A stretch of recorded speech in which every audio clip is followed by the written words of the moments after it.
Chapter 540, Grand Gathering. While Shifeng hunted and harvested members of Overwhelming Smile, White River City had become the focal point of Star Moon Kingdom. Many upper managers from first-rate and second-rate guilds had arrived in White River City. What's going on? Why are so many guilds in White River City? I've never seen many of them before. I heard that they've come to partner with the Candlelight trading firm. There are even guilds from the surrounding kingdoms, including the Black Dragon Empire, who have shown up, let alone Star Moon Kingdom's guilds. Weren't others saying how Empire players were much stronger than Kingdom players? That doesn't seem to be the case to me. In the end, haven't they still come over to our White River City for some advantage? They've only come here because of the Candlelight trading firm. Look at the other kingdoms. Which one of them possesses a shop that sells intermediate mana armor kits? Right now, nobody has any level 25 dark gold equipment for sale at all. Meanwhile, the intermediate mana armor kits are even more powerful than level 25 dark gold equipment, and the Candlelight trading firm can produce it in large quantities. Having it and not can make a huge difference to dungeon raiding progress and PvP fights. Naturally, these guilds realize how important such an item is. The players filling White River City streets and alleyways discussed the large number of guilds gathering in White River City, and a sense of pride bloomed in their hearts. No one would have thought that a lifestyle guild could possess so much influence. Damn. Why have so many people come here? At this moment, Feng Xianyang watched the growing number of guild representatives enter the Candlelight trading firm, wrathful flames burning in his eyes to collect the required 1,500 gold. He had gone through a lot of trouble to sell the light stones. He also had to add in a large sum of his own credits. Meanwhile, it was obvious that the reason many guilds had come here today was none other than to purchase the intermediate mana armor kits. The Candlelight trading firm did not offer a large supply of intermediate mana armor kits. It had been a huge challenge for him to buy 300 kits for himself. Now that more competitors had appeared, his chances of fulfilling that quota had shrunk further. Among the guilds that had arrived, the Dragon Phoenix Pavilion from the Black Dragon Empire was the most powerful. It was the first-rate guild that was the closest to becoming a super guild. Unfortunately, the pavilion was younger than those true super guilds, having been established later. Otherwise, it would have joined the super guild's ranks by now. Meanwhile, the force and financial prowess backing the Dragon Phoenix Pavilion was no less than that of an organization like Underworld. Currently, the pavilion was the Black Dragon Empire's #1 guild. Other first-rate guilds stood no chance against it. The Dragon Phoenix Pavilion had sent one of its 2 pavilion masters, the Dragon Pavilion Master, as its representative. In the guild, the Dragon Pavilion Master's status was only below that of the Great Pavilion Master. The Dragon Phoenix Pavilion's management style was different from other guilds. Normally, a guild's management personnel consisted of the guild leader, vice leaders, elders, and so on. On the other hand, the Dragon Phoenix Pavilion could be split into 2 pavilions, the Dragon Pavilion and the Phoenix Pavilion. Each pavilion was the equivalent of a single guild, and both pavilions developed themselves independent of each other. Meanwhile, a pavilion master governed each pavilion. One could say that the pavilion masters were the equivalents of the guild leader of a guild. Moreover, the influence each pavilion wielded equaled that of a top-tier first-rate guild. With both pavilions merged, one could just imagine how powerful the Dragon Phoenix Pavilion was. The Great Pavilion Master managed the coordination between the 2 pavilions. This Great Pavilion Master was extremely mysterious and secretive. Even until now, there had yet to be anyone who knew the Great Pavilion Master's identity. However, the fact that this person was capable of managing 2 first-rate guilds at the same time showed how capable they were. Young Master Feng, we should be celebrating, the slightly chubby man beside Feng Xianyang said, smiling. Celebratory alcohol, what are you trying to say? Feng Xianyang frowned, saying, with so many competitors here right now, how will I possibly be able to buy 300 intermediate mana armor kits? Young Master Feng, hasn't our initial goal been to defeat the Candlelight trading firm and establish our own trade empire in White River City? Celebratory alcohol slowly explained. If only little fish and shrimp visit the firm, it would indeed be a good thing for the Candlelight trading firm. However, those who have arrived are all tigers and leopards. This is not good news for the trading firm. Think about it. The people that have shown up are either here to purchase the Candlelight trading firm or seek a partnership. However, who doesn't want to monopolize the intermediate mana armor kits for themselves? It is especially true for the people from the Dragon Phoenix Pavilion. In order to become a true super guild, the pavilion has ignored all costs and recruited a large number of experts. They even managed to recruit 5 of last year's top 10 newcomers to the virtual gaming world, not to mention experts who have already been famous for many years currently. The intermediate mana armor kit is the perfect item for the Dragon Phoenix Pavilion to advance itself. Naturally, the guild will not let go of this chance to obtain the kit for itself. The other guilds should feel the same. However, young Master Feng, you have personally seen the personality of the candlelight trading firm's manager. Even Miss Yulan was helpless against her. One can just imagine what kind of response these newly arrived guilds will receive. At that time, things will definitely end on a sour note, and the candlelight trading firm will make enemies of the various guilds. At that time, not only will we have the opportunity to complete the task given by the higher-ups, but we can also take the opportunity to deal with the candlelight trading firm. When celebratory alcohol finished speaking, realization dawned upon Feng Xuanyang Yuri. Right. We'll have a good show to watch this time. Feng Xianyang began laughing madly on the surface. Although this seemed like a grand gathering, in reality, it was a festival of murder. If the candlelight trading firm offended the guilds that had arrived, these guilds would hold nothing back to suppress the candlelight trading firm. If Underworld added fuel to the fire, who would dare to supply the candlelight trading firm? Who would dare sell their materials to the candlelight trading firm? Any guild or workshop that did would lose any hope of succeeding in God's domain. Even if the candlelight trading firm were only a lifestyle guild and could not be dealt with like a combat guild, it could not survive without materials, forging designs, recipes, and other such items. Sooner or later, the items that were highly sought after now would become obsolete. At that time, the candlelight trading firm would be finished. Big Sis melancholic, there are so many guilds in the first floor's hall today that I nearly lost count. There are over 100 guilds who registered to meet with us to discuss business. Among them, there are over a dozen first-rate guilds. It also seems that they have come with bad intentions. What should we do? One of Melancholic Smile's female assistants asked nervously. No ordinary player would ever have dreamed such a scene. Star Moon Kingdom only had several first-rate guilds. Now, not only had every one of these first-rate guilds arrived, but there were even first-rate and second-rate guilds from other kingdoms and empires as well. I understand. Have the NPCs welcomed them for now? I'll try to think of a solution in the meantime. Melancholic Smile also struggled with the situation.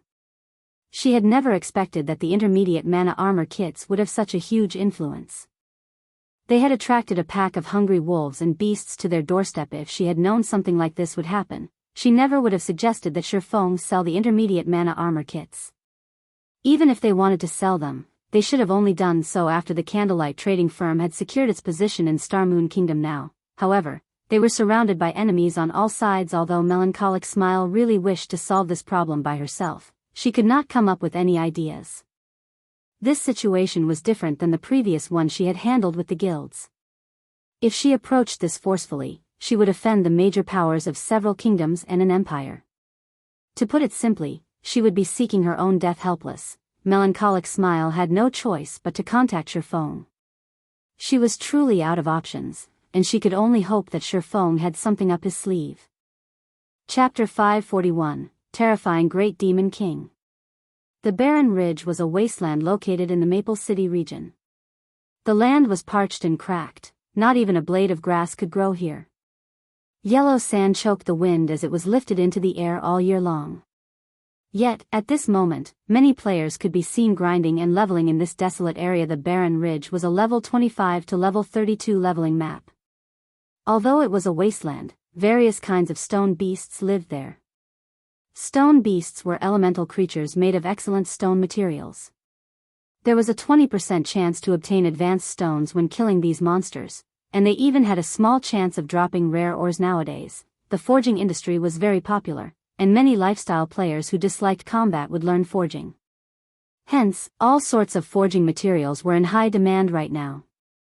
Even if the Barren Ridge did not contain treasure chests or advanced quests, many players still preferred to grind for stones and ores here while leveling up. The various large guilds had monopolized the high resource maps surrounding every city, leaving no room or access to ordinary players. If an ordinary player were discovered trespassing into a guild-run zone, the guild members would either chase them away or kill them on the spot. Knowing this, ordinary players naturally avoided these high-resource maps. Instead, they could only explore ordinary maps such as the Barren Ridge. However, after Shifeng's last visit to the Dragon Ridge, Overwhelming Smiles members avoided the zone at all costs. Instead, they had come to the Barren Ridge to grind and level up. This resulted in ordinary players flooding the Dragon Ridge, and Maple City's ordinary players came to admire the name Black Flame. One man was capable of forcing an entire guild to concede. Black Flame's strength was inconceivable. Laughing Heaven, Overwhelming Smiles guild leader, wanted nothing more than to hack Shifeng into thousands of tiny pieces. Unfortunately, even Laughing Heaven's hands were tied. Based on War Wolf's report, Shifeng's base attributes were simply too high. He was far beyond experts like them. If they wanted a fighting chance against him, they needed to upgrade their equipment and base attributes first. Before that happened, however, they could only try their best to keep hidden. Of course, there were other methods they could use, such as hunting Shifeng in large teams. However, a team of several hundred players would not be enough. A single large-scale destruction spell would be more than enough to annihilate most of the team. At the very least, they needed to mobilize armies of over 1,000 players. Unfortunately, Shifeng's whereabouts were unknown. It was practically impossible to trap him with thousands of players. So, they had no choice but to endure until they possessed a strategic-level expert capable of rivaling Black Flame. Damn, just how long do we have to grind here? A level 24 summoner from Overwhelming Smile grumbled. Since when have Overwhelming Smile members ever suffered such a loss before? We are actually forced to this godforsaken place. Isn't he just one expert? I don't believe that we can't take him out if several hundred of us gang up on him. Shoo!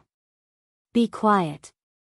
What if your big mouth really summons that person? The level 25 elementalist serving as the team's leader warned the summoner softly, frowning as he carefully observed his surroundings. You were lucky that you weren't out that night. If you experienced that volcanic power, you would know that even a team of hundreds of players would be no different than ants. Moreover, not even the shield warriors and guardian knights with high HP and defense survived a single hit from that expert. Many among the team nodded their agreement to the elementalist's words.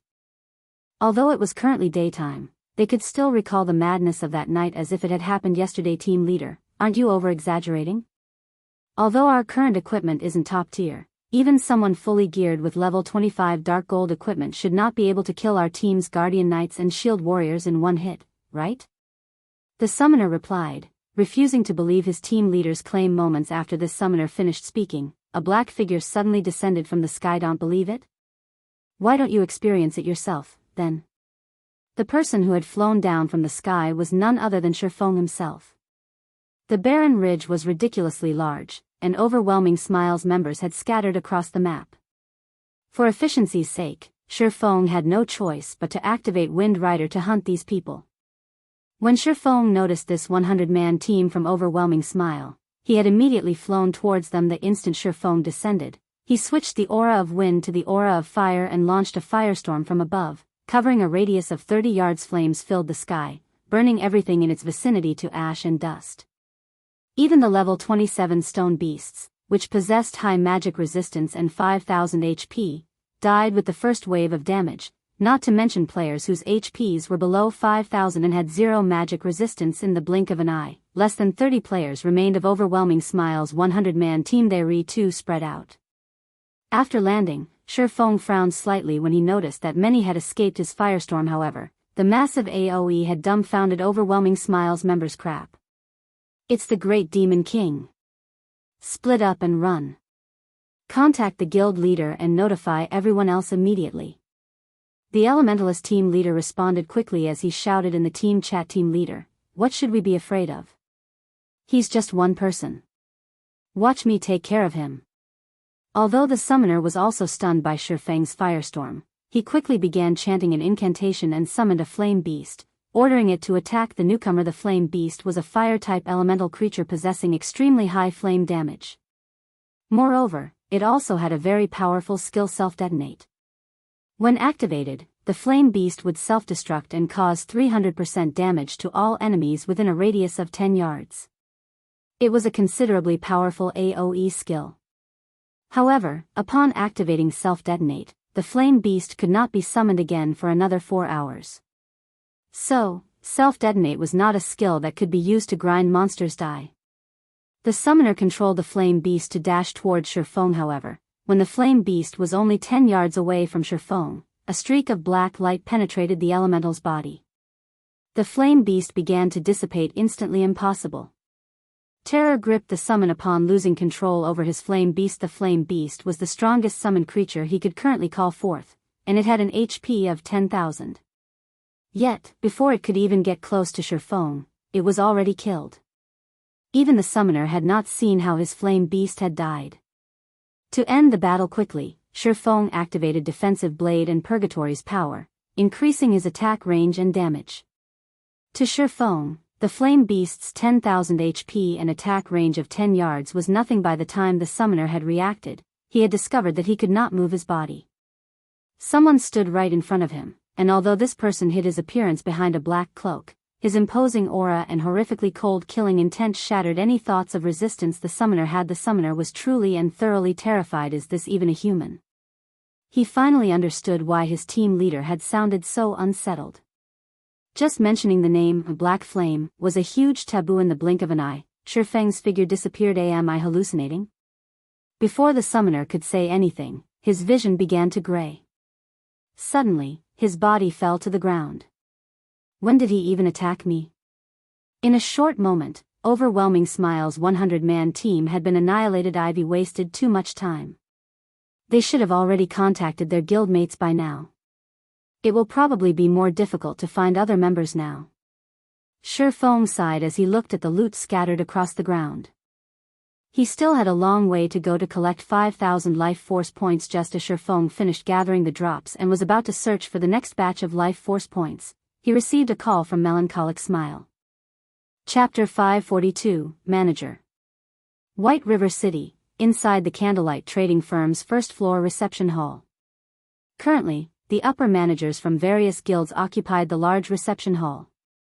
Among the guilds present, the weakest were second-rate guilds, while the strongest guild was close to becoming a super guild.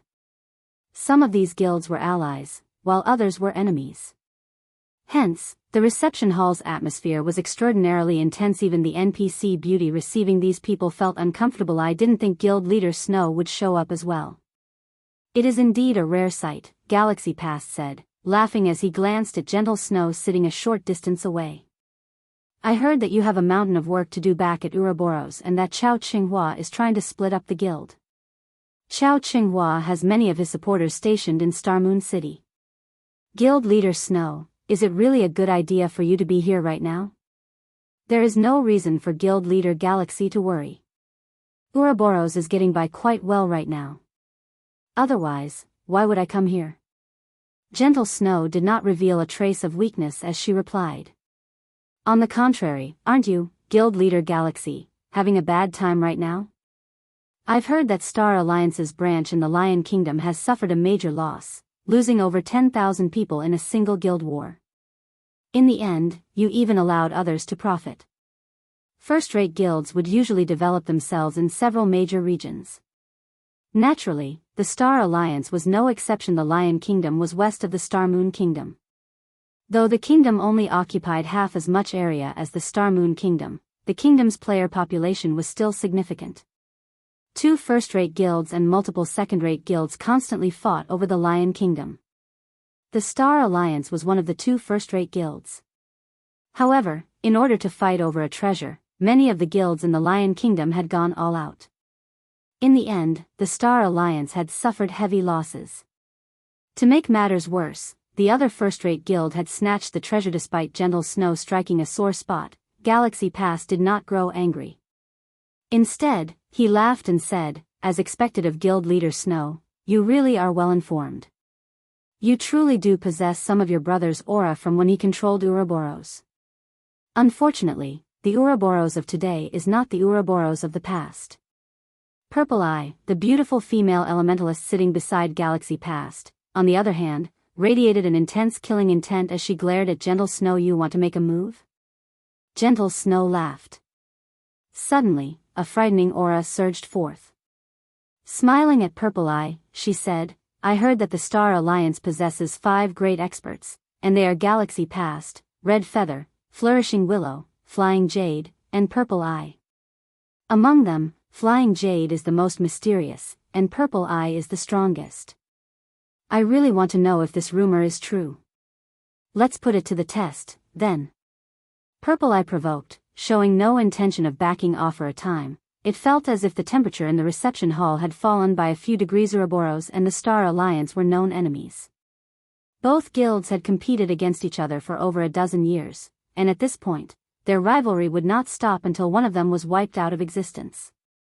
Hence, the standoff between the two guilds did not seem out of place to anyone watching. The many guild representatives promptly moved to the side, hoping to watch the fight between the two beauties. Meanwhile, sitting at the forefront of the reception hall, a robust man resembling Zhang Fei suddenly turned to the handsome and dashing youth seated beside him, respectfully saying, "Pavilion Master, this subordinate will go and remind them of where they are lest they ruin Pavilion Master's good mood." Saying so, this robust man strode towards Gentle Snow and Purple Eye. Suddenly, however, a single hand halted his advance. "Forget it. Doing nothing but waiting here is quite boring. Watching them fight will be a nice change of pace," the dashing youth said, smiling faintly. "Understood." The robust man returned to his seat. Everyone present had seen the handsome youth's actions. And though that high and mighty attitude of his displeased the other guild representatives, nobody felt that the youth's attitude was inappropriate. This handsome youth was one of the 2 pavilion masters of the Dragon Phoenix Pavilion. The pavilion had possessed the strength of a super guild for a long time now. It lacked a stage to display its might. Meanwhile, in the eyes of super guilds, first-rate guilds were nothing but children. It was only natural that the handsome youth thought little of the others. Just as Gentle Snow and Purple Eye were about to face off, a loud shout suddenly echoed through the hall. "Everyone, stay your hands." A clear, crisp voice swept through the crowd. When everyone turned to look at the owner of this voice, they discovered another great beauty. Unlike Gentle Snow and Purple Eye, this beauty did not possess a frightening aura. However, although she seemed somewhat ordinary, every guild representative took her seriously. This beauty was the Candlelight Trading Firm's manager, Melancholic Smile. "This is the Candlelight Trading Firm, not the arena. All forms of fighting are prohibited here. If someone wishes to challenge the rules of the Candlelight Trading Firm, then I will have no choice but to send you on your way." Melancholic Smile scolded. Nobody doubted Melancholic Smile's power. Inside a private shop, the manager was invincible. The manager of the shop could teleport someone out with a single thought and bar that person from entering the building ever again. Sure enough, she is indeed formidable. It is no wonder why she can ignore even Underworld. Galaxy Past could not help but focus on Melancholic Smile. The upper managers of the other guilds were similarly surprised. They had not expected Melancholic Smile to be so fearless. Every player here was an overlord in their own right. Their status and identities were extraordinary. It was especially true for the first-rate guilds present. Yet, Melancholic Smile had not left any room for argument. Her mighty attitude was exactly as the information they received stated, so much so that she appeared even more overwhelming than before. At Melancholic Smile's appearance, Gentle Snow and Purple Eye glanced at each other before turning away. Everyone had come here today to do business. Nothing good would come from provoking the Candlelight Trading Firm. Peace returned to the reception hall, and everyone began to observe Melancholic Smile. Although she did not emit any sort of aura, there were not many people who had the courage to reproach 2 first-rate guilds. After all, the Candlelight Trading Firm was but a single lifestyle guild. Without any combat power of its own, it would have no choice but to purchase its materials from combat guilds. One could say that the trading firm's survival relied on combat guilds. Moreover, as the game progressed, the trading firm would require more precious materials. At that time, the firm's reliance on combat guilds would grow stronger. Hence, it was not a good idea for the firm to offend powerful combat guilds at this moment. The Dragon Pavilion Master seated at the forefront of the hall opened his mouth and said, "Miss Melancholic, since you have arrived, shouldn't it be about time to begin our discussion?" Everyone nodded their agreement to the Dragon Pavilion Master's words. They had waited for quite some time now, and they had only waited for so long out of respect for the candlelight trading firm's prestige. Now that its manager had arrived, it was only natural that they began discussing business certainly. However, a manager like myself does not have the power to make the decisions you are all looking for. Melancholic Smile shook her head. What are you trying to say? Various representatives asked, curious. Are you saying that you're not going to do business with us? What a joke. They had come from so far and had spent a significant sum on teleportation fees. Now that they were told that there was nothing to discuss. Was the candlelight trading firm just toying with them? Suddenly, the temperature in the reception hall dropped sharply. Not a single person present was someone that should be easily offended. Not only were they powerful experts, but the influence they commanded was also frightening. Standing by the side, Melancholic Smile's assistant felt her legs grow weak, her complexion paling.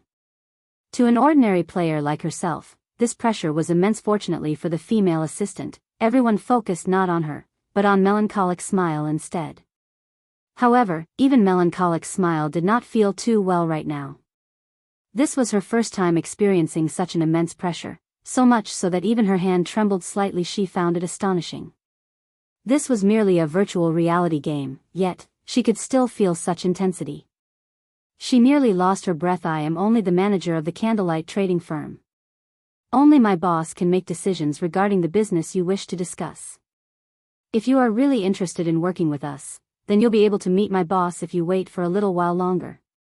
After Melancholic Smile finished speaking, she turned and left the reception hall for a time. Silence overtook the reception hall. Although they had long since guessed that Melancholic Smile was not the candlelight trading firm's proprietor, hearing her statement had surprised them. Since Melancholic Smile had been able to establish such a powerful trading firm, the force backing her would naturally be extraordinary.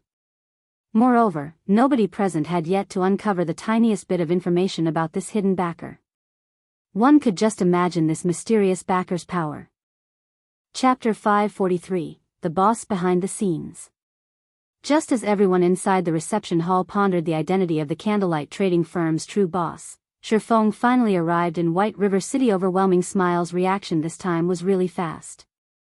I just ambushed one group, and it immediately became difficult to find any players. Shifeng had originally intended to collect more life force points after Melancholic Smile had contacted him. However, he never expected Overwhelming Smile to have such decisive precautions. In the end, he had to give up on his endeavor. It was indeed possible for a single top-tier expert to delay the development of an entire guild. However, it was not possible for a person to single-handedly annihilate a large guild, particularly a cautious guild. Otherwise, many guilds would have long since fallen into ruin. After returning to White River City, Shifeng noticed that both the number and quality of players had increased significantly. I wonder what has happened to Zero Wing's recruitment. Shifeng then called up the guild system. Shifeng had busied himself with the candlelight trading firm. He had paid no attention to Zero Wing. He had left the guild's management to Aqua Rose and Blackie. If the two of them had not encountered any major issues, they normally would not contact him. So, Shifeng was not all that worried that anything had happened to the guild while he had been away. Currently, Zero Wing was White River City's publicly acknowledged #1 guild. It stood at the very forefront in every aspect. Although Zero Wing continued to wage war on Overwhelming Smile, and plenty of battles still occurred between both guilds every day, with the candlelight trading firm's financial support, this kind of expenditure was practically negligible. On the contrary, the ongoing war had stimulated guild members' motivation, allowing them to improve their combat techniques continuously. They had even made a huge profit through killing their enemies, killing two birds with one stone. Upon opening the guild system panel, Shifeng suddenly noticed that the guild's population had greatly increased. Previously, the member count had balanced around 40,000. Now, however, there were already more than 50,000 players in Zero Wing. Moreover, this number continued to rise throughout this time. Zero Wing had never changed its recruitment standards. On the contrary, the minimum requirements had been raised further in order to increase the quality of the new players. However, instead of seeing a decline in the number of players joining the guild, the opposite had happened. 50,000 people? Shifeng pondered the situation. During the initial stages of God's Domain, a guild with 50,000 members could definitely be considered a large guild. Normally, such guilds would split its members and develop themselves in multiple cities. Even for a major city like White River City, having 50,000 members at a time was about the limit. As for why there was a limit, it was because there was a limit to the number of high-resource areas available. Once the player population reached a certain level, the high-resource areas would reach full capacity. Any increase in the player population would result in the decrease in their development speed. Hence, large guilds would usually assign their members to various cities, allowing their members to develop quickly. Zero Wing already had 50,000 members. Moreover, the players Zero Wing recruited all had strong techniques. Even if they had not reached the standards of an elite player, they were not too far. Overall, Zero Wing was stronger than second-rate guilds and only slightly inferior to first-rate guilds. Not even first-rate guilds could match Zero Wing's top combatants. Naturally, Zero Wing required more resources to strengthen itself. It seems that I have to begin development in other cities earlier than expected. Shifeng had never expected for Zero Wing to develop so quickly. His initial plan to expand Zero Wing to other cities would not have begun for another month. He had also expected for Zero Wing's member count to reach 50,000 only 2 or 3 weeks after that. Now, however, he had to initiate his plan ahead of time. For now, however, I need to deal with the candlelight trading firm's problem. Shifeng then contacted Aqua Rose guild leader. Do you need something? I'm quite busy at the moment, Aqua Rose asked pleasantly, smiling. She had been extremely busy while Shifeng had been away. Fire Dance and the others had focused on their special training, so all important matters regarding the guild had been left to her to handle. However, thanks to Shifeng's massive daily shipments of top-tier equipment, particularly level 30 fine gold and dark gold equipment, and the flood of enthusiastic players who wanted to join Zero Wing, she was quite happy with her work currently. Aqua Rose dared to pat her chest and guarantee that no elite members of other guilds in Star Moon Kingdom were better equipped than Zero Wing's members. As for Zero Wing's core members, the equipment they wore consisted of a mix of level 25 fine gold and dark gold equipment, with dark gold equipment being the majority. If other guilds discovered this, their eyes would pop out of their sockets. Someone's here to make trouble. What do you think we should do? Shifeng laughed. Who's the blind fool? They actually dare to cause trouble in White River City? Aqua Rose was initially surprised. However, very quickly, she laughed and said, "Where are they? This lady will annihilate them this instant." Although Aqua Rose was very busy, her level had not lagged behind the other core members whatsoever. It was the same for her equipment. Currently, she was level 27 and fully equipped with dark gold equipment. The staff she wielded was also a staff exclusive to elementalists that Shifeng had obtained from the Twilight treasure chests. Although the staff's attributes were inferior to Blackie's epic ranked staff, her weapons attributes were very well suited for elementalists. In PvP battles, it was in no way inferior to an epic ranked staff. The candlelight trading firm. When Shifeng uttered those 4 words, a realization instantly struck Aqua Rose guild leader. Are we really going to do this? Aqua Rose could not help but ask. Currently, all players in White River City knew of the gathering of the many upper managers of first-rate and second-rate guilds at the candlelight trading firm. Presently, however, no one had discovered just who stood behind the candlelight trading firm. Only a few core members of Zero Wing knew. After all, it wasn't just guilds that were capable of setting up a shop. Individuals could do so as well. Many of the shops set up in minor cities were mostly set up by workshops that focused on lifestyle classes. Not to mention, Shifeng had also set up the candlelight trading firm under the name of the Horizon Alliance, making it nearly impossible to trace back to Zero Wing. Everybody will learn the truth sooner or later. This is just a little sooner than we had planned. Shifeng had never bothered hiding the fact that he had established the Horizon Alliance. It was far more convenient to manage a shop through a lifestyle guild. After all, combat guilds and lifestyle guilds had completely different specializations, and the specialization of lifestyle guilds made them more suitable to develop shops in the past. After discovering this matter, many large guilds had promptly established a lifestyle guild to manage their shops. Shifeng had only established a lifestyle guild ahead of time. Guild leader, leave it to me.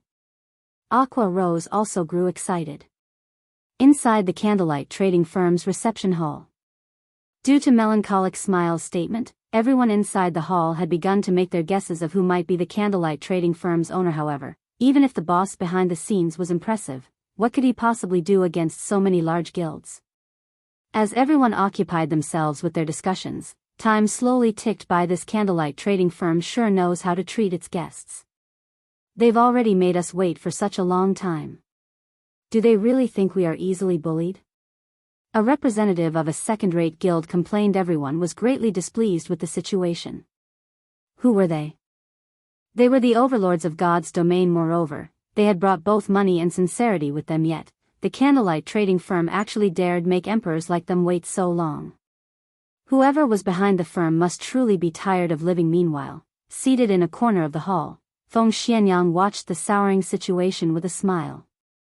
The candlelight trading firm might have been able to get away with angering the various small guilds of White River City, but if it angered all of these large guilds, who would dare supply the firm? Without materials, the candlelight trading firm would not produce a single product. However, Feng Xuanyang's smile had not lasted long as the doors to the reception hall suddenly slammed open. In the next moment, a large group of players, roughly 100, marched into the hall. These players all radiated imposing auras. Not a single one looked ordinary, and they were all level 26 or above. Judging from the dazzling glow effect on their equipment, the most inferior equipment they had was fine gold ranked, with the majority of their equipment consisting of dark gold rank. On their chests, every player wore a six-winged silver emblem. This was none other than Zero Wings Guild emblem. Sorry I made you all wait for me. Shi Feng suddenly crossed the reception hall's threshold, smiling. Sweeping a glance over everyone present, he laughed and said, I'm the owner of the candlelight trading firm, Black Flame. Chapter 544, Devour Everything. Zero Wings' arrival had silenced the reception hall. At this moment, practically every guild representative in the hall focused on Shi Feng. Why does it have to be him? So that's the case. It is no wonder the candlelight trading firm set up its headquarters in White River City. Everyone suddenly came to a realization. However, at the same time, the upper managers of the various large guilds re-evaluated their impression of Zero Wing. The majority of the people present had not understood Zero Wing's true strength. They had only read some reports about the guild before arriving in White River City. Each guild had investigated the various guilds residing in White River City. The reports had contained a lot of information about Zero Wing. Moreover, after the guild's intelligence agents' detailed investigation of the number 1 guild in White River City, they had quite the high evaluation of Zero Wing. Practically every agent had evaluated Zero Wing as a guild that was above a second-rate guild, but below a first-rate guild. Meanwhile, Zero Wing's guild leader, Black Flame, was even Star Moon Kingdom's number 1 expert. Up till today, Black Flame had yet to suffer a single defeat. Even Overwhelming Smile, the guild secretly supported by Underworld, could only hold the position of number 2 in White River City. When everyone had received these reports, they had simply laughed it off and placed no particular importance on Zero Wing. Now, however, the upper managers of the various large guilds even considered firing those intelligence agents of theirs. Just what had they investigated? How can Zero Wing be so powerful? Galaxy Past's expression became grim when he saw the members of Zero Wing Guild leader, the woman standing beside Black Flame. Isn't she Aqua Rose? An indescribable bitterness welled up in Purple Eye's heart when she saw Aqua Rose. They were old acquaintances. In the past, Aqua Rose had once invited her to join Twilight Echo. However, she had rejected the offer. She had been greatly shocked to find out that Aqua Rose had left Twilight Echo. Twilight Echo was an even stronger guild than the Star Alliance. However, Aqua Rose had left it without hesitation. Moreover, she had even joined a newly established and unknown guild after the fact. When Purple Eye had received this news, she even thought she had heard wrong. She had also felt it was somewhat unfortunate. A capable gamer such as Aqua Rose had taken such a foolish route. Now, however, it would seem that Aqua Rose's decision had not been the wrong one. At Ala Guild with a single expert was not particularly frightening. However, it was a different story if said guild possessed a large group of experts. Moreover, looking at the nearly 100 people who had entered the hall, each one of them wore equipment that could rival the best equipment the Star Alliance had to offer, so much so that the best geared members of the Star Alliance were even inferior to some of Zero Wing's core members. Furthermore, the Star Alliance could only scrape together, at most, enough equipment to gear a team of 20 players. It was absolutely impossible for them to equip a 100-man team. One could just imagine how powerful Zero Wing's background was. Moreover, Aqua Rose's current equipment actually consisted of only dark gold equipment. As for the dark red staff in her hand, Purple Eye could not even begin to imagine its rank. However, judging from the amount of pressure it emitted, it was most likely above dark gold rank now that Zero Wing had displayed its strength. Even Gentle Snow, who was very familiar with Zero Wing, was surprised, not to mention the Star Alliance, which was also a Star Moon Kingdom guild. Regarding this revelation, Gentle Snow could only reveal a bitter smile. She did not know whether she should rejoice or lament right now. Previously, when Shifeng had offered to annex Ouroboros, she had thought that he was being wildly arrogant. However, looking at this dazzling and imposing 100-man team, there might not be a second guild in all of Star Moon Kingdom capable of building up such a team. With the two first-rate guilds of Star Moon Kingdom reacting in such a way, there was no need to mention the guilds that had come from a foreign country. Pavilion Master, this Zero Wing seems quite amazing. It has actually obtained so much dark gold equipment. Every one of these players also seem extraordinary, with a few even radiating dangerous auras. A blue-haired girl with bright eyes and slender eyebrows sitting beside the Dragon Pavilion Master exclaimed, giggling. Contrary to her words, her actions made it seem as if she did not take Zero Wing seriously at all as expected of the number 1 guild of White River City. It really does possess an impressive number of experts. The equipment it possesses is even more surprising.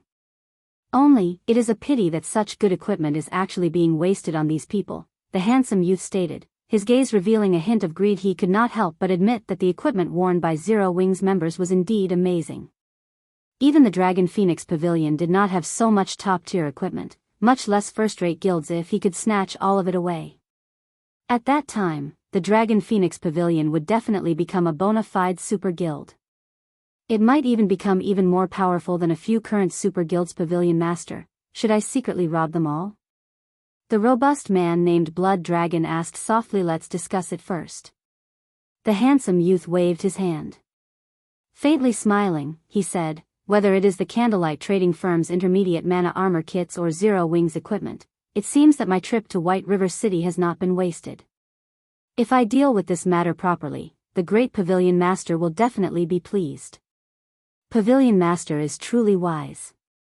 At that time, I want to see just how the Phoenix Pavilion plans to contend with our Dragon Pavilion. Blood Dragon laughed. Even after silence had gripped the reception hall for some time, Shifeng had not hurried to dive straight into business. Instead, he waved his hand and signaled Melancholic Smile. At this moment, Melancholic Smile opened her mouth and said, "Ladies and gentlemen, if you are here to purchase intermediate mana armor kits, please follow me. As our stock is limited, the Candlelight Trading Firm intends to hold a small-scale auction exclusively for you." Saying so, Melancholic Smile led the way out of the reception hall. In response, however, the guild representatives only turned to look at each other, showing no signs of leaving their seats. Who among them was not here to purchase the Candlelight Trading Firm, hoping to earn a massive profit through the transaction? How could they possibly come all the way here just to purchase a few measly intermediate mana armor kits? Particularly, the Dragon Pavilion Master from the Dragon Phoenix Pavilion looked utterly uninterested in the intermediate mana armor kits. With the Dragon Phoenix Pavilion taking the lead, everyone would naturally follow. However, among these people, one person stood up from their seat and followed. Melancholic Smile. Has Gentle Snow gone insane? Galaxy Past watched Gentle Snow's departing figure. There were so many guilds putting pressure on Zero Wing right now.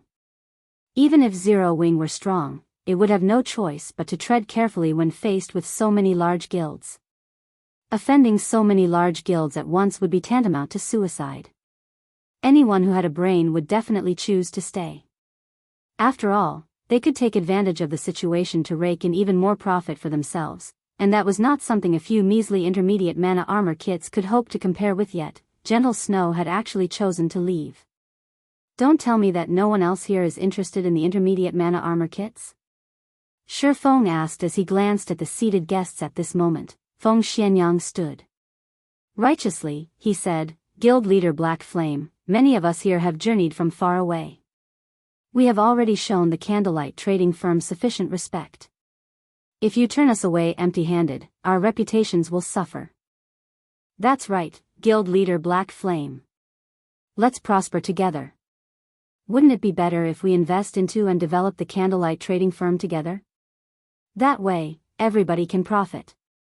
Many among the crowd began advising Shifeng as they laughed merrily. Among those present, aside from the upper managers of a few first-rate guilds, everyone promptly voiced their agreement. "Are all of you of the same opinion?"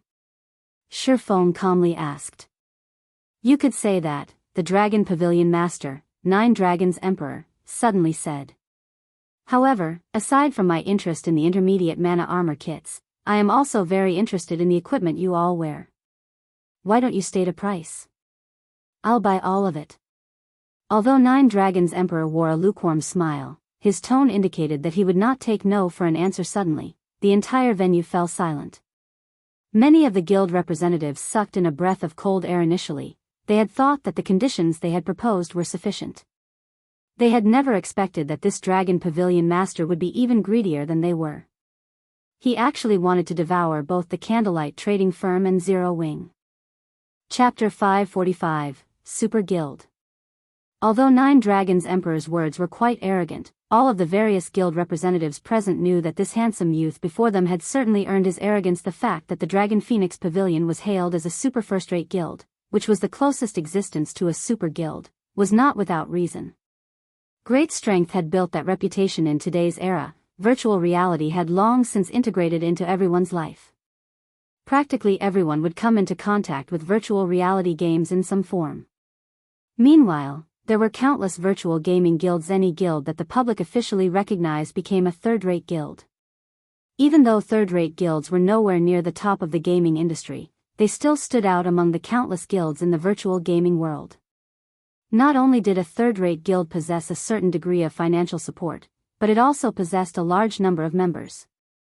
Normally, third-rate guilds had also earned some form of achievement in some virtual reality games. Standing above third-rate guilds were second-rate guilds.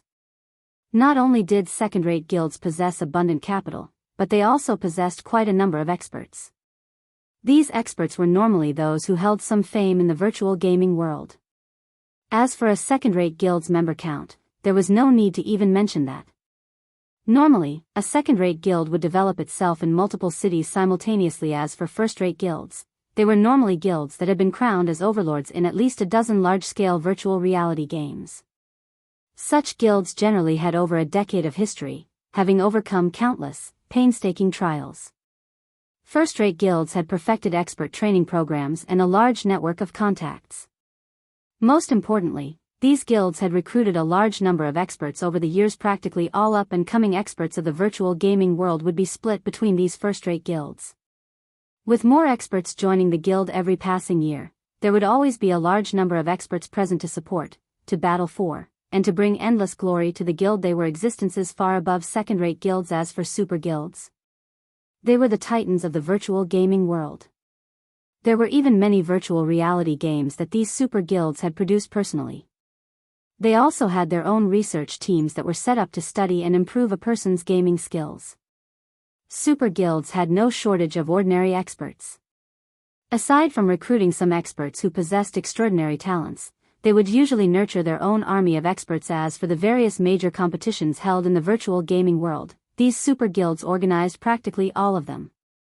Meanwhile, the majority of the top-tier experts that had emerged from these competitions every year were usually experts that these super guilds had nurtured. Take Purple Eye and Aqua Rose for example. Both had been nurtured by the same super guild. After undergoing the sharpening of various major competitions and emerging victorious, both had become Rookies of the Year. They had then separated from the super guild they had belonged to develop themselves separately. In fact, this wasn't just limited to the two of them. Many well-known experts in the virtual gaming world had originated from super guilds. This was the amazing part about super guilds. With this aspect alone, super guilds were already leaps and bounds above first-rate guilds. Take the financial prowess backing super guilds for example.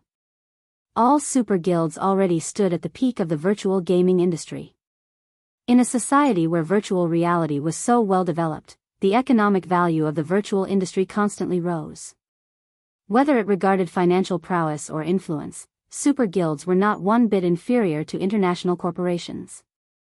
There were some super guilds that were even stronger. Although the Dragon Phoenix Pavilion was not a super guild, in reality, it was not far from becoming one.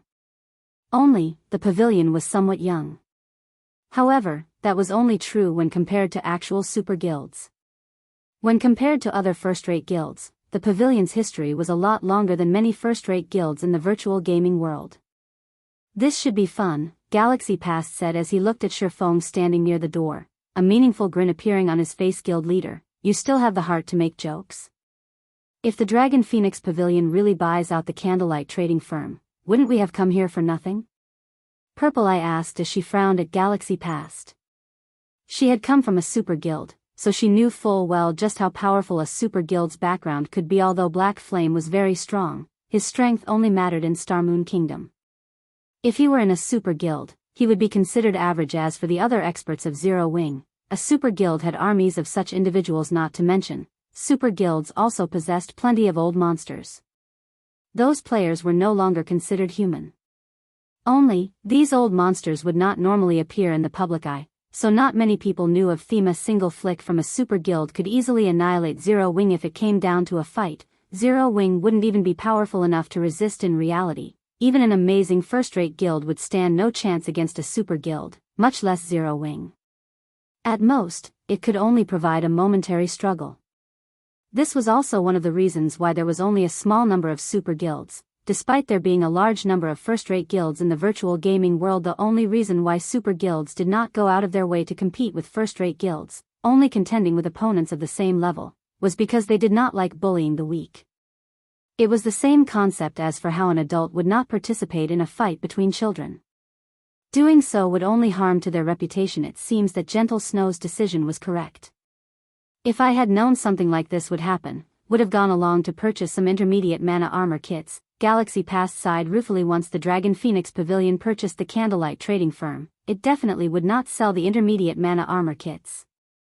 Rather, it would use those kits to strengthen itself and challenge those super guilds. If he wanted to buy the intermediate mana armor kits, now was his only chance to do so. Meanwhile, sitting in the corner of the reception hall, Feng Xianyang was thoroughly dumbfounded. The situation left him utterly speechless. The higher-ups of Underworld had instructed him to purchase 300 intermediate mana armor kits. If the Dragon Phoenix Pavilion bought the candlelight trading firm, how was he supposed to buy the kits? Melancholic Smile entered the reception hall on the second floor with Gentle Snow behind her. The location Melancholic Smile had led Gentle Snow to was still inside the reception hall. Only, it was situated on the building's second floor. It could be considered a VIP room of sorts. And while the occupants of the first floor could not see the occupants on the second floor, the reverse did not hold true. Not only could one see everything that went on inside the reception hall on the first floor, but one could also hear the first floor's ongoings clearly. Why have you brought me here? Gentle Snow asked, surprised. Miss Snow, please wait a moment, Melancholic Smile said. Guild leader knows that you want a large number of intermediate mana armor kits. However, the supply for the kits is truly too scarce. As the demand for it is very high, he plans to hold an auction for the kits. Meanwhile, the auction will be held right here. As soon as he sends away the guild representatives below, the auction will begin. Send them away? Gentle Snow could not help but glance at the Nine Dragons Emperor. She had seen the Nine Dragons Emperor many times before, so she knew this man's temper. He was the very definition of the word hypocrite. If both sides were on equal footing, then there wouldn't be a problem with discussing business. However, if the other side's strength were inferior to his, only a painful slaughter awaited them. Nine Dragons Emperor was also willing to do whatever it took to achieve his goals, and that included unscrupulous means. Hence, very few people were willing to deal with him. However, it was also this personality that had allowed him to reach the position of Pavilion Master in a super first-rate guild. It was not easy for one to reach the position of Pavilion Master. Knowing a few tricks was far from enough. One also needed strength and ability. Otherwise, one would not be able to secure their position even if they did manage to obtain it. The fact that Nine Dragons Emperor had held his position firmly for so many years spoke volumes about his strength. Hopefully, he wouldn't do anything stupid, Gentle Snow said somewhat worriedly as she glanced at Shifeng. Inside the reception hall on the first floor, silence filled the venue. Everyone had focused on Shifeng, waiting for his reply despite having already guessed what the outcome would be. You want to buy the candlelight trading firm and Zero Wing? Shifeng laughed. Smiling at the Nine Dragons Emperor calmly, he said, sure, but I want 60% of the Dragon Phoenix Pavilion's shares. Chapter 546, Even Dragons Have to Bow. Immediately after Shifeng finished speaking, silence overtook the venue. Every guild representative in the hall was stupefied. Black Flame has gone insane. They all stared at Shifeng with dropped jaws. Who was the Nine Dragons Emperor? He was the pavilion master of the Heavenly Dragon Pavilion. He stood at the very top of the Dragon Phoenix Pavilion.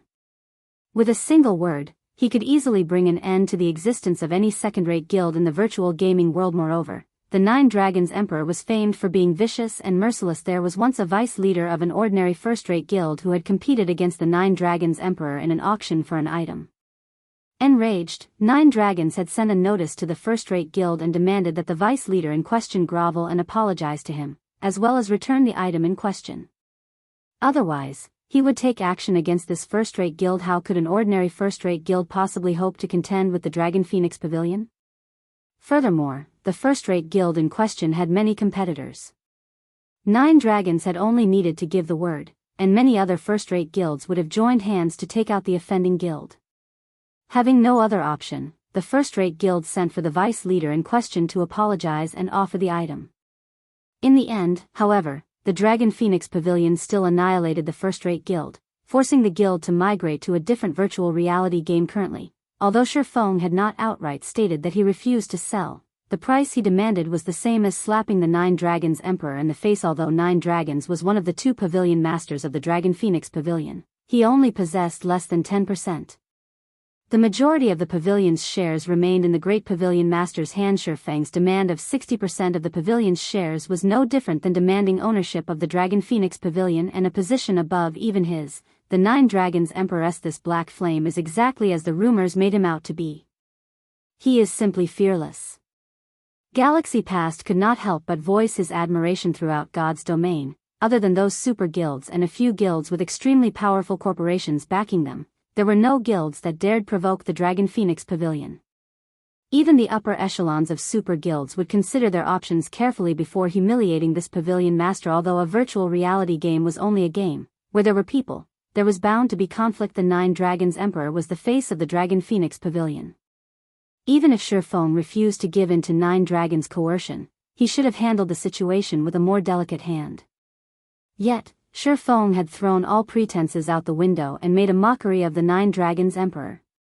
Even if it were just for his reputation's sake, the Dragon Phoenix Pavilion would now go all out to destroy him. Hence, Galaxy Past truly admired Shifeng's courage. He should have shown some restraint and refrained from such an impulsive comeback.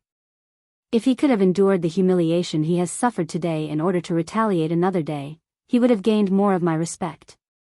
However, with him acting like a boorish fellow, Zero Wing is truly finished this time, Purple Eye said as she glanced at Shifeng.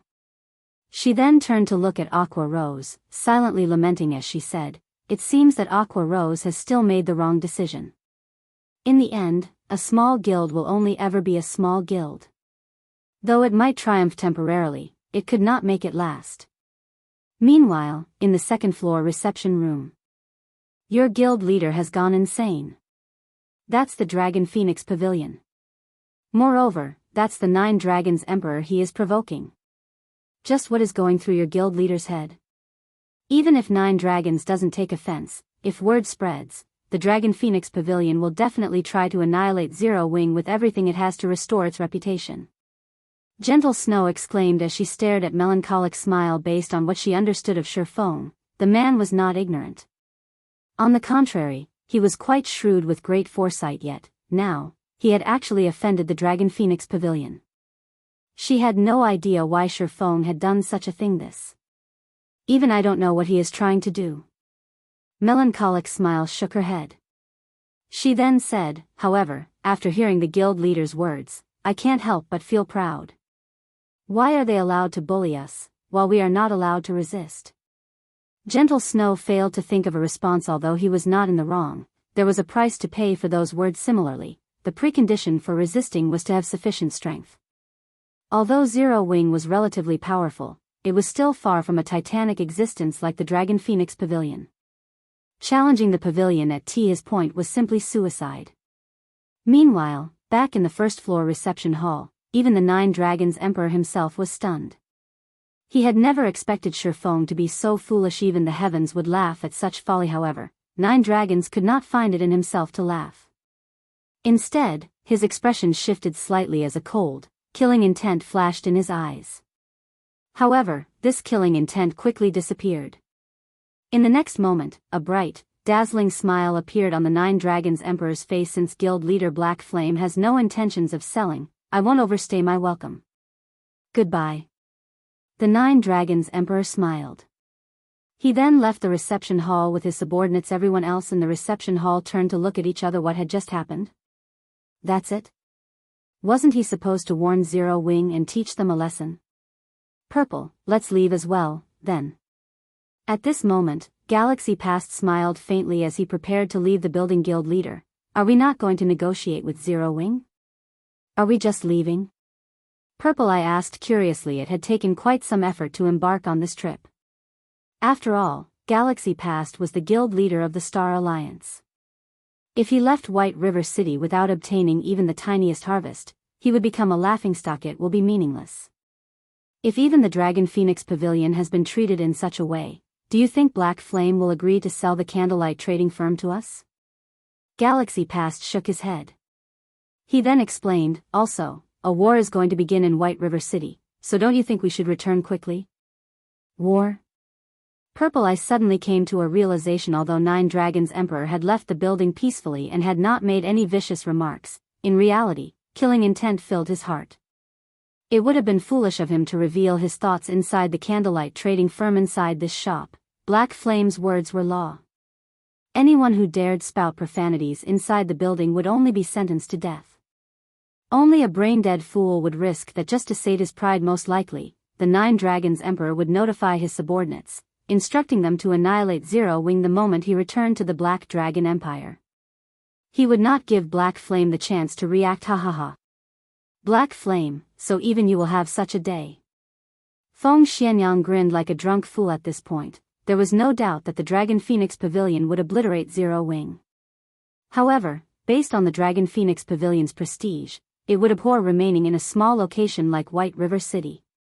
Once Zero Wing was annihilated, Overwhelming Smile would automatically become the #1 guild of White River City without even needing him to expend any effort afterward. The various guild representatives promptly left the Candlelight trading firm. Not a single guild chose to stay behind at this moment. Aqua Rose turned to Shifeng, wearing a grim expression as she said, Guild leader, now that you have provoked the Dragon Phoenix Pavilion, the pavilion will not let us off the hook. The pavilion's background is also not something first-rate guilds like the Star Alliance and Ouroboros could hope to compare with. They have countless experts in their midst. They also have plenty of great experts who are famous in the virtual gaming world. If they dispatch a large number of experts to ambush our guildmates, the resulting death count will far surpass that of our war with Overwhelming Smile.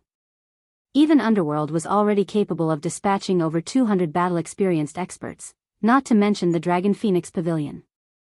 The pavilion most likely had plenty of top-tier experts as well.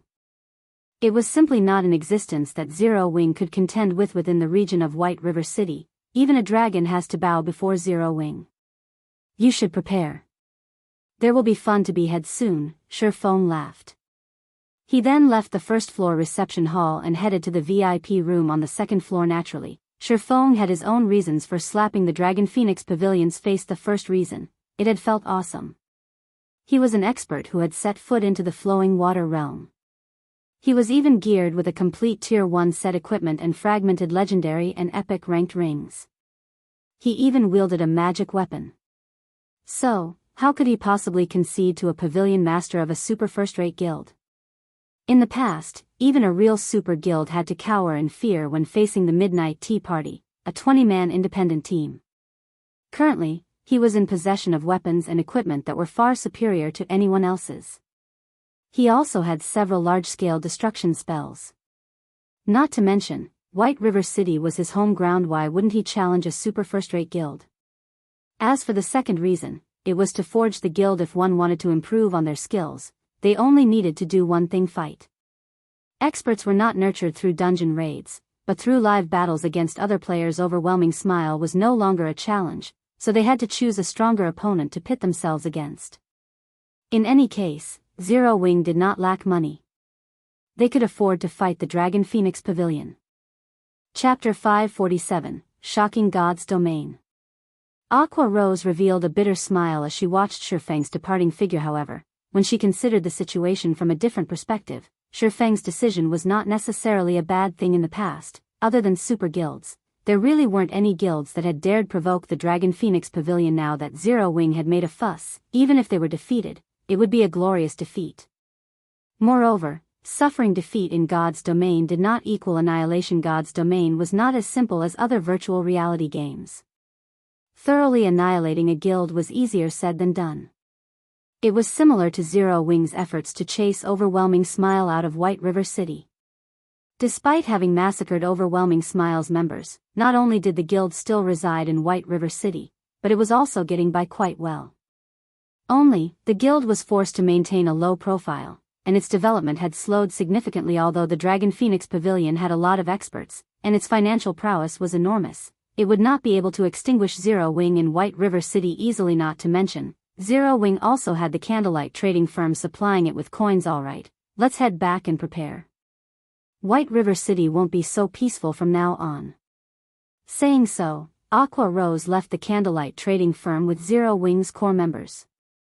Meanwhile, inside the VIP room on the second floor, Shifeng had already begun to discuss business with Gentle Snow Guild leader Black Flame. "This move of yours is truly incomprehensible," Gentle Snow said, confusion plastered on her snow-white face. She could not help but ask, "Guild leader Black Flame, you should know that there are a total of 7 first-rate guilds competing over the Black Dragon Empire. Although 2 of them are not based in the Empire, they have invested a significant sum into the branch's development. Yet, despite there being so many first-rate guilds in the Empire, only the Dragon Phoenix Pavilion has a branch guild set up in the Imperial capital. None of the other first-rate guilds have set up their branch guilds there yet. Do you know why? The Imperial capital isn't a nice place to live." Shifeng laughed. Gentle Snow rolled her eyes. He was clearly pretending to be stupid. Helpless, she explained, "That is because the branch leader there is Blood Dragon, one of 9 Dragon's Emperor's most formidable generals.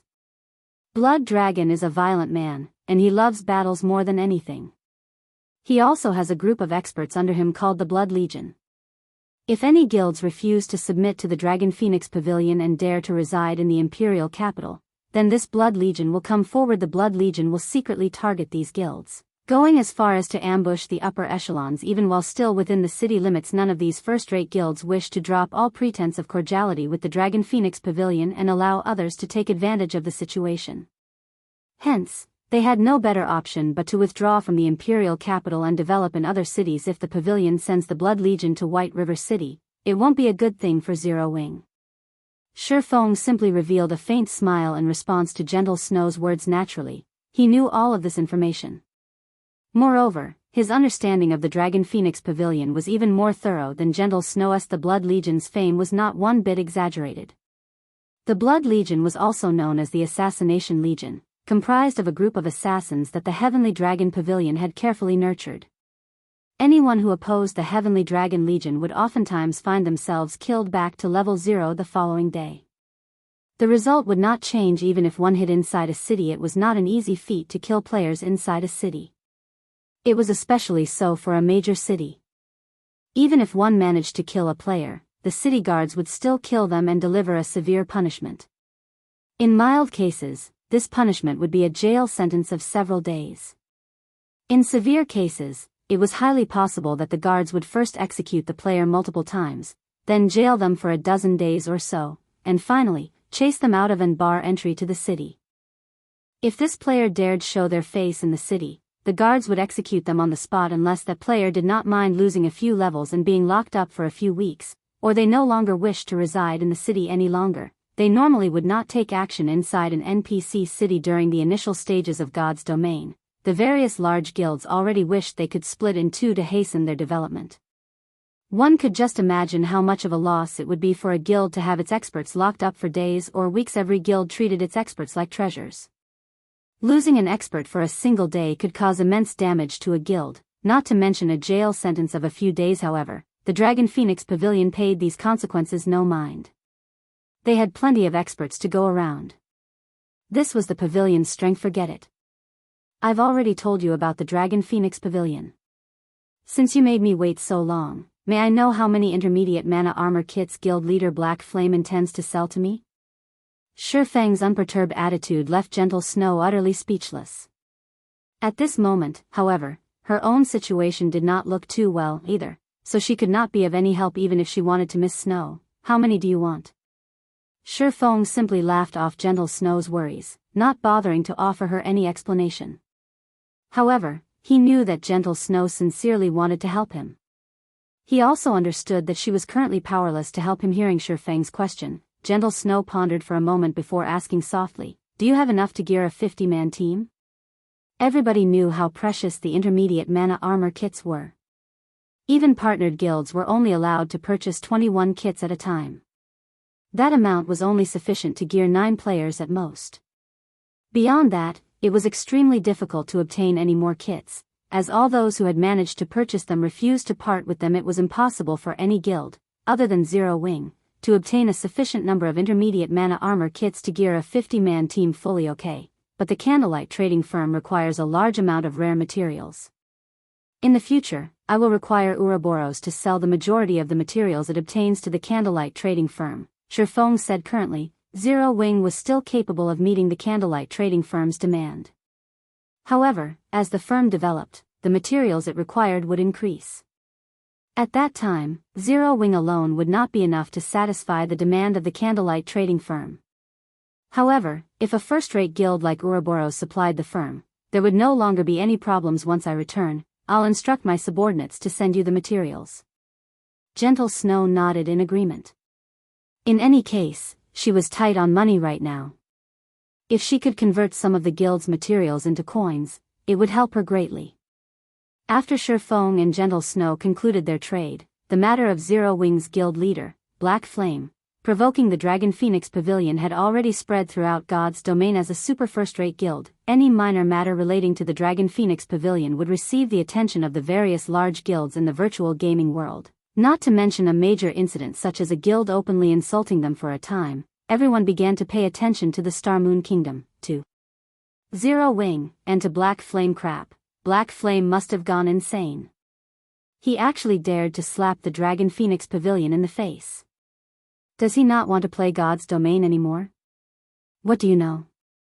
Black Flame is super amazing. He is a titled expert on the God's domain ranking list. He has his own pride, naturally, so how could he possibly hand over the Candlelight Trading Firm he had built by himself? I wonder what the Dragon Phoenix Pavilion will do. Isn't it obvious? If Dragon Phoenix Pavilion does not flatten a guild like Zero Wing, will it still qualify to be called a super first-rate guild? News and talk of the conflict between the Dragon Phoenix Pavilion and Zero Wing filled God's domain's forums. As for super guilds, they, too, had fun watching from the sidelines. Currently, while all of God's domain was in an uproar, the atmosphere inside one of White River City's high-class restaurants was extremely awkward. Pavilion Master, leave this matter to this subordinate. I will give Black Flame more than what he bargained for, the robust blood dragon requested respectfully. I never expected to encounter such a blind fool in this far-off city. Now, every player in God's domain knows of this incident. The great Pavilion Master has even sent me a message personally, telling me to deal with this matter as visibly as possible and show those super guilds that the Dragon Phoenix Pavilion is no longer just a super first-rate guild. Rather, it is a super guild that stands on equal footing, Nine Dragons Emperor said, a bone-chilling glint flashing in his eyes. Curling up his lips, he said, since the great Pavilion Master has issued the command, we cannot take this matter lightly. Notify the War Dragon Legion and have them meet us here immediately. I want to destroy Zero Wing's guild residence personally. Chapter 548, War Dragon Legion. The War Dragon Legion. Blood Dragon could not help but suck in a breath of cold air when he heard this name. The Dragon Phoenix Pavilion was divided into 2 pavilions, the Heavenly Dragon Pavilion and the Phoenix Pavilion. Both pavilions had their own strongest legions. The Heavenly Dragon Pavilion's strongest force was the War Dragon Legion. The Dragon Phoenix Pavilion nurtured its own experts internally. Among these experts, only the best of the best were allowed into the War Dragon Legion. One could say that the War Dragon Legion was the strongest legion specially established to contend with super guilds. Blood Dragon had also come from the War Dragon Legion. Who wouldn't be shocked by the Nine Dragons Emperor summoning the War Dragon Legion? Pavilion Master, aren't we just dealing with a small guild? Is there really a need for such a commotion? Chaos Dancer, the beautiful woman seated beside Nine Dragons Emperor, advised, In fact, we can rely on the Blood Legion to get rid of Zero Wing. If we expose the strength of the War Dragon Legion right now, won't we waste a trump card that we could use against those super guilds in the future? It doesn't matter. Since joining God's domain, the Dragon Phoenix Pavilion has yet to achieve anything significant. Now that everyone is watching the Dragon Phoenix Pavilion, it is a good opportunity for an excellent performance, Nine Dragons Emperor said, smiling playfully. Moreover, Zero Wing's reputation is not insignificant. If we can finish off Zero Wing swiftly, it will serve as a shock to some of those weaklings and let everyone know that the Dragon Phoenix Pavilion is no longer a super first-rate guild, but a true super guild. Understood. This subordinate will notify the War Dragon Legion immediately. Chaos Dance then began contacting the War Dragon Legion. Time passed little by little while the Dragon Phoenix Pavilion prepared to deal with Zero Wing. Other guilds did not idle and do nothing. Every one of them gathered their members in White River City for a time. Experts swarmed White River City despite it obviously being daytime. The number of players filling the streets surpassed even nighttime. Among all these players, aside from those that large guilds had sent, there were plenty of ordinary players who had hurried over from other cities. Players throughout God's domain knew about the Dragon Phoenix Pavilion's intentions to take out Zero Wing. Although this was clearly a one-sided battle, many players still wanted to witness the Dragon Phoenix Pavilion's strength. Hence, many ordinary players had hurried to White River City to watch the show. However, it was also this reason that boosted the candlelight trading firm's business. Among the items sold by the firm, light stones were the most popular. The candlelight trading firm's income had practically recovered to its peak, earning nearly 1,000 gold in 1 hour as a result. Melancholic Smile and the others at the candlelight trading firm focused fully on their work. Old 5, I heard that Black Flame defeated you, and Old 6 even after you two cooperated. This incident has not impressed the higher-ups, and they've started to look down on our 7 ghosts.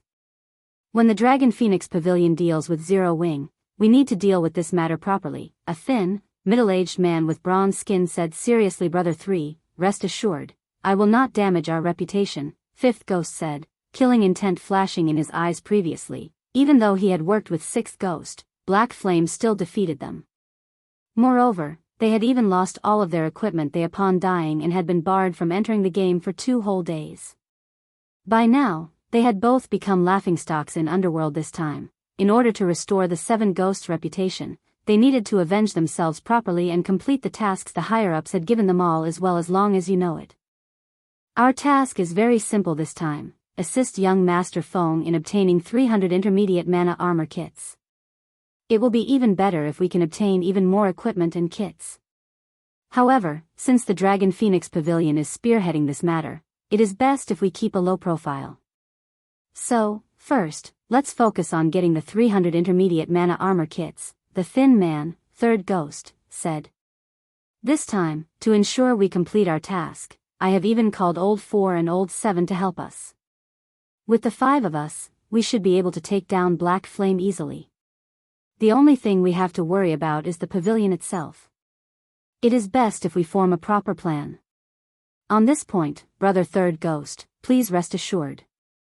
Based on my investigations, the Blood Dragon subordinates, the Blood Legion, will not be involved this time. The 9 Dragons Emperor has called in the War Dragon Legion instead. Every member of the War Dragon Legion is proud and arrogant, and they usually look down on everyone else. They should not pay any attention to us should we move against Zero Wing, Feng Xianyang explained, smiling faintly. As insurance, I have even had a large group of elites come over from Maple City. With such a powerful force, Black Flame will have no hope of survival. Having the Dragon Phoenix Pavilion deal with Zero Wing is already overkill. Adding us into the mix, Black Flame will die with a 100% certainty. Even if he is even more powerful than we suspect, he will have to consider his options carefully. At that time, he will willingly hand over the 300 intermediate mana armor kits. Fifth Ghost laughed coldly. If he refuses, then I'll give him a taste of what it feels like to wish for death. All of White River City's various large guilds, including Overwhelming Smile, considered and prepared to strike against Zero Wing while it was down, taking the opportunity to benefit from the guild's downfall. Meanwhile, in a high-class bar a short distance from Zero Wing's guild residence, many upper managers of guilds had gathered. The entire 3-story building was packed full of players. Among them, first-rate guilds fully occupied all of the private rooms on the third floor. From these rooms, one could clearly see every movement around Zero Wing's guild residence guild leader. Don't you think that Zero Wing is acting strangely? Even now, they are still so carefree. They have not taken any precautionary measures at all. Is this Black Flame pretending to be a fool, or is he actually one? Purple Eye frowned as she watched Zero Wing's guild residence through the window. There's nothing surprising about this. Black Flame simply does not understand the Nine Dragons Emperor's character. Look at the people inside the bar, for example. Aren't most of them members of first-rate guilds? Meanwhile, a newly established guild like Zero Wing and a newcomer to the virtual gaming world like Black Flame don't know Nine Dragons' style of conduct. Thus, he continues with his carefree manner, Galaxy Past said, laughing. Downing a mouthful of flame beer, he continued, the Nine Dragons Emperor is someone who conducts himself with a lofty tone and does not play his cards according to common sense. This time, he has even secretly mobilized the War Dragon Legion to deal with Zero Wing, making a fuss over a minor incident. Naturally, the only reason why he would mobilize such a powerful legion is to destroy Zero Wing's guild residence. A guild residence is different from a private shop. While inside the shop, the manager is invincible. However, it is a different story for a guild residence. It is slightly troublesome to deal with the residence's hired guards, and there are also the city guards who patrol the streets. With current players' levels and equipment, it is still impossible to resist the patrolling guards. Hence, no sane guild would attempt to attack another guild's residence. However, the Dragon Phoenix Pavilion is no trivial existence. One cannot measure by the strength of an ordinary guild. Moreover, the Nine Dragons Emperor is no fool. I keep getting the feeling that he has some sort of trick up his sleeve. Otherwise, he would not have sent the War Dragon Legion, a trump card that he had prepared for facing super guilds. What we need to do now is wait for the Dragon Phoenix Pavilion to make its move. Once they take action and Zero Wing falls, we can begin our operation as well. Purple Eye nodded silently this time. The Star Alliance had sent quite a number of elites and experts. They were not afraid that Zero Wing would not fall today. Instead, it was only a matter of how much profit they could gain. However, the various large guilds, including the Dragon Phoenix Pavilion, was ignorant of one point. Feng was a reincarnator. Moreover, he had also been the guild leader of a second-rate guild in the past. In order to survive in God's domain's harsh conditions, he had endured relentless pain and suffering as far as understanding massive existences like the Nine Dragons Emperor. The Nine Dragons Emperor, most likely, did not have a better understanding than Feng. Chapter 549, Leave None Alive. Inside the meeting room in Zero Wing's guild residence. Zero Wing's core members filled the large meeting room. Everyone could feel the tension in the air. War was imminent. Although Zero Wing had succeeded in suppressing Overwhelming Smile in White River City, their current enemy, the Dragon Phoenix Pavilion, was a lot stronger than Overwhelming Smile. The two guilds were on entirely different levels. Every player present fully understood how severe of a situation they were in. They also knew that it was highly unlikely that they would overcome this hurdle. Seated on the guild leader's throne, Feng suddenly asked, "You must think that I am a fool, right?" However, the only answer he received was silence. Not a single person answered his question. Everyone only stared at their guild leader, who was shrouded in mystery. Quietly, "I know the answer even without you saying a word," Feng laughed. Casual and relaxed, he said, "Everyone must think that I have gone insane, that I overestimate myself by challenging a super first-rate guild like the Dragon Phoenix Pavilion. Until now, aside from super guilds, not a single guild dares to make an enemy of the Dragon Phoenix Pavilion. Do you know why? The reason is very simple. They are simply too strong. They are strong enough that other guilds despair at the thought of them as an enemy. I believe that you should know all that. At this time, many guilds have already begun to prepare to take advantage of our misfortune. Every one of them is closely eyeing us like prey. There is not a single guild out there that thinks we might come out of this on top. They all believe that we will lose without a doubt and that our names will soon be wiped from God's domain. Do you know why? I'll tell you why. Since the very beginning, whether it is the Dragon Phoenix Pavilion or the various other first-rate guilds, none of these people have seen us as equals. Since the very beginning, they have thought of us as weak. So, they have come to bully us, to drink our blood and eat our flesh, to destroy us. However, I will warn them now. They will be disappointed since there has never been a guild courageous enough to challenge the Dragon Phoenix Pavilion. Then, today, we will be the first to make history. We will show everyone that Zero Wing is not a guild they can afford to provoke. If they wish to plunder our corpses, they'll have to seek permission from the swords in our hands first. The battle is to the strong. Today, let us teach the Dragon Phoenix Pavilion a lesson.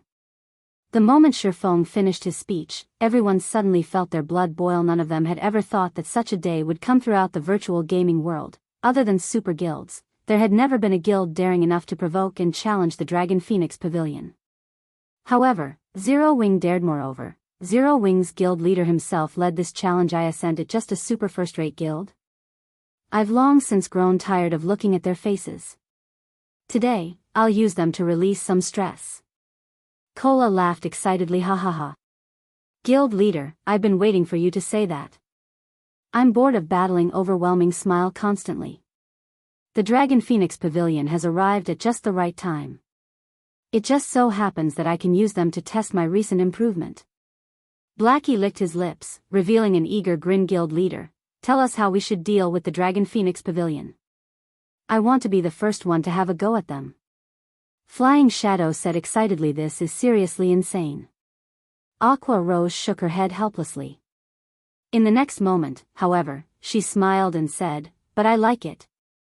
For a time, every Zero Wing member of the meeting room talked and laughed with each other. The heavy atmosphere from before vanishing the Dragon Phoenix Pavilion was indeed strong. However, they were not a bunch of weak and powerless noobs either. Since the Dragon Phoenix Pavilion dared to oppress them using force, they would show the pavilion that it had chosen a wrong opponent. They would let the pavilion know that the opponent it was about to face was not a weak, little cub, but rather, it was a ferocious beast with sharp fangs and claws. If I am not mistaken, it is highly possible that the Dragon Phoenix Pavilion will strike once the sun sets. Fire Dance, how are the preparations going on your side? Shifeng asked as he turned to the sharp and mesmerizing Fire Dance. Based on Shifeng's understanding of Nine Dragons Emperor, there was an 80% chance that he intended to destroy Zero Wing's guild residence. If a guild residence were destroyed, it could not be repaired within 10 days' time. Moreover, if a guild residence were destroyed, all members of the corresponding guild within the city would receive a penalty. Not only would all members lose a level, but their EXP gain would also be halved for the following 10 days. The guild's popularity would drop by 50,000 points as well. Moreover, after the destroyed guild residence was reconstructed, the quality of the guild quests the guild would receive would be significantly affected. The best time to destroy a guild residence was at night. Players' greatest foe when trying to destroy an enemy guild residence was not other players, but the patrolling NPC city guards. These city guards were no trivial matter. They were all level 150 NPCs. To players, they were nightmares. These NPCs only needed one hit to finish off the current players of God's domain. However, the number of patrolling city guards would change depending on the time of day. During the day, these NPCs always patrolled in groups of 20. By the time night arrived, however, that number would decrease to 10. If a guild attacked an enemy guild residence at night, it could notably lessen its losses. That way, the guild would have more combat power to spare for destroying the enemy guild residence. Meanwhile, since Shifeng dared to provoke the Dragon Phoenix Pavilion, he had naturally prepared if one wished to destroy a guild residence. Aside from the city guards, there were also the hired guards inside the guild residence to contend with. Although the hired guards were not as powerful as the level 150 city guards, they were still genuine level 50 NPCs. Meanwhile, depending on the employed NPC's strength, the asking price of said NPC would vary. Tier 0 guards cost 5 silver per day, whereas Tier 1 guards cost 30 silver per day.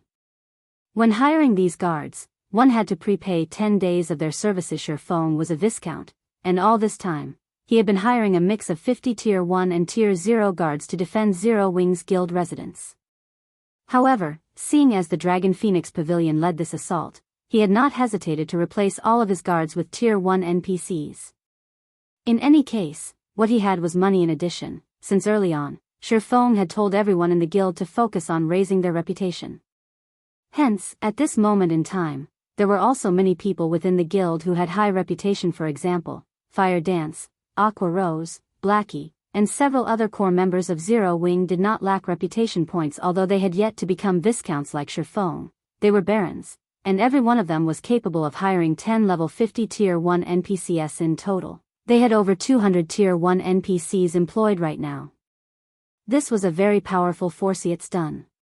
They all are hiding and lying in wait. Fire Dance nodded, a playful smile appearing on her face. Time slowly ticked by while everyone waited for the start of the battle. Night arrived in God's domain currently. Players clogged the streets neighboring Zero Wing's Guild Residence Pavilion. Master, all 1,000 men from the War Dragon Legion are in position. A valiant and extraordinary-looking youth reported to Nine Dragons Emperor. The War Dragon Legion was the strongest force in the Heavenly Dragon Pavilion's arsenal. As of today, it had never been used to deal with any guild less than a super guild. The Legion consisted of 1,000 players, and every one of these players wore level 25 fine gold equipment. A few even had level 25 dark gold equipment. These legionnaires' levels also ranged from level 27 to level 28. These players were definitely at the peak of God's domain in terms of levels.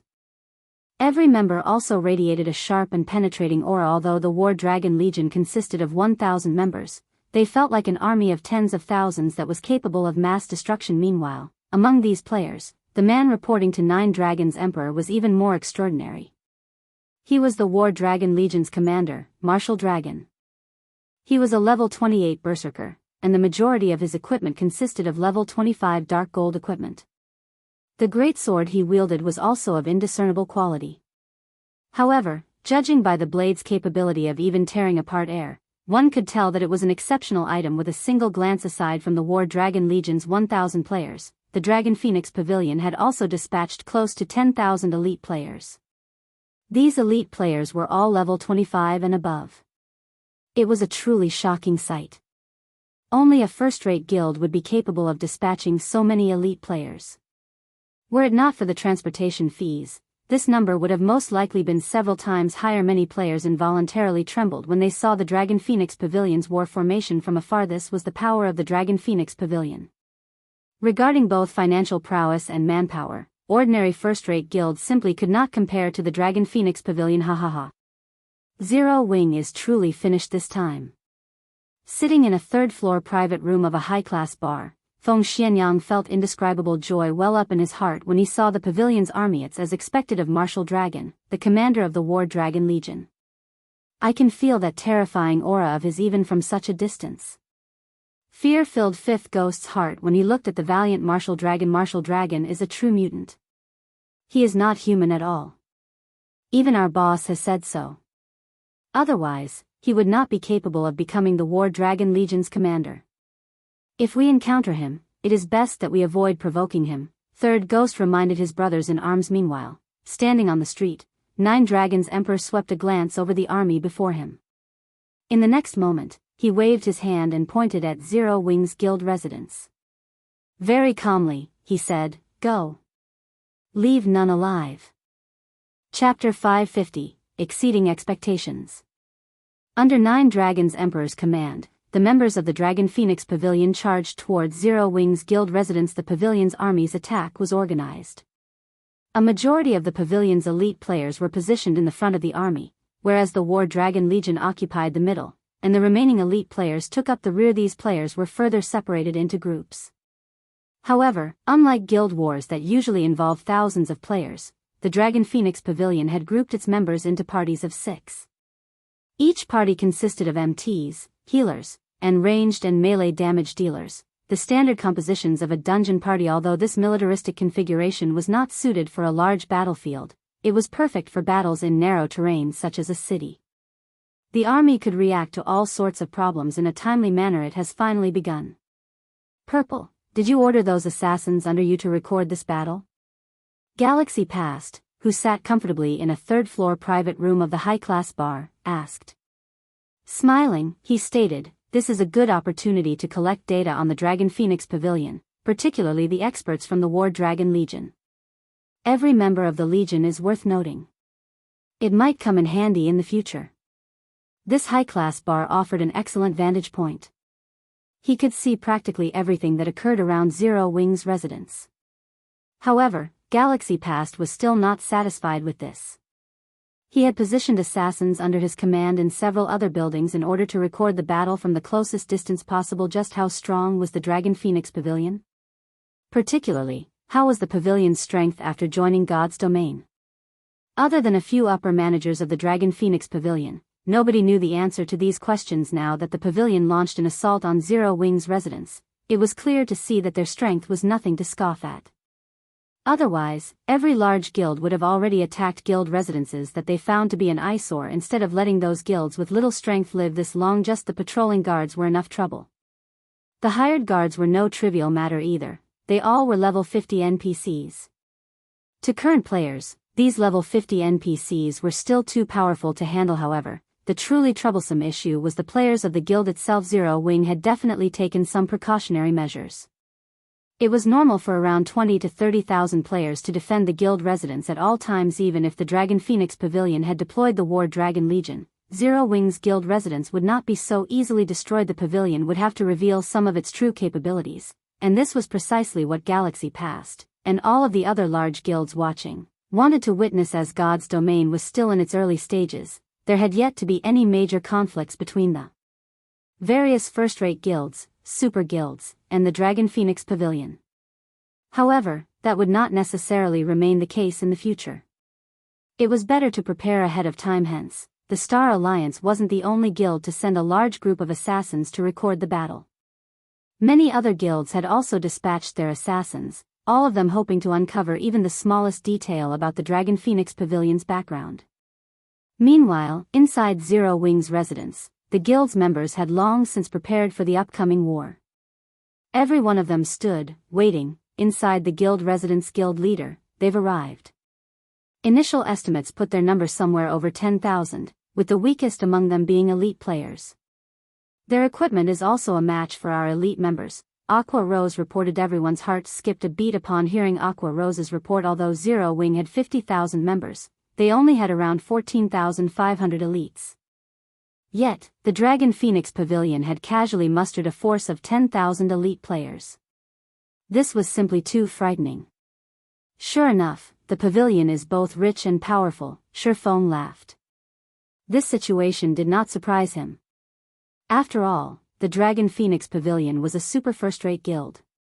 Even though White River City was not the pavilion's home ground, it would still be child's play for it to obliterate a second-rate guild. Move out, then. Coordinate your attacks with the NPCs, core members. Your main goal is to fend off the pavilion's War Dragon Legion. As for the enemy elites, they are just cannon fodder. Don't worry about them. Yes, sir. Everyone from Zero Wing unsheathed their weapons as a single unit, preparing to meet the oncoming threat. This time, Shifeng did not bother to send for many members to defend the guild residence. The defending players consisted only of Zero Wing's elite and core members, with a total just over 14,000 players. It was not because Shifeng did not want more people defending the residence. Only, having more people was not necessarily a good thing. A normal member of the guild would only find their death by joining this battle. Moreover, the battlefield was very cramped. There was simply no way to display the advantage of numbers here. On the contrary, having too many members in the battle would only obstruct the elite members. As the Dragon Phoenix Pavilion's army was about to charge through the residence's entrance, the ranged classes of Zero Wing got ready to launch their spells and arrows. If an outsider barged into the residence without explicit permission, guild members were allowed to kill said outsider without needing to fear any repercussions. The city guards would not take action against the guild members. On the contrary, if an outsider attacked people inside the residence, the city guards would rush towards the residence to apprehend. Thima's elemental mana began to gather above Zero Wing's residence, and patrolling city guards began to charge over. 9 Dragons Emperor suddenly shouted, "Activate the scrolls." Suddenly, several MTs at the forefront of the army revealed black magic scrolls that they had kept hidden for quite some time now. The MTs immediately unfurled the scrolls and activated them. In the next moment, the elemental mana filling the space above Zero Wing's residence started going berserk. Curse scroll? Shifeng was genuinely surprised when he saw the magic scrolls in his enemy's hands. Magic scrolls fit into various categories. However, the rarest had to be ones that carried curses. This was a type of forbidden spell. All curses possessed an astonishing might, and it was not easy to turn it into a magic scroll. Hence, it was extremely difficult to obtain even one curse scroll yet. The Dragon Phoenix Pavilion had actually managed to reveal 4 such scrolls. It was simply inconceivable at this moment. However, even 9 Dragons Emperor's face twitched slightly. 4 curse scrolls. He had only managed to obtain these 4 scrolls after gathering the entirety of the Heavenly Dragon Pavilion's power. Now that he was using all of them in one go, and on a small, nameless guild no less, even he felt the sting of the lost 4 curse scrolls. Consider this your burial, Zero Wing. 9 Dragons Emperor smiled faintly at the dark clouds gathering in the sky. Suddenly, black rain began to fall. As if these black raindrops had lives of their own, they attached themselves to all players caught within the spell's vicinity. Dark God's Descent. Shifeng paled instantly. Although he wanted to defend against this spell, Dark God's Descent was unblockable. Even if he had magic immunity, it wouldn't change a thing. Dark God's Descent was a silencing curse. With 4 of these curse scrolls being used simultaneously, the forbidden spell's effective radius and duration increased significantly. It was definitely an efficient weapon for team battles at this moment. A Dark God status imperceptibly appeared in everyone's status window, the duration lasting for 1 full hour. In other words, within the next hour, any players within the curse's effective radius were unable to use any of their spells. They could not even use the tools they had inside their bags. To put it simply, players could only participate in melee combat. The Dragon Phoenix Pavilion had obviously prepared these curses as a countermeasure for large-scale destruction spells, and NPC's Blood Dragon lead some elites to pin down the patrolling guards and let Martial Dragon handle the rest, 9 Dragons Emperor ordered. He then turned to look at Chaos Dancer, saying, "Let's go, we'll watch the show from upstairs." After receiving the command, Blood Dragon led the elite players, who were positioned at the rear line and remained unaffected by the Dark God, and charged towards the 10 level 150 patrolling guards. At the same time, Martial Dragon shouted, "Kill! Annihilate Zero Wing! Leave not a single player alive!" The War Dragon Legion suddenly charged into Zero Wing's residence. As for the other elite players, they were tasked to delay the residence's NPC guards. When silenced, an expert strength stepped into the spotlight when the War Dragon Legion's 1,000 members charged into Zero Wing's 10,000 plus elite members. They were like wolves among a flock of sheep. Immediately, the members of the War Dragon Legion started a slaughter. At this point, Zero Wing possessed more than 400 Tier 1 players. It had more Tier 1 players than every guild in White River City combined. Naturally, all those capable of becoming Tier 1 classes at this stage of the game employed powerful techniques. Even if they were not yet experts, they were not far from that hurdle. Zero Wing's members were also famed for having amazing equipment. Even if their techniques were lacking, they could make up the gap with their equipment in front of absolute strength. All manner of tricks were useless. Even so, Zero Wing possessed far fewer experts than the Dragon Phoenix Pavilion. Not to mention, the members of the War Dragon Legion were experts who had undergone careful screening. Do you think we're that easily bullied? All guards, to the lines! Shifeng commanded. Suddenly, an additional 200 Tier 1 NPCs emerged from the guild hall. Moreover, these Tier 1 NPCs were all melee classes. Chapter 551, Fleeting Scene. The originally imposing Dragon Phoenix Pavilion members were immediately shocked by the appearance of the 200 level 50 Tier 1 NPCs. 9 Dragons Emperor, who watched the battle from afar, also wore a grim expression. Didn't the reports say that they only had around 50 plus NPCs? 9 Dragons Emperor turned to the intelligence agent beside him. Snapping, he yelled, "Just what have you all been doing?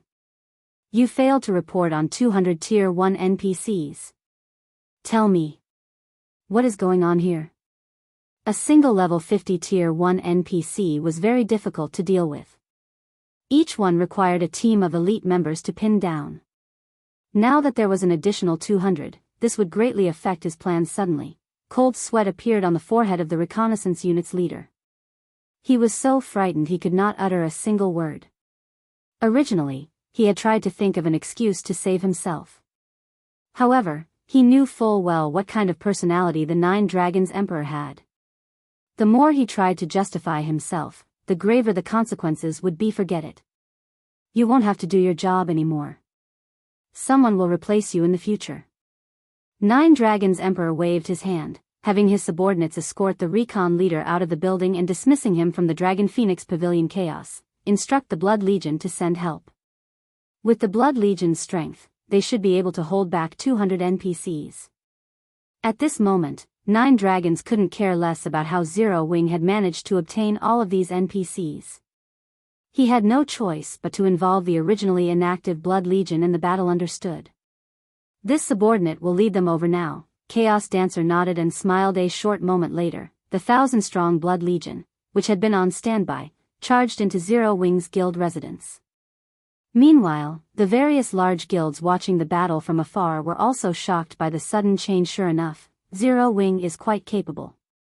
With so many Tier 1 NPCs, even the Blood Legion will not be able to hold them off for long. After all, each level 50 Tier 1 NPC is the equivalent of a level 50 special elite. Galaxy Pass sighed. If any other first-rate guild stood in the Dragon Phoenix Pavilion's place right now, they would have no chance against Zero Wing. Particularly, that large-scale silencing spell the pavilion had used before the battle began significantly restricted the NPC's combat power and had even sealed Zero Wing's large-scale destruction spells. Zero Wing had lost all their advantages with just this single move. Meanwhile, inside Zero Wing's residence, a melee battle had broken out. The scene in the residence looked just like a battlefield from ancient times. Currently, the magical classes, who boasted the highest power, could only fight using their staffs. The magical classes in God's domain were different from other virtual reality games. They were not completely incapable of participating in melee combat, but they were not specialized in it. They possessed very few skills that could be used in a melee battle. In addition, their classes mainly focused on intelligence and vitality, making them even more inferior in melee combat at this moment. However, nobody could care less. Even the healers of either side fought each other, not to mention the other magical classes. Compared to the one-on-one fights between the magical classes, the battles between the physical classes were intense. Currently, none of them could use any skills or tools and had to rely solely on their combat techniques. It was especially true for the War Dragon Legion. A majority of the War Dragon Legion members consisted of physical classes, and everyone was an expert among experts. Normally, they were capable of soloing a special elite of the same level, and some were even capable of putting up a good fight against a chieftain of the same level. Elite players could become elites in the first place not solely because of their levels being above average. It was more due to the fact that they could solo an elite monster of the same level. Hence, they were called elite players. Meanwhile, in the eyes of God's domain's ordinary players, experts were individuals capable of soloing a special elite of the same level. As for top-tier experts, in the eyes of ordinary players, they were individuals who could contend with a chieftain of the same level. Chieftains were normally bosses in party dungeons. Every member of the War Dragon Legion, at the barest minimum, was capable of confronting a chieftain of the same level by themselves. Some were even capable of killing a chieftain of the same level. Having these experts deal with 4 or 5 elite players simultaneously was a trivial matter. They might even be able to defeat 4 or 5 elite players without losing a single HP. It was just like how a chieftain could easily defeat 4 or 5 elite monsters in the blink of an eye. The 1,000 members of the War Dragon Legion had already killed close to 3,000 Zero Wing members without suffering even a single fatality. If not for many of the War Dragon Legion's members and the Blood Legion holding back the Tier 1 NPC guards, Zero Wing's death count would have been much higher by now. However, compared to the War Dragon Legion's captain, Martial Dragon, these ordinary members of the War Dragon Legion were nothing. Martial Dragon was like a silver storm. Everywhere he passed, a rain of blood would follow. When half a dozen elite members of Zero Wing dashed up to Martial Dragon, they were instantly struck by Martial Dragon's bone-chilling and immeasurably heavy aura, their complexions turning pale and movements becoming extraordinarily sluggish. Immediately after, multiple red streaks of light weaved across their bodies, sending them flying into the air. In the next moment, blood poured out like a fountain from multiple wounds. When these elites returned to the ground, a piece of equipment dropped beside them. Their bodies were no longer capable of movement. The War Dragon Legion is truly frightening. There are many among them who are even stronger than I am. That Martial Dragon is especially impressive. If I fought him, I'm not confident that I could even block a handful of moves before he defeated me.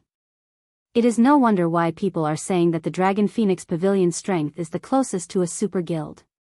This Martial Dragon can indeed put up a fight against those old fellows, Galaxy Pass stated incredulously super guilds had not become such because of their massive financial prowess or their large army of experts. The true reason was those inhuman experts that stood at the very top of the virtual gaming world. Martial Dragon had precisely the potential to become such an expert. I heard that Martial Dragon is a talent that only appears once every 10 years in the Heavenly Dragon Pavilion. It seems that this was not an exaggeration. Purple Eye watched Martial Dragon's figure that resembled a god of war, awe and anticipation, as well as some hints of jealousy, filling her eyes to experts like herself. It was an instinct to revere the strong. At the same time, she also wished to challenge those powerhouses who stood at the summit. Martial Dragon was someone who had already obtained the right to challenge such individuals, so how could she not be jealous? Purple Eye even considered exchanging a few moves with Martial Dragon right this instant. Even though she knew she was no match for the man, the exchange would still benefit her immensely. If an expert wished to improve themselves quickly, they could not just rely on self-research and experimenting.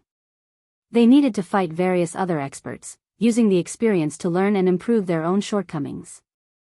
Only then could they improve quickly. While Purple Eye focused on Martial Dragon's every move, hoping to learn something through his actions, she suddenly noticed Martial Dragon's gaze shift to another location, his eyes revealing both traces of shock and excitement. Turning to look where Martial Dragon had shifted his attention to, Purple Eye similarly found herself shocked. Who is that person?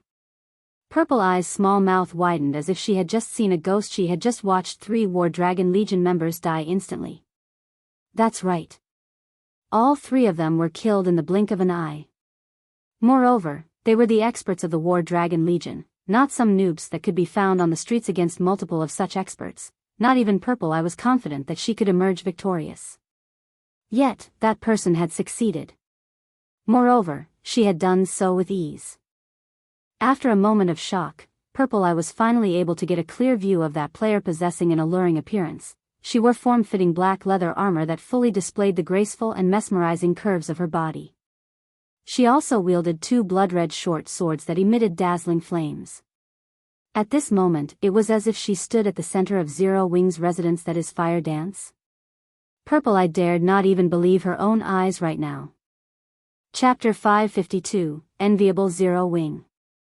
Purple Eye repeatedly rubbed her eyes and did a double take at the alluring figure. In the end, she was 100% sure she had not seen wrong. Why is this so different from what was reported? Purple Eye had read many reports on Zero Wing. The Star Alliance had gathered on every noteworthy expert in Zero Wing. There were also videos of every one of these noteworthy experts. Fire Dance was one of the few most noteworthy experts in Zero Wing. Hence, Purple Eye had a very good understanding of Fire Dance's strength. However, the data on Fire Dance had only noted her as a top-tier expert and that she was only barely able to contend with a chieftain of the same level. Hence, Purple Eye had not placed any importance on Fire Dance at all. Only Aqua Rose could be considered a worthy foe for her. Fire Dance had not even ranked on her list now, however. Fire Dance had easily defeated 3 top-tier experts. How could this strength not shock Purple Eye? It was especially true for that blade-like aura surrounding Fire Dance.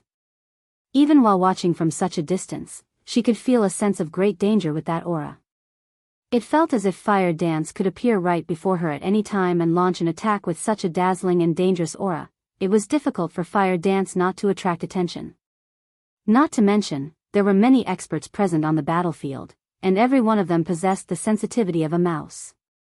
These experts detected the source of the danger instantly. 4 of the War Dragon Legion members closest to Fire Dance charged towards Fire Dance simultaneously. As if they had planned this, they coordinated their actions perfectly, launching an attack from all sides. Facing the encirclement of the 4 legionnaires, Fire Dance's figure swayed slightly. In the next moment, only an afterimage remained in her place, denying the legionnaires their chance to strike.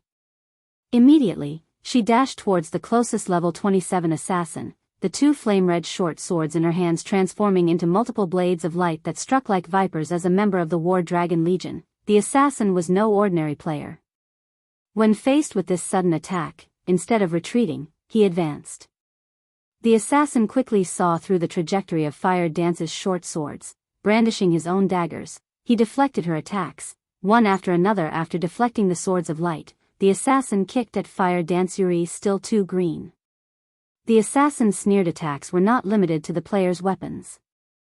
A player could use their body to attack as well. However, Most players had adopted the mindset that one could only launch melee attacks with their weapons, nothing else. Hence, they would normally focus their attention on an enemy's weapons and hands. This unexpected kick right now would cost Fire Dance her life at this moment. However, a berserker, who was a short distance away from the assassin, shouted, "Little Six, behind you." Thanks to the warning, the assassin called Little Six suddenly noticed that he had only kicked an afterimage behind. Little Six suddenly felt his back grow cold. His many years of combat experience and acute senses alerted him that someone was behind him. Immediately, he tried to bend his body forward in an attempt to dodge the incoming attack. However, Fire Dance did not use her short swords to attack at all. Instead, the instant she circled to the assassin's back, her slender leg kicked the assassin's thigh. Caught unprepared, the strike sent the assassin spinning into the air. Immediately after, Fire Dance swiped her blade across the assassin's throat. Overall, her actions were simple and direct with no wasted movement whatsoever. At this moment, she looked just like a veteran killer. By the time the 3 other War Dragon Legion members caught up to Fire Dance, this assassin had become a disembodied soul under Fire Dance's swords. Although the entire process seemed slow, in reality, everything had happened in the blink of an eye. In the time it took Fire Dance to steal the assassin's life, the Legionnaires had only crossed a distance of 10 yards when the 3 Legionnaires arrived before the female player. They slid to a halt, their eyes locked onto Fire Dance's seductive body.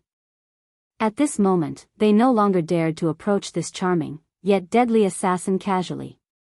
"Purple, why haven't I heard anything about this Fire Dance?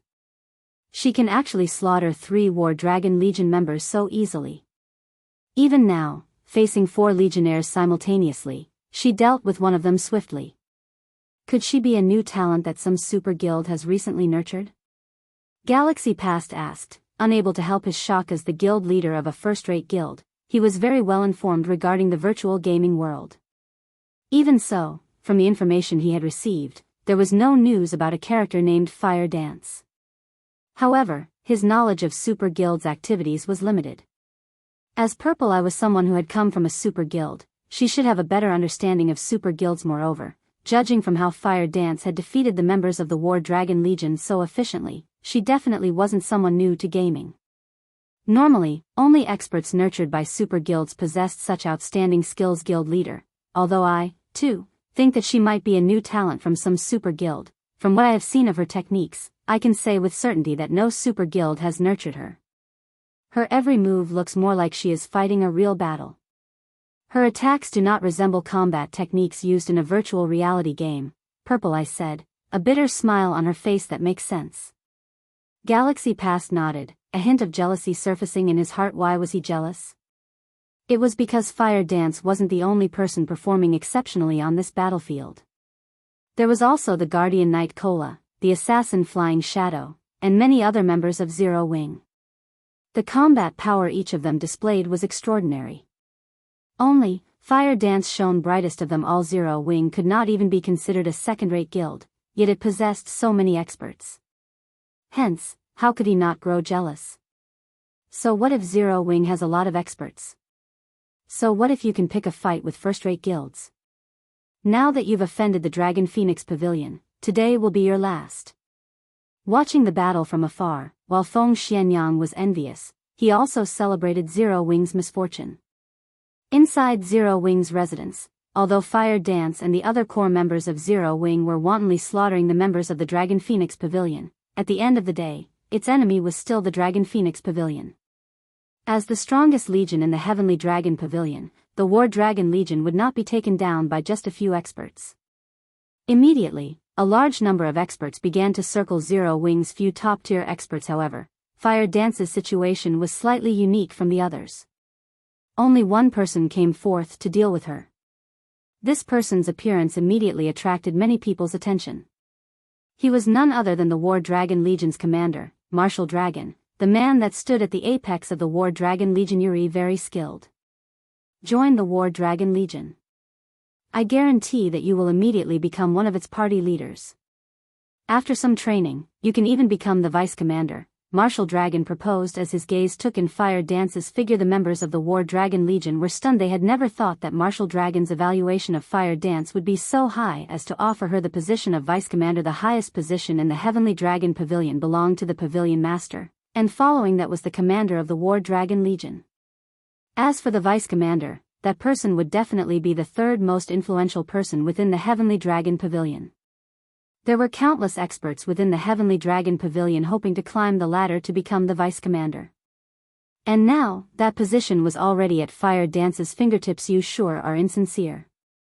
I am the commander of Zero Wings Core Team. Why should I head over to your side to become a measly little Vice Commander? Fire Dance revealed a playful smile.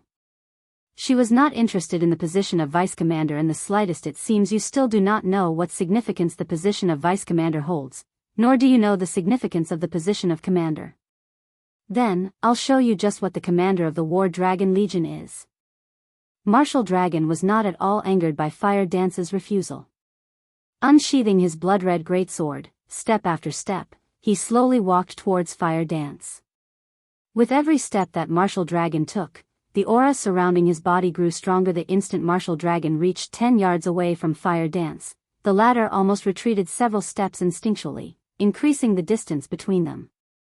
At this moment, Fire Dance's expression had become extraordinarily grim, as if she were greeting a great enemy. Oh? Sure enough, I wasn't mistaken. You are able to see it, Martial Dragon laughed, becoming more satisfied with Fire Dance. Chapter 553, The Difference of Top-Tier Equipment. How about it? This should be sufficient to convince you to join the War Dragon Legion, right? Martial Dragon asked once again. This time, instead of replying, Fire Dance quietly stared Martial Dragon. Just what kind of monster is this person? Why did I feel that death was right before me when he was still 10 yards away? After undergoing special training for a time, Fire Dance's strength had undergone a qualitative improvement. Lei Bao's training had especially helped her improve her control over her own body. Her senses had become far more sensitive as well. Meanwhile, as Fire Dance stared Martial Dragon, she felt as if she stood before a towering mountain. Particularly, when Martial Dragon was only 10 yards away from her, it felt like that towering mountain had instantly appeared above her and physically pressed down on her. At that very instant, she felt as if her life was no longer under her control. This feeling was different from the pressure she normally felt when facing a powerful enemy. It felt as if everything within a 10-yard radius of Martial Dragon was completely under the Berserker's control. Fire Dance could not believe it. She could not figure out just how Martial Dragon had achieved such a feat. Martial Dragon was clearly a Berserker. Aside from a few specific skills, a Berserker's normal attack range was limited to 5 or 6 yards. Moreover, the Dark God's descent had silenced everyone, and none of them could use any skills. Yet, Martial Dragon had an attack range of 10 yards and could even inflict a feeling of impending doom. Even Fire Dance began to wonder if she was hallucinating due to her fatigue from her recent training.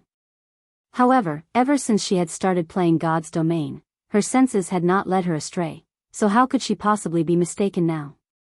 Hence, Fire Dance immediately retreated from Martial Dragon. However, dragging on this fight was not a solution.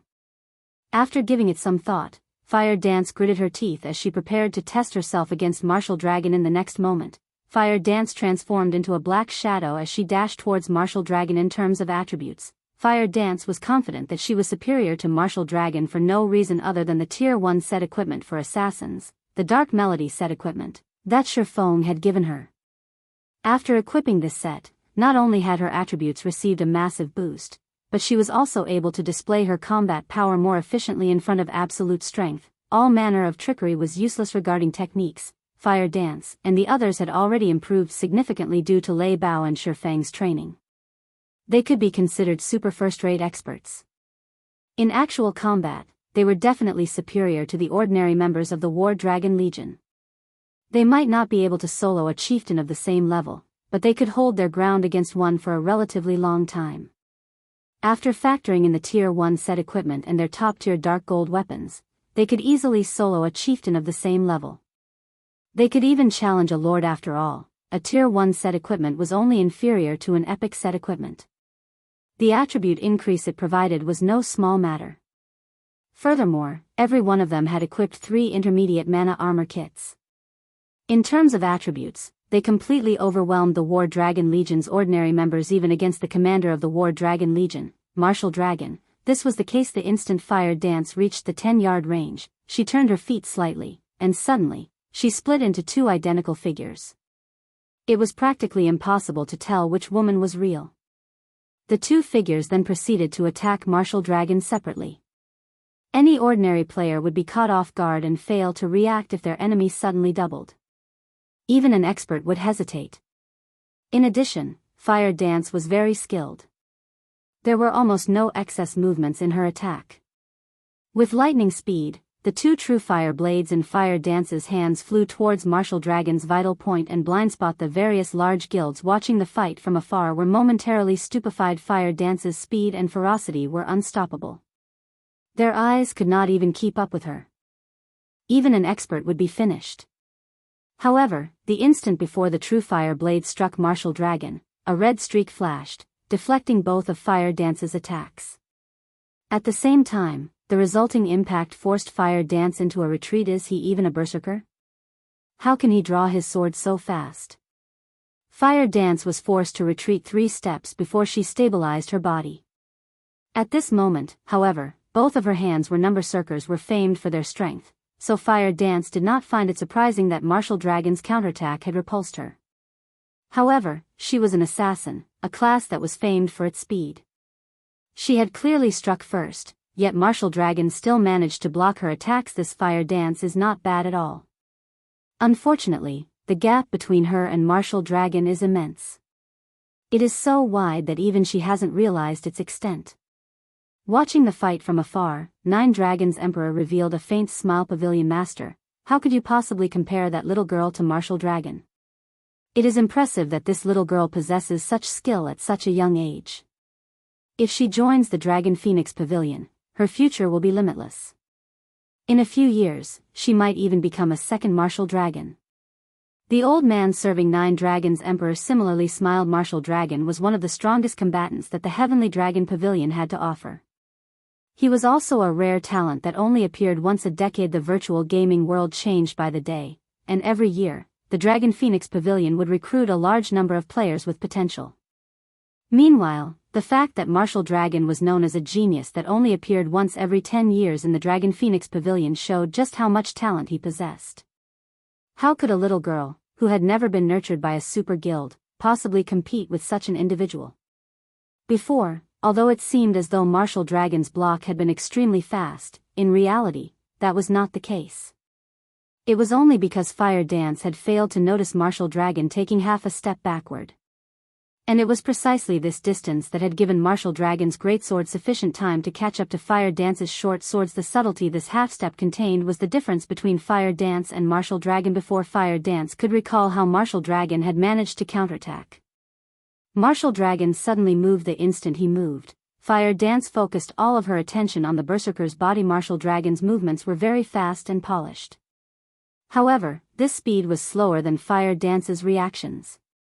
In an instant, Fire Dance predicted the berserker's attack route and prepared to counterattack. Since my strength is not a match for him, I'll use speed to face him. Through the previous exchange, Fire Dance had discovered her advantages and disadvantages against this opponent. Assassins possessed extremely high agility. Hence, regarding movement speed, they were leaps and bounds above berserkers. With that in mind, Fire Dance planned to fight a moving battle with Martial Dragon. Fire Dance instantly dodged the attack from Martial Dragon's greatsword.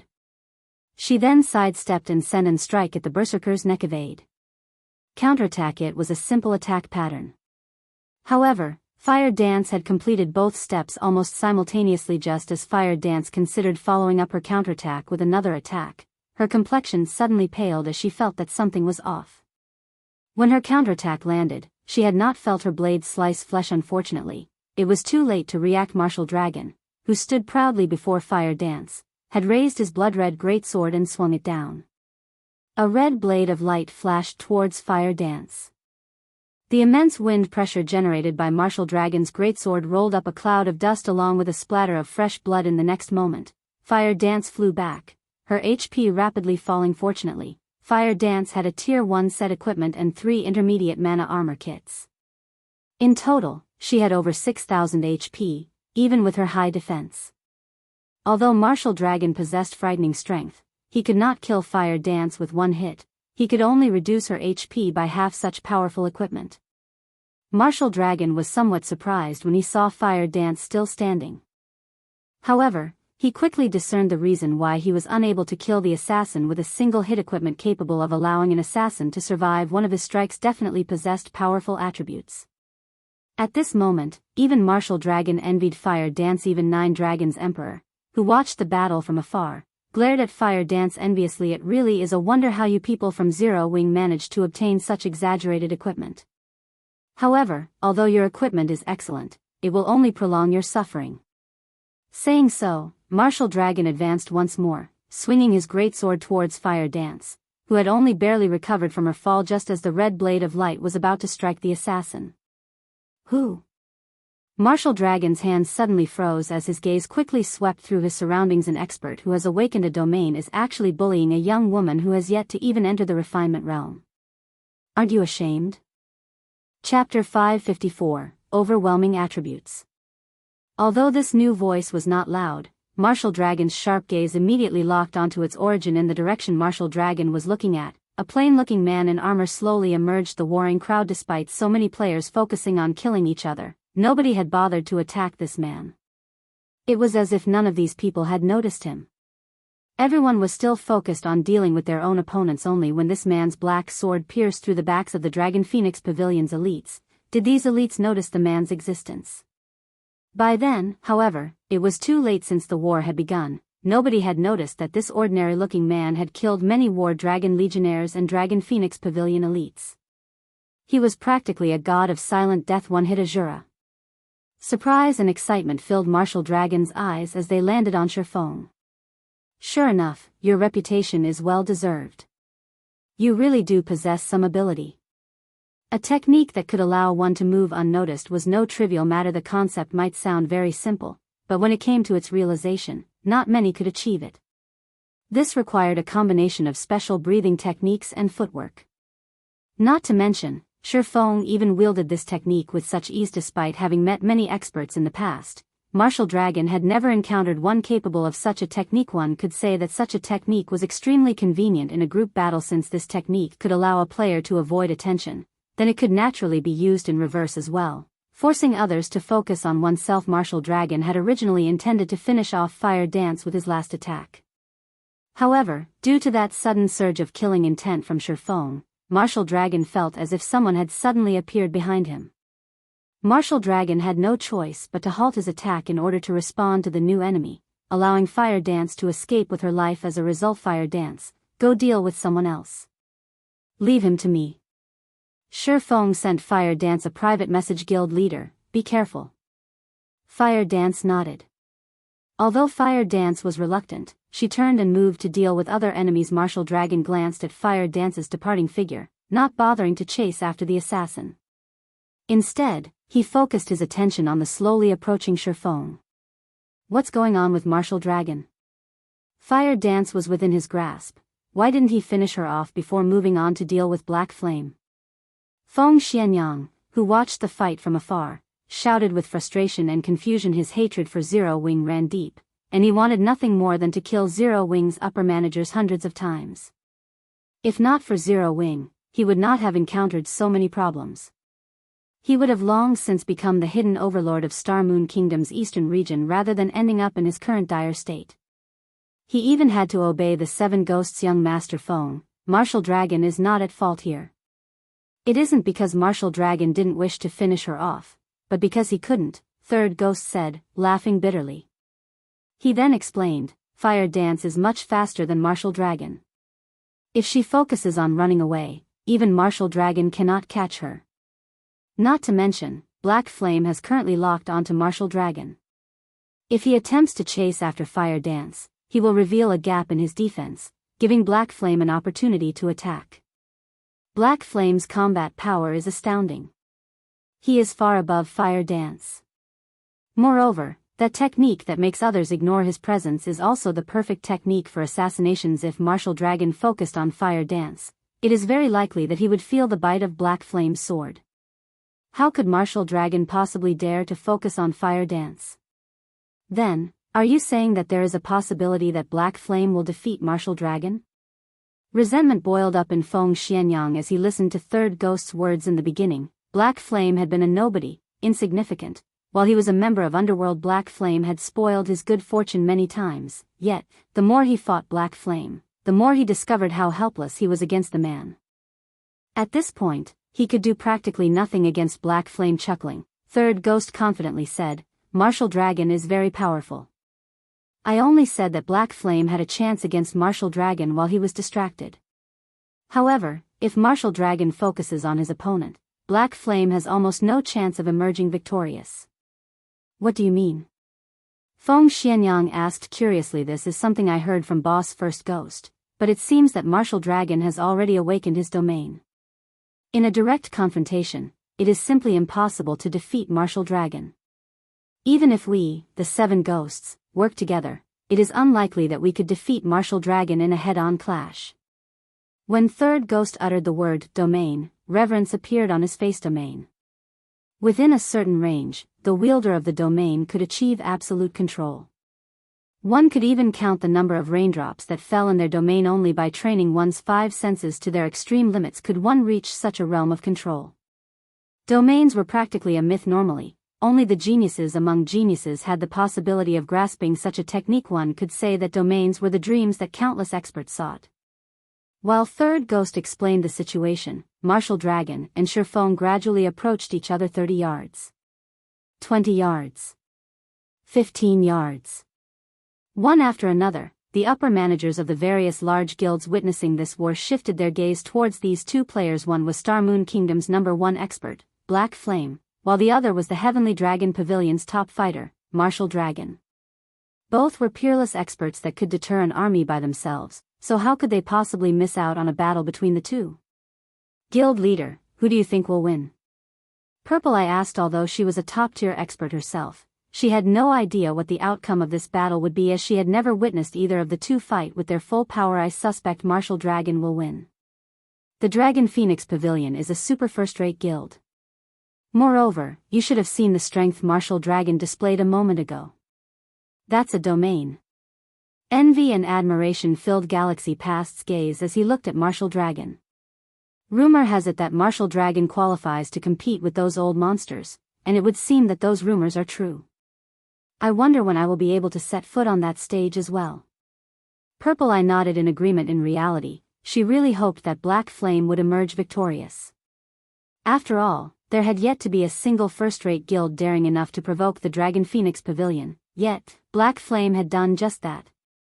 One could not help but admire the man now. He even faced off against a combat genius like Martial Dragon. Unfortunately, Black Flame had yet to reach that stage. Moreover, the difference in the number of experts between Zero Wing and the Dragon Phoenix Pavilion was simply too huge. There was no room for Zero Wing to resist.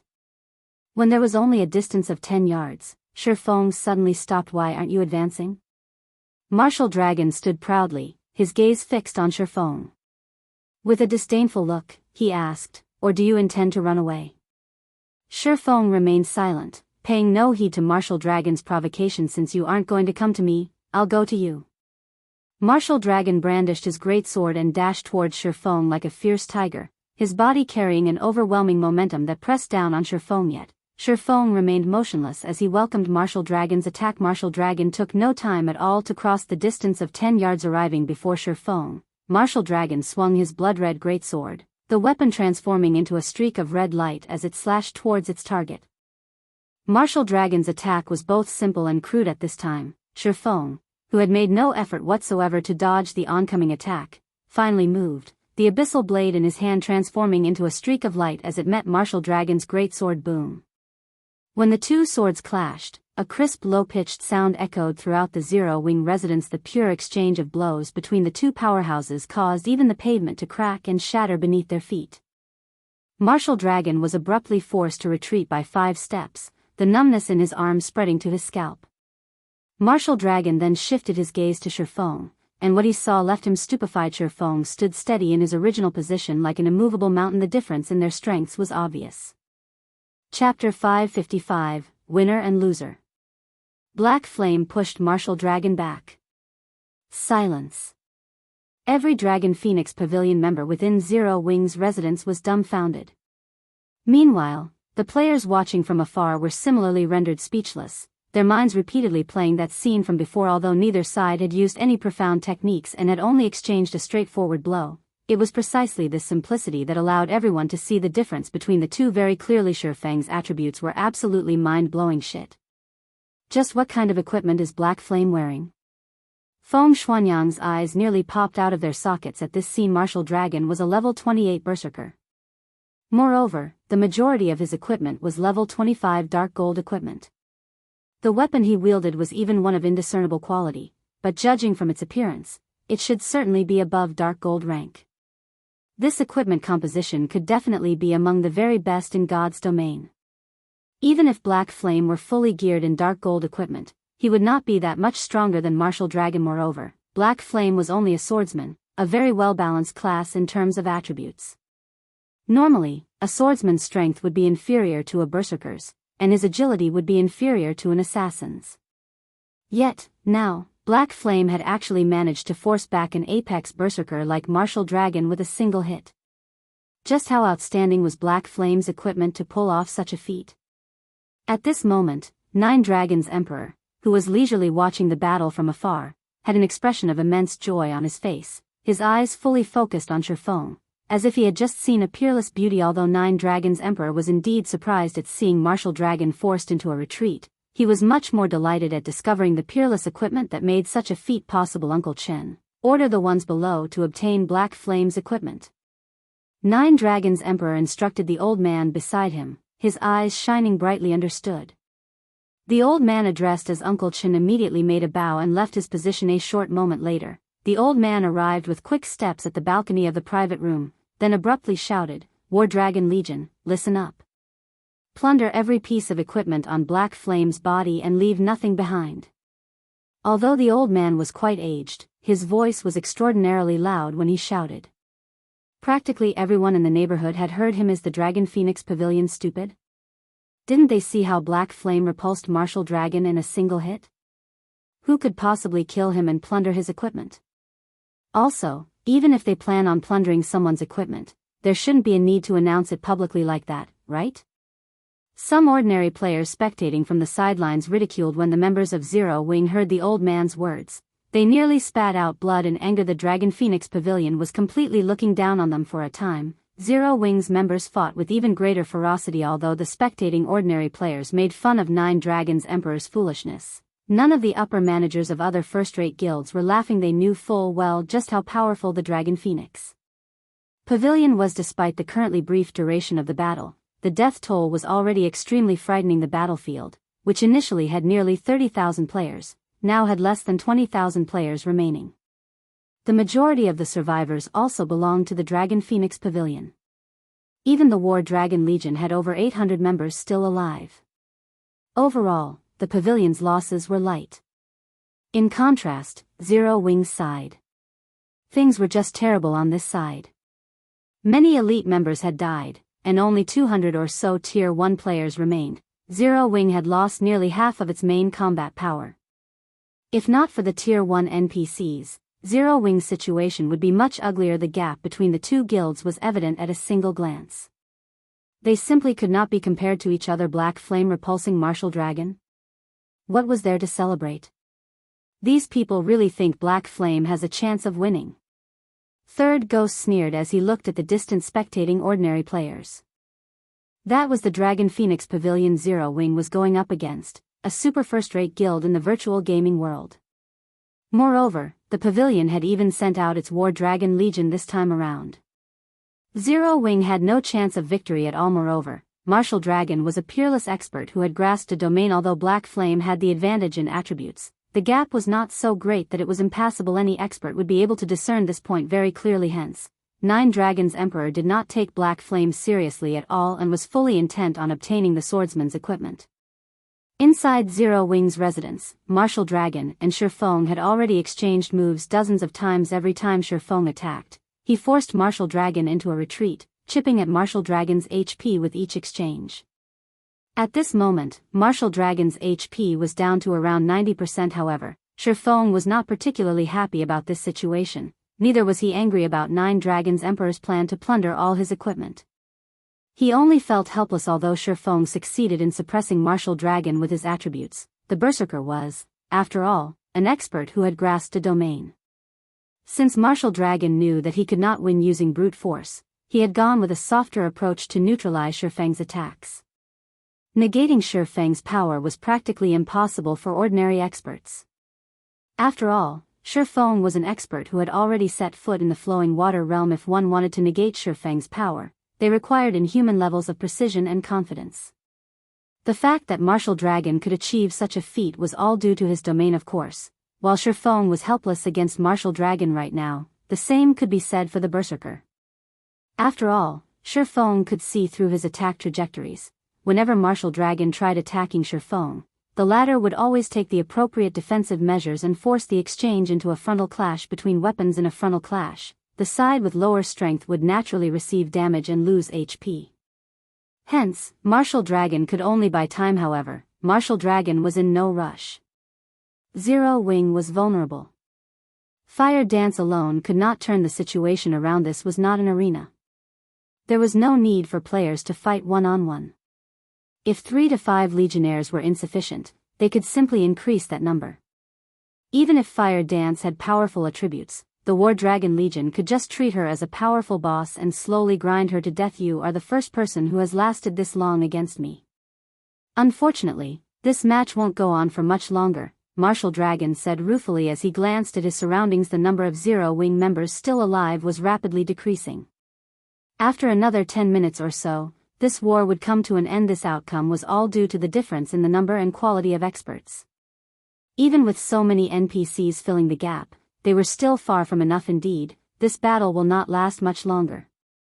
Shifeng's heart ached over this situation as well. The losses Zero Wing had suffered in this war was simply too massive.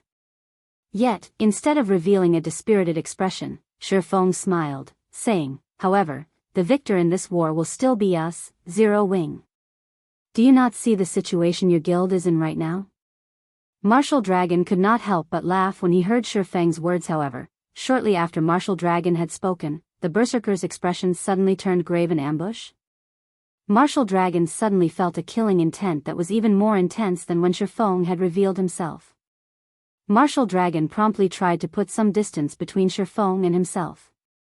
However, Shifeng did not allow Martial Dragon to do so, sticking closely to the Berserker at all times. In terms of speed, Martial Dragon was simply no match for Shifeng. Just as Martial Dragon faced Shifeng's barrage of attacks, the shadow of a figure suddenly appeared behind Martial Dragon's scram. Martial Dragon had already been on his guard against this figure. Tightening his grip on his great sword, he swung the weapon towards his back with all his might, the weapon itself transforming into a streak of red light. Under normal circumstances, this sudden attack definitely would have caught the player, who had appeared behind Martial Dragon, by surprise. Dang. However, this red blade of light was easily blocked. Martial Dragon finally managed to get a clear look at the ambusher and was stunned. This man had gray hair and a tall, robust body that was significantly larger than an ordinary person's. Also, this man was not a player but an NPC. Although this NPC was only level 40, lower than those level 50 tier 1 guards, the pressure Martial Dragon felt from him was even stronger than what he'd felt from a High Lord. However, Martial Dragon had no time to ponder the identity of this NPC, because the moment this NPC swung his sword, over a dozen wind blades flew at Martial Dragon from all sides. Only Shifeng knew what this skill was. Tier 2 sword skill, Wind Roar. This skill could not be blocked and could only be dodged. But Martial Dragon no longer had time to dodge. Right now, in the blink of an eye, multiple wind blades devoured Martial Dragon, his 6,000 plus HP instantly bottoming out with not a single point remaining. The ambusher was none other than Shifeng's personal guard, Kite. Only, at this moment, Kite had already recovered his original strength. No longer was he a tier 1 swordsman but a tier 2 sword master, instead. Chapter 556, Might of a Sword Master. He actually died, just like that. That's Martial Dragon. How could someone possibly kill him with one hit? When did that frightening NPC appear? For a time, the upper managers of the various guilds spectating the battle were stupefied. Commander. Martial Dragon's abrupt death stopped the Dragon Phoenix Pavilion members' rising momentum. Cold as the commander of the War Dragon Legion, Martial Dragon had never died, not even once, ever since he entered God's domain. Not even Hell Mode Team Dungeons could end his life. The elites of the Dragon Phoenix Pavilion and the members of the War Dragon Legion all admired Martial Dragon greatly, using him as their role model. One could say that Martial Dragon was the symbol of the War Dragon Legion, as well as the Legion's backbone. Now that their backbones suddenly disappeared, even the members of the War Dragon Legion were dumbfounded. They had never once thought that Martial Dragon would die. As if adding insult to injury, he was a casualty in a war of annihilation against a small guild, that damnable Black Flame. He actually has another hidden trump card. A chilling light flashed across Nine Dragons Emperor's eyes as he glared at Shifeng. However, even if you have the help of a level 40 tier 2 NPC, you will all still perish today. Uncle Chen, head into the battlefield with Blood Dragon. Do not let Black Flame get away at all costs. The same goes for that tier 2 NPC. Martial Dragon was renowned throughout the entire virtual gaming world. He was practically synonymous with the Dragon Phoenix Pavilion and was also the proof of the Heavenly Dragon Pavilion's strength. Yet, now, Martial Dragon had actually been killed in a war with a minor guild like Zero Wing. If news of this matter were to spread, the damage to the Dragon Phoenix Pavilion's reputation would be severe. At this moment, the only way to redeem the pavilion's reputation was to thoroughly consign Zero Wing to history and have everyone know what the consequences were for. Angering the Dragon Phoenix Pavilion presently, Zero Wing had only a small number of members left alive. On the other hand, the Dragon Phoenix Pavilion suffered only minimal losses among its main experts.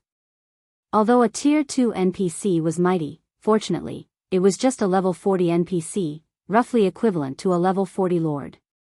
With the number of experts in the War Dragon Legion, they could easily defeat a level 40 lord. Understood.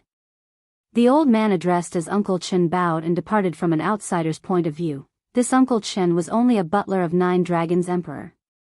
However, every upper manager in the Dragon Phoenix Pavilion knew that this old man with a head full of white hair was not just Nine Dragons Emperor's butler.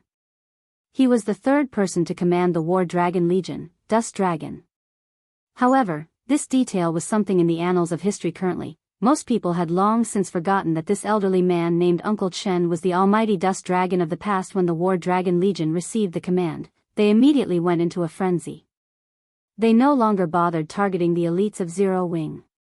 Instead, hundreds of them encircled Shifeng and Kite. Every one of these hundreds of experts was level 27 or above, and they all wore top-tier equipment. Moreover, at this level, most players had at least some equipment with the Ignore Levels attribute. In other words, members of the War Dragon Legion would not have to worry about level suppression when fighting Kite, a level 40 NPC. Normally, the War Dragon Legion members could trounce a level 40 Field Lord with just a single 20-man team. Meanwhile, hundreds of them were present right now. Blood Dragon, a branch leader of the Dragon Phoenix Pavilion, and Dust Dragon, a former commander of the War Dragon Legion, were even leading the Legionnaires personally. Even if the enemy was a level 40 High Lord, they could still defeat it. Ha ha ha. Black Flame is doomed for sure this time. Rather than dealing a blow to the Dragon Phoenix Pavilion's momentum, he has instead angered the pavilion even more. Feng Xianyang could not help but chortle when he saw this scene. Not only is he surrounded by so many top-tier experts, but he also can't use any of his skills. If we 7 ghosts were in such a situation, we would still face annihilation even if all of us worked together. Third ghost commented. Everyone had originally been fearful of Martial Dragon already. Now that they saw this scene, they finally realized just how powerful the Dragon Phoenix Pavilion was. The Dragon Phoenix Pavilion's true strength is simply too powerful. It really isn't something we first-rate guilds can hope to contend with. It seems that I'll have to make some changes to our future development plans. Galaxy Past felt helpless as he looked at the tightly packed members of the War Dragon Legion. Top-tier experts were individuals that large guilds would only rarely encounter. Yet, the Dragon Phoenix Pavilion actually managed to dispatch 1,000 of them with such power. Who could possibly oppose the pavilion? Galaxy Past had even visualized the Star Alliance being in Zero Wing's place right now. In the end, he concluded that the Star Alliance would not fare any better than Zero Wing. In other words, not to mention the Phoenix Pavilion of the Dragon Phoenix Pavilion, just the Heavenly Dragon Pavilion alone was enough to annihilate the Star Alliance. The gap between a first-rate guild and a super first-rate guild was simply hopeless. Guild leader, look! Black Flame has begun taking action. Purple Eye, who was standing beside Galaxy Past, recalled him to the battle at hand. Zero Wing's destruction was inevitable. The only thing worth watching now was seeing how many experts of the War Dragon Legion Black Flame would manage to kill us for escaping. That was practically impossible. As the guild leader, if Black Flame abandoned his own guild residence to escape, he would only turn himself into a laughingstock. His only option now was to fight till the bitter end. Either he survived by forcing his enemies to retreat, or he perished along with his guild residents. There was no third option. Without hesitation, Shifeng, along with Kite, dashed directly towards the oncoming army of experts. They did not bother taking a roundabout route to conduct guerrilla warfare. Has this Black Flame lost his mind? Galaxy Past watched Shifeng's movement patterns with utter bewilderment. When the enemy had the advantage in numbers, one would normally apply hit-and-run tactics to avoid letting their enemies completely surround them. Applying such guerrilla tactics would yield tremendous results, especially when one's combat power was significantly superior to the enemy's. However, Shifeng had actually taken the initiative to charge into the enemy's encirclement. He was simply trying to get himself killed. Since you wish to die, let me grant you that wish. Blood Dragon revealed a sinister sneer. Back when the curse scrolls were used, he had been outside the effective radius of Dark God's descent. Hence, when Blood Dragon was only 30 yards away from Shifeng, he immediately activated charge. He then raised his sword, activating heavy chop as he swung the weapon at Shifeng. Meanwhile, Dust Dragon, who was a short distance away, had similarly used charge. He had timed his skill perfectly so that he would arrive just a moment later than Blood Dragon, preventing Shifeng from blocking both of their attacks in God's domain. Although a person might seem old, their bodies in the game remain strong. Hence, there was not much of a difference between Dust Dragon's current combat power and his combat power back when he was still in his prime. On the contrary, his combat experience far surpassed the ordinary person's. He was like a living fossil of the virtual gaming world.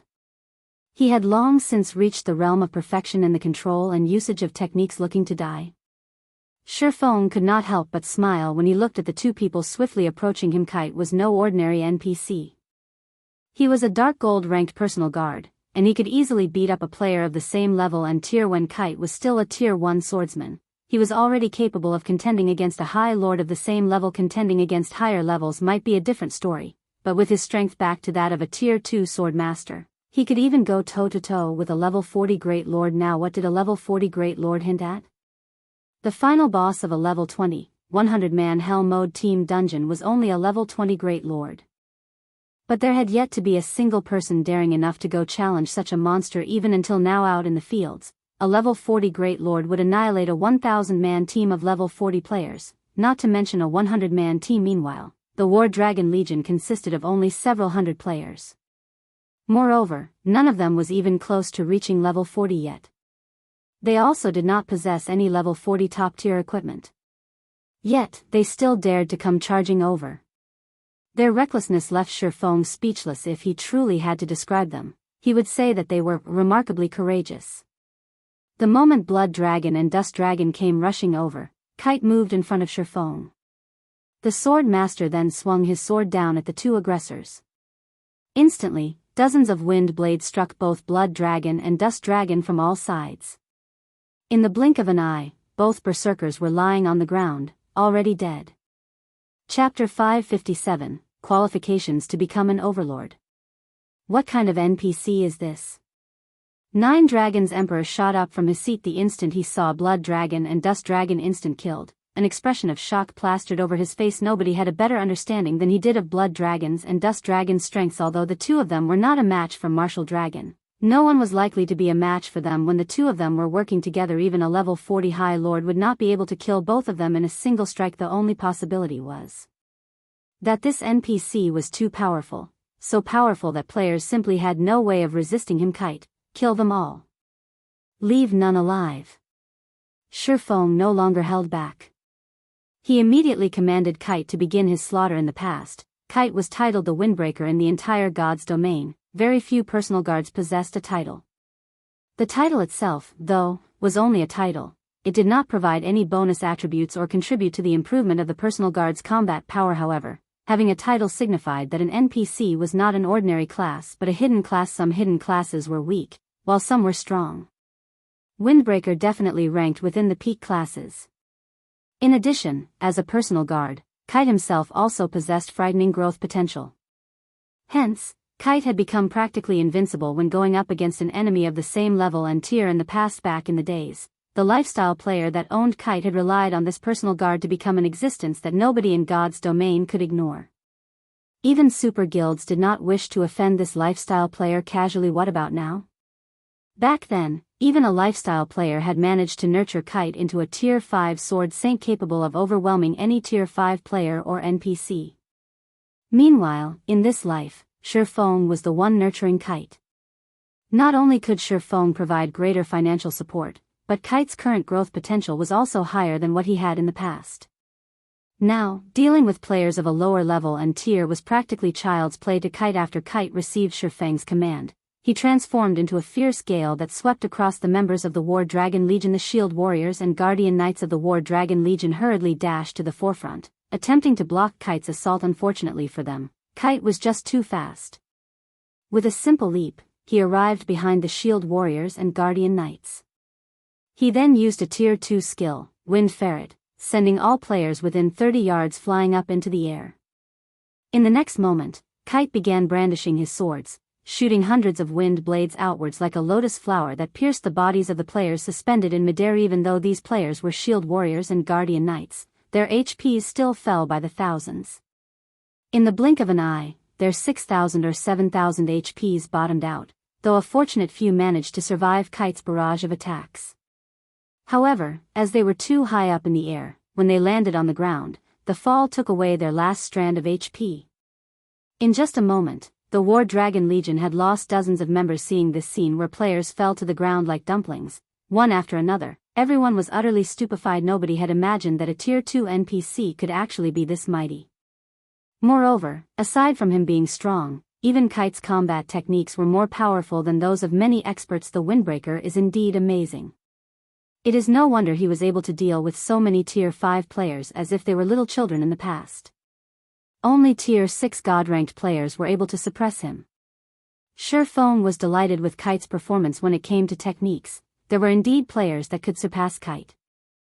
Unfortunately, the precondition for this victory was that said player was similar to Martial Dragon, a peerless expert who had achieved 100% control over his own body. However, even in the entire God's domain, such experts were as rare as a phoenix's feather. Moreover, even if a player was superior to Kite in terms of combat techniques, as an NPC, Kite could completely overwhelm any player when it came to attributes. In front of absolute strength, all manner of trickery was useless. In the end, the amount of strength a player could display through their techniques was limited. It was just like how Shifeng, despite his techniques being inferior to Martial Dragon's, was able to suppress the Berserker by relying on his attributes. Only, in Kite's case, the NPC could trounce Martial Dragon, because Kite's attributes were leaps and bounds above even Shifeng's. Such great strength was already beyond Martial Dragon's ability to withstand. Hence, Kite was able to kill Martial Dragon easily while Shifeng could not. In just a moment, Zero Wing had made a complete comeback from their previously disadvantaged situation to the War Dragon Legion, which had a member count of only 1,000, having more than 100 of its experts killed was a significant loss. Most importantly, its casualties continued to increase despite Nine Dragons Emperor's attempts to pin down Kite by sending more elite players and experts. All his efforts were in vain. With Kite's speed, strength, and techniques, any player that had yet to attain their Tier 2 class would not even have the qualifications to delay him. Otherwise, the many first-rate guilds and super guilds in the past would not have feared him so much. Seeing how Kite was casually slaughtering the members of the Dragon Phoenix Pavilion, the spectating upper managers of the various large guilds were dumbfounded. With such an NPC guarding their guild residence, no guild is capable of threatening Zero Wing. Galaxy Past muttered as he looked at Kite.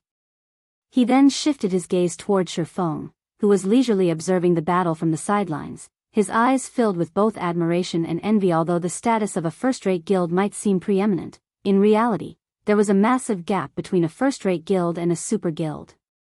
If the Star Alliance managed to anger a super guild in the future, a repeat of today's scene was highly likely. However, if the Star Alliance had an NPC like Kite guarding its guild residence, at that time, it would possess the qualifications to pick a fight with a super guild. Although they still could not afford to provoke a super guild, they would no longer have to live in fear like they currently did as long as a guild's residents remained, and as long as the guild still possessed a large sum of funds and coins, then it would be a cockroach that would not die in the virtual gaming world. It was not the powerful who were considered strong. Instead, it was those who managed to survive and was not afraid of any enemy that were deemed to be strong. After all, only by surviving would there be hope. It was just like how those super guilds had managed to survive until now. In the past, there were far more powerful existences than these super guilds. Yet, in the end, didn't they end up failing as well? Meanwhile, although Zero Wing was still weak right now, it already possessed the qualifications to become an overlord in God's domain. Hence, how could Galaxy Past not admire Shifeng? Purple, once we return, immediately mobilize the entire guild. Our Star Alliance needs an NPC like that as well. Galaxy Past's eyes were filled with desire as he looked at Kite MHM. Purple Eye silently nodded in agreement. However, instead of looking at Kite, she was currently focused on Aqua Rose. At this moment, her eyes were filled with mixed feelings. Time slowly passed by. The battlefield grew more intense with each passing moment. Currently, only a small number of players from Zero Wing remained alive. As for the guild's most precious Tier 1 players, less than 100 remained alive. This time, however, the Dragon Phoenix Pavilion was not having a good time, either due to Kite's appearance, coupled with Shifeng silently helping out his guildmates. The War Dragon Legion's numbers fell sharply. Currently, less than 400 legionnaires remained alive. Retreat. All of you, retreat. 9 Dragons Emperor sent a command to the members of the Dragon Phoenix Pavilion. No longer able to stomach this battle. Pavilion Master, Zero Wing is about to be destroyed. Are we really going to retreat right now? Rage had long since overwhelmed many of the Dragon Phoenix Pavilion's upper managers fighting in the battlefield. The Dragon Phoenix Pavilion's prestige and reputation were also at stake here. How could they possibly be willing to retreat at a time like this? I said retreat. Are you unable to understand that? 9 Dragons Emperor suddenly said in a low tone, his gloomy voice chilling even his surroundings. 9 Dragons Emperor wanted to continue fighting this war as well. He even wished he could personally step onto the battlefield. However, he was a guild leader. He needed to consider the bigger picture. Although their side still seemed to possess the numerical advantage, in reality, they were already at a disadvantage. If this situation continued, instead of Zero Wing being destroyed, they would be the ones facing complete annihilation. In order to cut their losses, they had no choice but to retreat right now. Understood? Retreat. All members, retreat. The members of the Dragon Phoenix Pavilion could only sigh in dejection. Under the command of the upper managers, they swiftly withdrew from Zero Wing's guild residence. Chapter 558, After the War. 1. We won. Everyone from Zero Wing was incomparably excited, and they all began cheering loudly one after another throughout this entire war. Nobody had expected them to win. Even the large guilds watching from afar had long since made preparations to take advantage of Zero Wing's misfortune. Originally, other than super guilds, nobody else dared to oppose the Dragon Phoenix Pavilion. However, they had dared. Moreover, they had even defeated the Dragon Phoenix Pavilion. They had achieved a feat that no guild had ever imagined was possible. The Dragon Phoenix Pavilion was actually defeated, just like that. The various large guilds spectating this battle fell silent. Other than shock, everyone felt amazement despite the Dragon Phoenix Pavilion's overwhelming power. In the end, all those elite players and frightening top-tier experts suffered defeat at the hands of a single NPC guard. After we return, we must focus on developing our guild's guards. Galaxy Past had an excited expression on his face as he watched the retreating members of the Dragon Phoenix Pavilion. The true strength of a super guild was something no ordinary guild could ever hope to comprehend. Only first-rate guilds like them would know some secrets about super guilds. Although the opponent Zero Wing had defeated this time was not a super guild, the Dragon Phoenix Pavilion's strength was already on a par with those super guilds. Since Zero Wing could repel the attack of the pavilion, it could naturally repel the attacks of super guilds as well. Most likely, nobody in the entire God's domain had thought that. The first guild capable of going toe-to-toe with the Dragon Phoenix Pavilion would not be a first-rate guild but a recently established guild like Zero Wing. Instead, however, this was still not the most exciting part. The most exciting part was that Zero Wing had shown everyone present the hope of contending against a super guild in virtual reality games. The result of a war between guilds usually depended on players. However, God's domain was different. Here, NPC guards could also determine the outcome of a guild war. In other words, the advantage a super guild possessed was no longer an insurmountable hurdle. If a guild's players could not repel an attack, they could just fill the gap using NPCs. At this moment, Galaxy Past wasn't the only one planning to focus on nurturing his guild's NPC guards. The upper managers of the various large guilds had also grasped this point. They all had the notion of developing their NPCs once they returned. As long as their guild residences had an NPC like Kite protecting it, then their guild residences would be impregnable. That way, they could disregard those powerful super guilds. They could develop their guilds however they pleased. Although the members of the Dragon Phoenix Pavilion were swiftly withdrawing, Shifeng had no intention of letting them off the hook. Instead, he immediately expanded on his victory, killing as many as pavilion members as he could. Every player present was an elite or above. The quality of the equipment they wore on their bodies went without saying. Each additional death was equivalent to obtaining another piece of good equipment. During the Dragon Phoenix Pavilion's withdrawal, Shifeng and Kite managed to kill several hundred more players, obtaining a bountiful harvest, particularly of the life force points Shifeng collected. Damn it. Nine Dragons' Emperor's heart bled when he saw his guild's elites and the experts of the War Dragon Legion dying one after another. Black Flame, just you wait. Sooner or later, I will definitely claim this debt. You won't be as lucky the next time we meet. After the war ended, Zero Wing's members also began collecting their spoils of war. Both guilds had suffered an immense death toll in this war. However, during the intense battle, nobody had the time to pick up loot. Hence, plenty of equipment littered the ground right now. This sight stirred greed and jealousy in many of the spectating guilds. However, not a single guild player dared to steal some equipment for themselves. The same held true even for the assassins who were in stealth. A large number of NPCs still stood guard near these drops, and everyone had already witnessed just how powerful these NPCs were. Naturally, nobody wanted to donate their own equipment to Zero Wing. At the same time, word of the Dragon Phoenix Pavilion's defeat spread at the speed of light. Practically all the discussions on the official forums mentioned this incident. It can't be, right? The Dragon Phoenix Pavilion actually lost? You must be joking. The Dragon Phoenix Pavilion really lost. I have first-hand video documentation here, and you can have it for just 50 credits. A majority of the players in God's domain was incredulous of the Dragon Phoenix Pavilion's defeat. The pavilion, which had remained unshakable all this time, had actually been defeated. It was a rout. Even the pavilion's most powerful War Dragon Legion had lost over half of its members. The damage the pavilion had suffered this time was simply incalculable. Star Moon City, inside Ouroboros's guild residence. Snow, Zero Wing actually won against the Dragon Phoenix Pavilion, just like you guessed it would.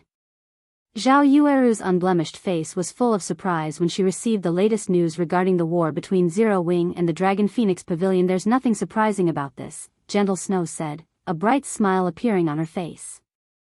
Black Flame is no fool. Moreover, he has never done anything he was not confident about.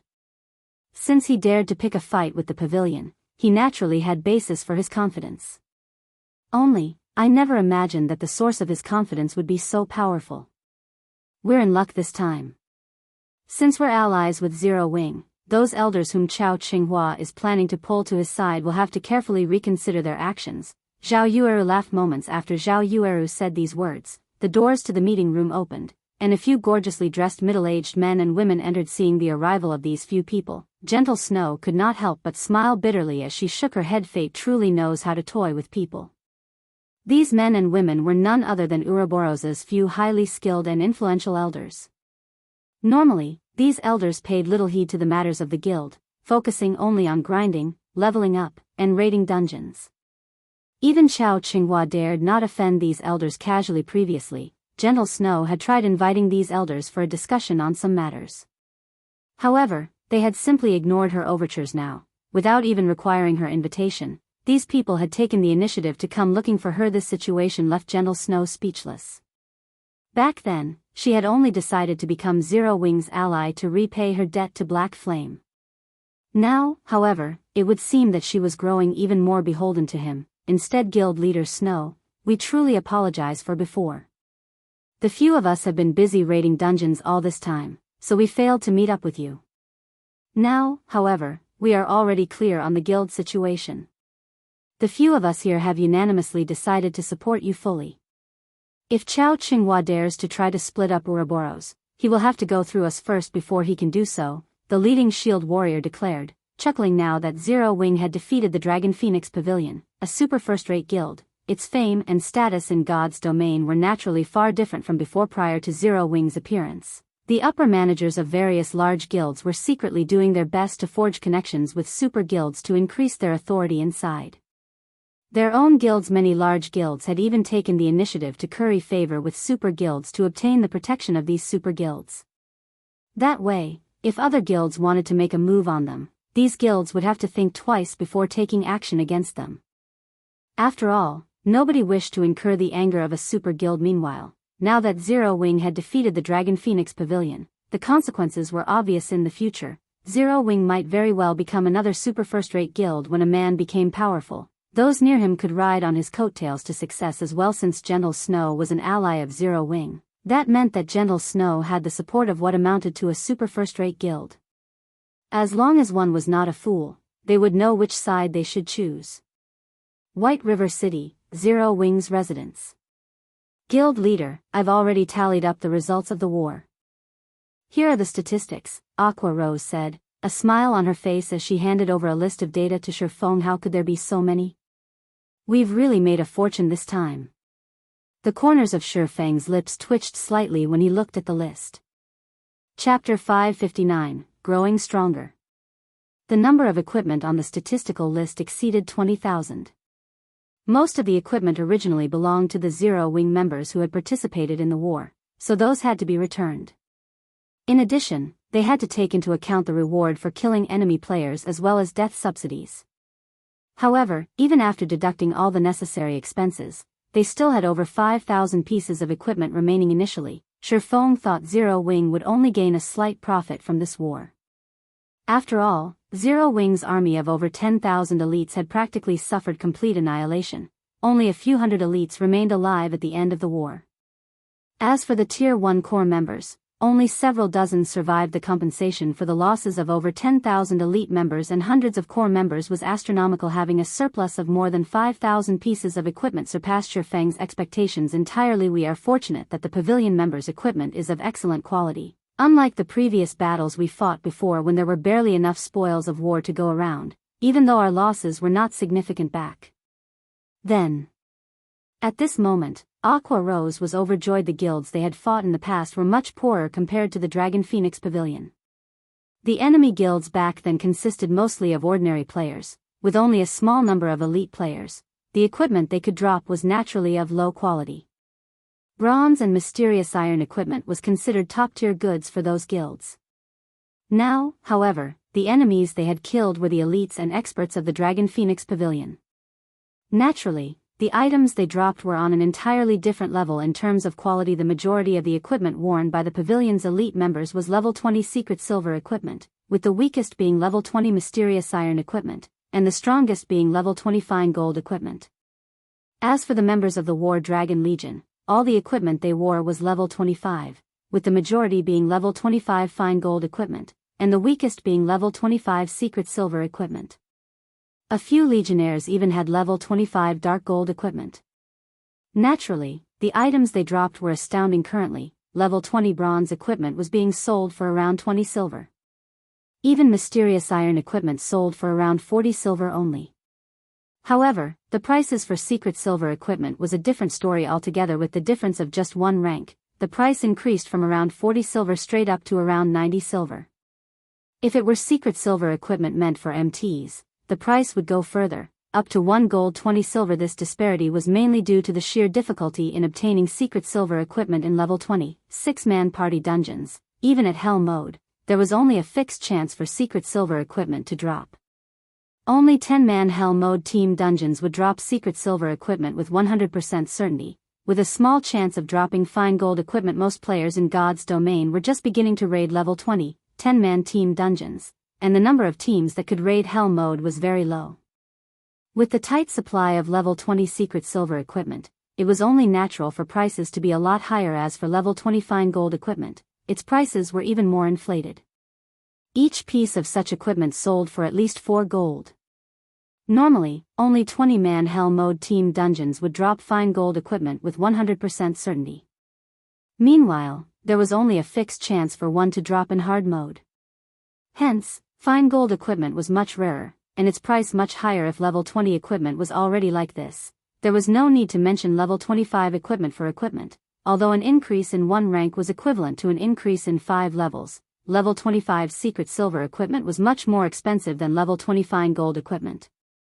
At present, each piece sold for 5 gold or more. Moreover, the supply of level 25 secret silver equipment on the market was extremely limited. People usually circulated such equipment within their own inner circles, and players would have to rely on their connections to purchase one. As for level 25 fine gold equipment, they were considered the best equipment currently available in God's domain. Setting aside the fact that nobody would sell such equipment in the first place, if there were some available for sale, the price would be at least 15 gold currently. Among the 5,000 plus pieces of equipment in Shifeng's hands, there were over 2,000 pieces of level 20 mysterious iron equipment and over 2,000 pieces of level 20 secret silver equipment.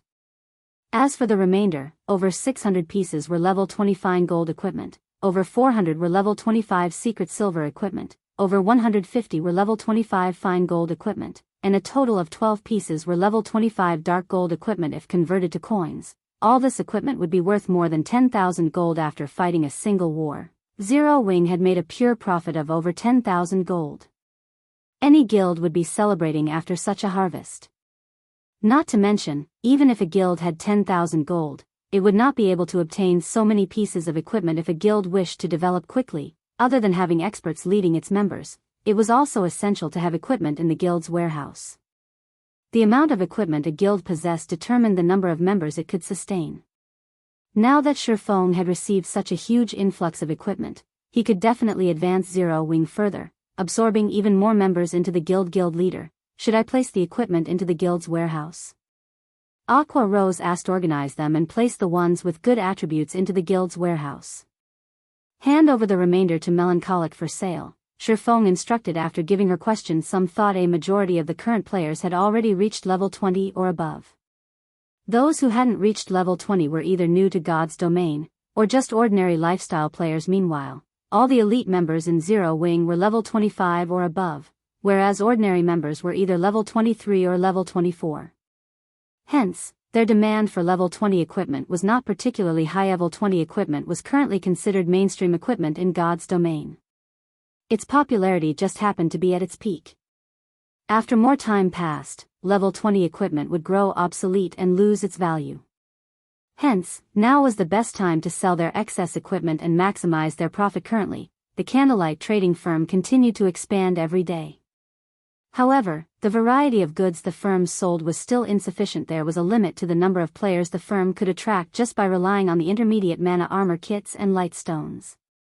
Only when the firm could sell good equipment in large quantities would it truly be able to hold its ground in Star Moon Kingdom. In Shifeng's previous life, many trading firms would sell the bronze, mysterious iron, secret silver, fine gold and even dark gold equipment produced by its forgers. Only by following that example could the Candlelight trading firm maintain its shop's competitiveness. Soon after, Shifeng logged out of the game to rest. Time passed slowly on the day after the great battle.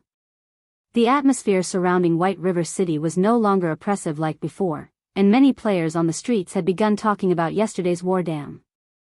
I can't believe that, while I was at work during the day, the Dragon Phoenix Pavilion was actually defeated. I know, right? Zero Wing is OP now. If even a super first-rate guild is helpless against it, it would be even more impossible for other guilds. It is a huge pity that you did not get to watch that battle. That Dragon Phoenix Pavilion really deserves its title as a super first-rate guild.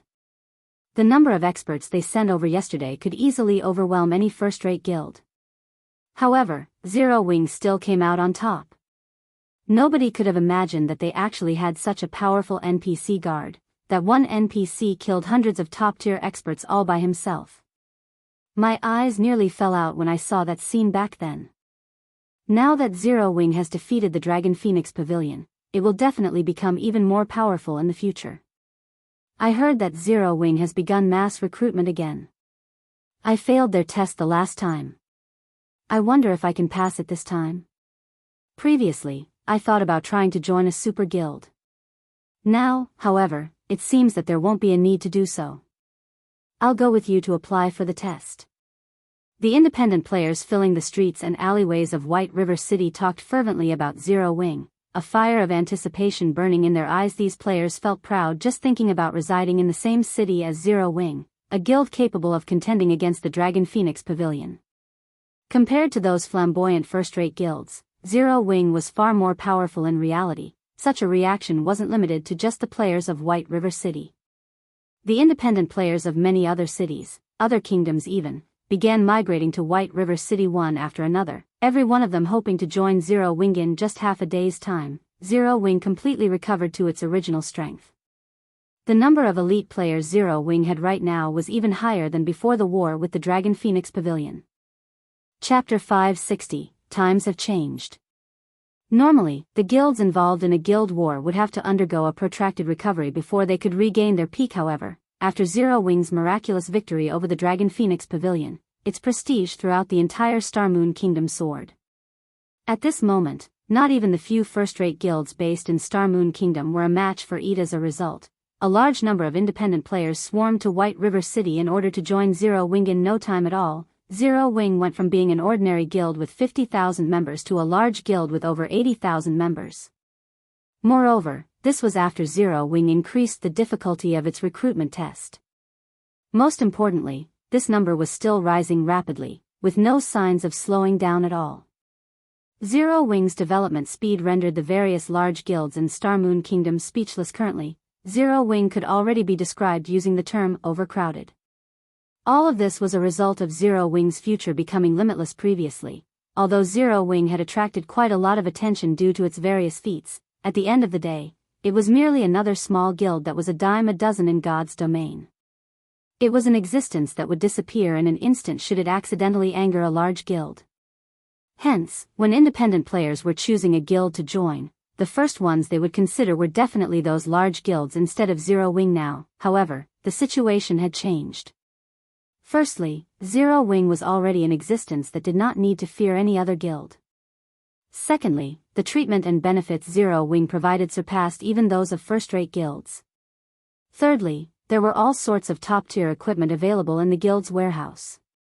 Just looking at the wide array of equipment would make one drool.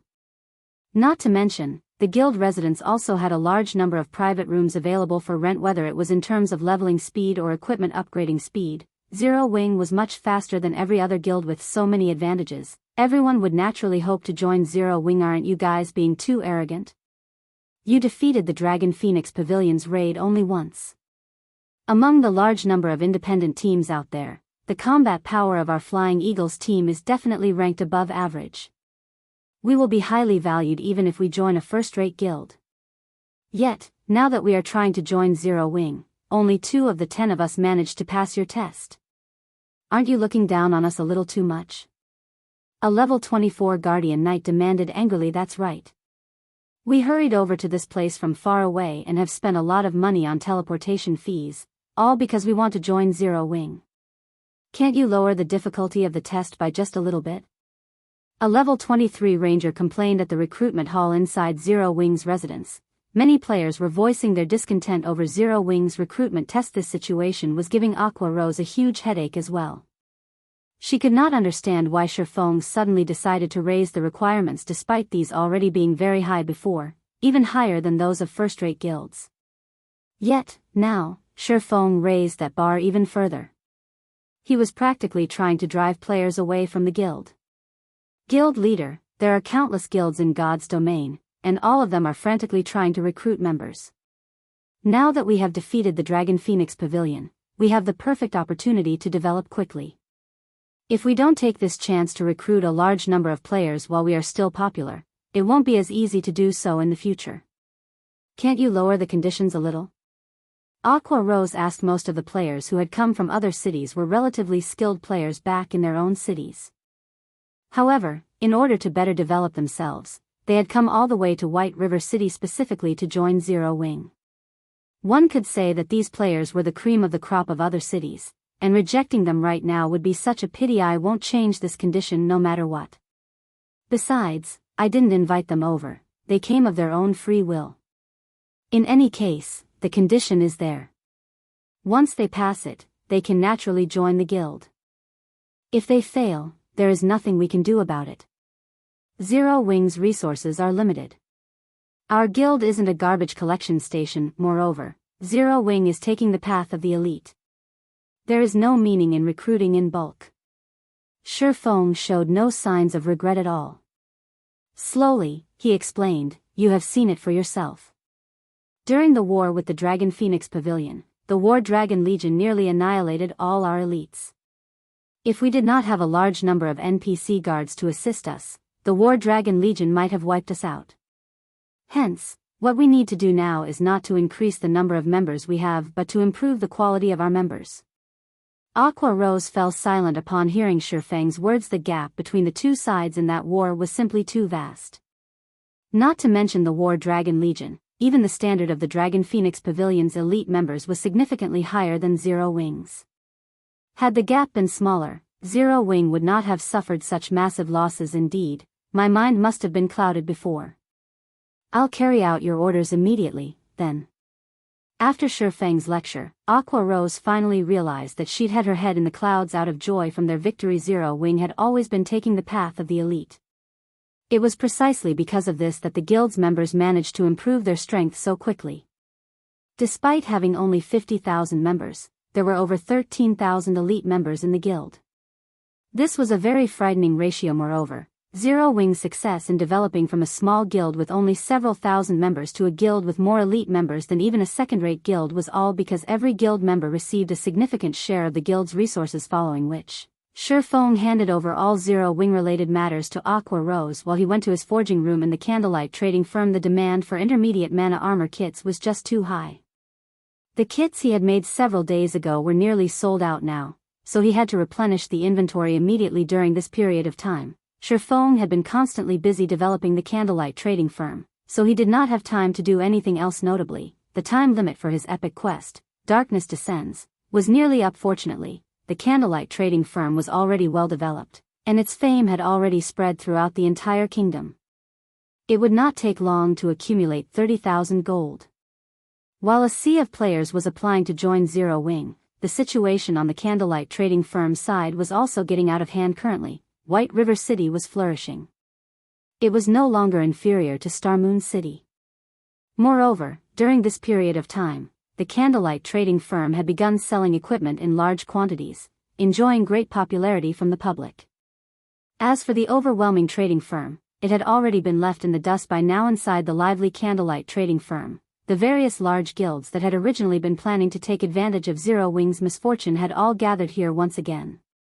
This time, however, no one displayed the arrogance they had before, and they were all following the rules of the trading firm to the letter. Guild leader, do you really think Black Flame will be willing to meet us this time? Purple Eye asked as she looked at Galaxy Pass. Since he has opened a trading firm, he will naturally want to do business. However, I am also not sure of Black Flame's personality. Previously, he challenged the Dragon Phoenix Pavilion without hesitation. This time, he might really ignore us outright. Galaxy Past laughed bitterly. If I had known things would end up like this, would have followed in Gentle Snow's footsteps before. I heard that Gentle Snow managed to purchase quite a number of intermediate mana armor kits, and they have long since made preparations to raid 50-man large-scale team dungeons. Not only had the Dragon Phoenix Pavilion suffered a crushing defeat, but Nine Dragons Emperor was also forced to bring the War Dragon Legion back to the pavilion's main headquarters to recuperate.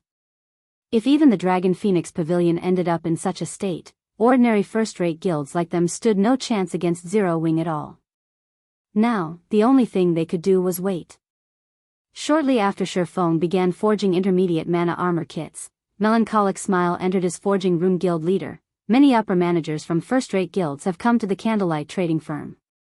This time, they wish to meet and have a proper discussion with you. When you will have the time to do so? Melancholic Smile asked softly. They finally here? Shifeng stopped what he was doing. Revealing a faint smile, he said, "Let's head over there and take a look, then." Chapter 561, Business. Overwhelming Smiles Guild Residence. Overwhelming Smiles' upper echelons currently filled the magnificent meeting room. Every one of them wore depressed expressions. Sitting at the head of the table, Feng Xianyang appeared utterly defeated. Zero Wing's victory over the Dragon Phoenix Pavilion had dealt a psychological blow to every member of Overwhelming Smile. Originally, nobody had believed that Zero Wing could survive the Great War against the Dragon Phoenix Pavilion. Now, however, Zero Wing was like the sun at high noon, and many Overwhelming Smile members in White River City had already considered withdrawing from the guild. Ever since Overwhelming Smile began warring with Zero Wing, massive battles would ensue whenever the guilds met outside the city. Previously, they had maintained a balance against Zero Wing, fighting on equal footing. Now, Zero Wing suppressed them completely. Their morale wasn't the only thing that fell with each consecutive fight, their levels were decreasing rapidly as well. On the other hand, Zero Wing grew more valiant and stronger with every passing fight. Right now, Overwhelming Smile's members no longer dared don their guild's emblem when they left the city, deeply afraid that Zero Wing's members would recognize them. As a result of this depressing situation, many players had begun withdrawing from Overwhelming Smile. Why do I have such bad luck? Back in the day, I had been adamant about joining Overwhelming Smile. If I had known something like this would happen, I would have remained in Zero Wing. At the very least, I would have been a party leader there by now. I know, right? Even being a normal member would be fine, not to mention being a party leader. Many of Overwhelming Smile's members resting in the guild residence chatted among themselves. At this moment, the players that had defected from Zero Wing regretted their decision. It was especially true when they saw the Zero Wing members who had been less skilled when they left that could now defeat them easily after only half a day. More than 3,000 Overwhelming Smile members in White River City had withdrawn from the guild due to Zero Wing's recruitment. One could just imagine how huge of a blow this was to Overwhelming Smile.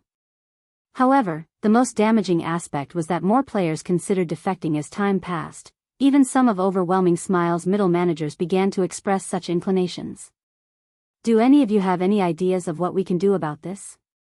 Feng Xianyang asked as he swept his gaze around the meeting room. However, none of the upper managers in the room answered Feng Xianyang's question. They remained silent. It was not because they did not wish to answer Feng Xianyang. Rather, they simply did not know what to say. Before this, their guild had recruited players in bulk and had even poached plenty of elite players from Zero Wing. Even now, their guild's member count greatly surpassed Zero Wing.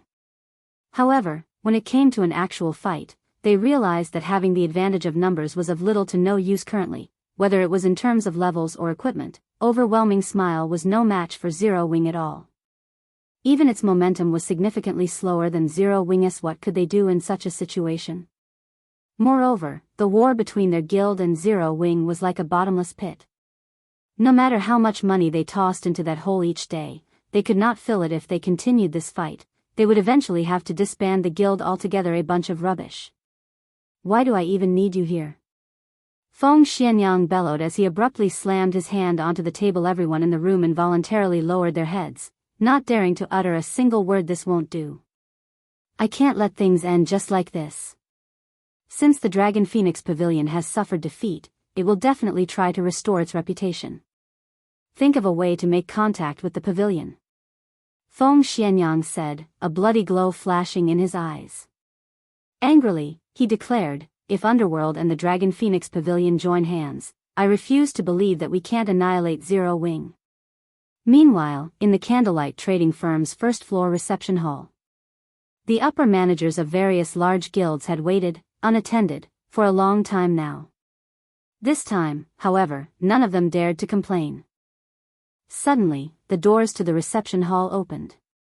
Everyone inside the room turned their gazes towards the entrance, discovering Shifeng and Melancholic Smile entering the hall leisurely. Immediately, the upper managers of the various large guilds went up to Shifeng and greeted him with friendly expressions on their faces. Their current attitude was completely different from what it had been in the past. I already know what your goal is by coming here. I can indeed sell you some intermediate mana armor kits. However, I have a condition.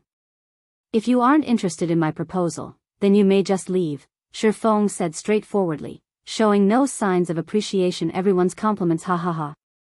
Guild leader Black Flame, please, don't hold back. No one will complain even if you have 10 conditions, much less one. Galaxy Past said, laughing. Right. Guild leader Black Flame, tell us what your condition is. As long as it is within our capabilities, we will do it. The branch leader of Emperor's Light followed up. The importance of intermediate mana armor kits to dungeon raids was extraordinary currently, although the various large guilds present no longer had many problems raiding 20-man team dungeons. 50-man team dungeons were still forbidden lands for them. Meanwhile, it was precisely because Gentle Snow had managed to obtain a large number of intermediate mana armor kits beforehand that she had gained the confidence to begin raiding a 50-man team dungeon. Ignoring all else, just the level 25 fine gold equipment and set equipment one could obtain already made a 50-man team dungeons quite attractive to guilds. Not to mention, there were also various rare materials, forging designs, and other items in God's domain. If a guild wished to surpass others, what did they need? Wasn't it equipment? If one likened a 20-man dungeon to a treasure chest, then a 50-man team dungeon was a mountain of treasure. Meanwhile, the intermediate mana armor kit was the key to reaching this treasure mountain naturally. The various large guilds present wished to obtain this key. Even if they had to pay a price, they could easily earn it all back from the dungeons.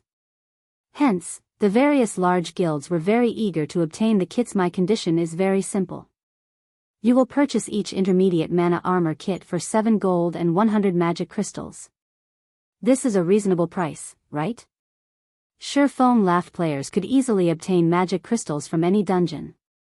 Only, the amount one could obtain varied with each dungeon. A party dungeon would drop very few pieces, while team dungeons would drop a little more. Currently, each magic crystal sold for around 2 or 3 silver. The reason for such a low price was mainly due to the fact that magic crystals had few uses. They were normally only used in alchemy processes. However, as guilds usually kept the magic crystals they obtained in their warehouses, it was not easy to purchase them on the market. Hence, Shifeng intended to trade for them. With a rough calculation, each intermediate mana armor kit would come to a total cost of 10 gold. This price was twice as high as the candlelight trading firms sold them for. Okay. No problem. Ha ha ha. Guild leader Black Flame, I have no issues with this condition. I wonder how many kits Guild leader Black Flame is willing to sell. The various guild representatives immediately revealed joyous smiles. None of them had expected for Shifeng to put forward such a cheap request. Currently, although the candlelight trading firms sold the intermediate mana armor kit for 5 gold per kit, on the black market, however, they cost more than 10 gold each. Even then, the demand for the kits still outstripped the supply. Now, they could buy the kits directly for 10 gold each. Immediately, the upper managers of the various large guilds began voicing their requested volume. I want 120 kits. I want 300 kits. I want 150. Every one of these upper managers could not help but wish they could empty the candlelight trading firm's stock of intermediate mana armor kits. Among them, the Star Alliance was the richest, with Galaxy Past purchasing 500 kits in one go. However, Shifeng did not possess that many kits on hand at all. Hence, he had everyone sign a contract with him, requiring the pay up front with the system bearing witness to the contract. No one worried about any potential issues. Over 100 guilds willingly handed over the money they owed. As for the magic crystals, they had already sent their subordinates to ship the crystals over in just a short moment. Shifeng had earned over 30,000 gold. Of course, this profit did not come without a price. Shifeng was required to deliver the intermediate mana armor kits he owed within 5 days. Chapter 562, Divine Colosseum. After the upper managers of the various large guilds left the reception hall in high spirits, Melancholic Smile could no longer hold back as she asked, Guild leader, will it really be alright to sell so many intermediate mana armor kits to these guilds? It would have been fine if it were the basic strengthened armor kits. After all, the forging design for this item could be obtained through various means, so other forgers could produce them as well. However, the intermediate mana armor kit was different. Shifeng was the only person who could forge them, so the item's production was extremely limited. Moreover, they had only initially sold the intermediate mana armor kits with the intention of attracting business to the candlelight trading firm. Now that the candlelight trading firm's business has begun to take shape, there was no need to use the intermediate mana armor kits to attract more customers by selling so many intermediate mana armor kits to other guilds.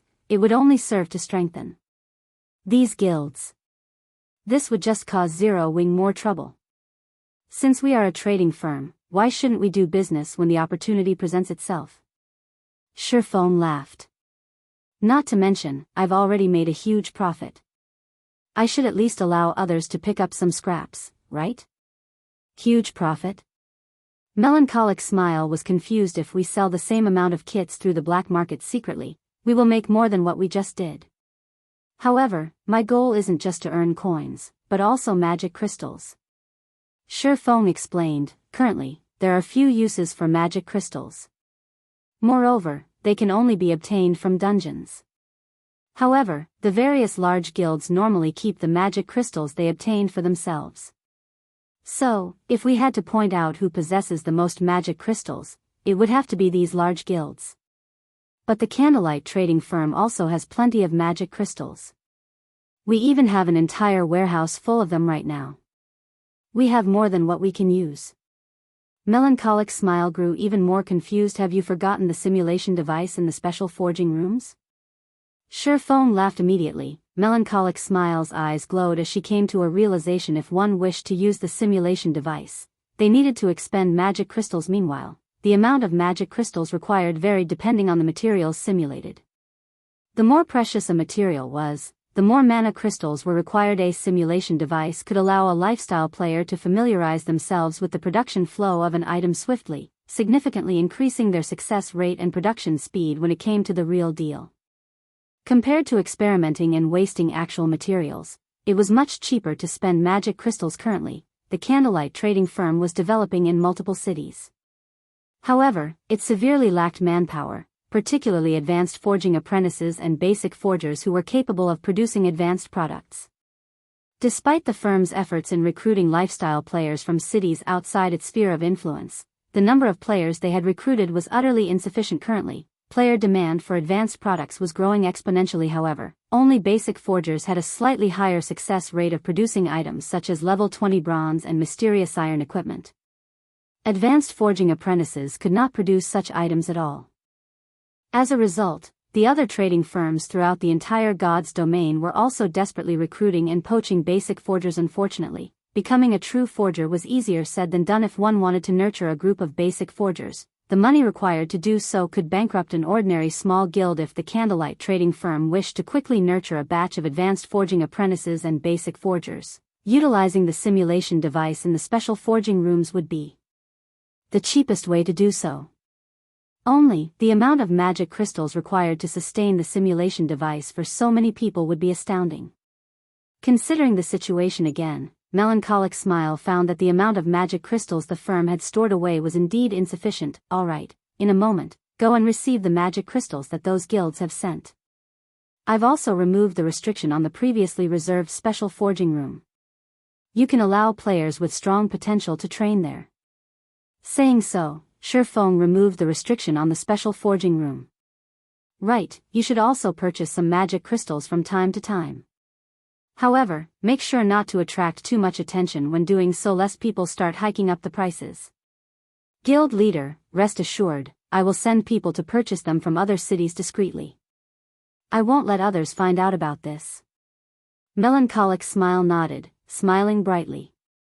This was not the first time she had to do such a thing. Melancholic Smile then departed from the reception. Hallie can only lie to her like this for now.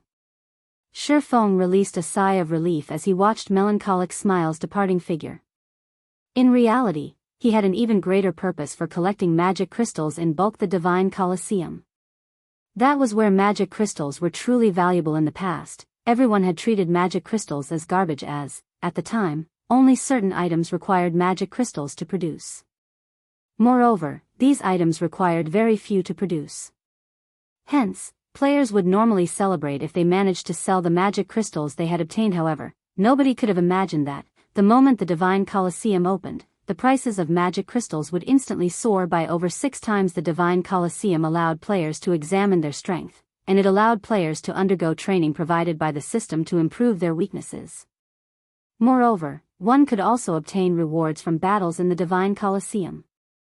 The Divine Colosseum also had many other functions. Due to the emergence of the Divine Colosseum, the players of God's domain had obtained a systematic promotion ladder that allowed them to become experts quickly. Hence, the Divine Colosseum had been very popular among players. Players were required to pay a fee in order to use the Divine Colosseum. However, one could not use coins to make payments at the Colosseum, but magic crystals instead. Hence, prices of magic crystals skyrocketed upon the emergence of the Divine Colosseum. Even after a decade, magic crystals were still a powerful currency. They were worth as much as gold in reality. Otherwise, Shifeng would not have foolishly used intermediate mana armor kits to trade for magic crystals if possible. Shifeng wished to turn all the coins in his possession into magic crystals. By the time the Divine Colosseum activated, the 30,000 gold in his hands would immediately become more than 100,000, or even 200,000 gold. However, in order to avoid attracting suspicion, he could only purchase them slowly and secretly over the following 2 days. Shifeng did not rest or log out of the game at all as he ceaselessly forged the intermediate mana armor kits. By the time he had cleared his debt, he had risen from level 30 to level 32. He had actually managed to level up twice in 2 days. Moreover, this was after he had reached level 30. If it were anyone else, they would not be able to rise by 2 levels even after grinding for a whole week. Meanwhile, Shifeng's forging proficiency had also risen to intermediate forger during this period. Both Zero Wing and the Candlelight trading firm developed rapidly. It was especially true for Zero Wing. The guild's member count had finally broken past the 100,000 threshold, and it could finally be considered a large guild in the truest sense. On the Candlelight trading firm's side, thanks to the simulation device, the firm had successfully nurtured several additional basic forgers during these past 2 days. As for the other guilds, they had also begun their competition over 50-man team dungeons. However, the thing that surprised everyone was that Overwhelming Smile had taken the lead, becoming the first guild to defeat the first boss in a 50-man hard mode team dungeon. As for Zero Wing, Aqua Rose's team had only been the second to defeat the first boss after relying on their superior equipment. The perceived failure had disheartened Aqua Rose. Shifeng was not surprised at all. Overwhelming Smile had the aid of War Wolf, as well as several other true experts. In terms of the number of top-tier experts, Overwhelming Smile was far above Zero Wing.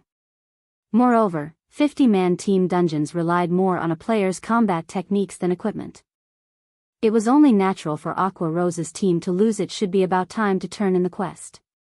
Shifeng looked at the coins that filled his pockets. He could not help but look forward to the quest reward given by the Starstreak trading firm as one part of an epic quest. It had been extremely difficult. If he had not possessed the advanced book of magic, it would have been impossible for him to complete this phase of the quest. Chapter 563, Epic Treasure Chest.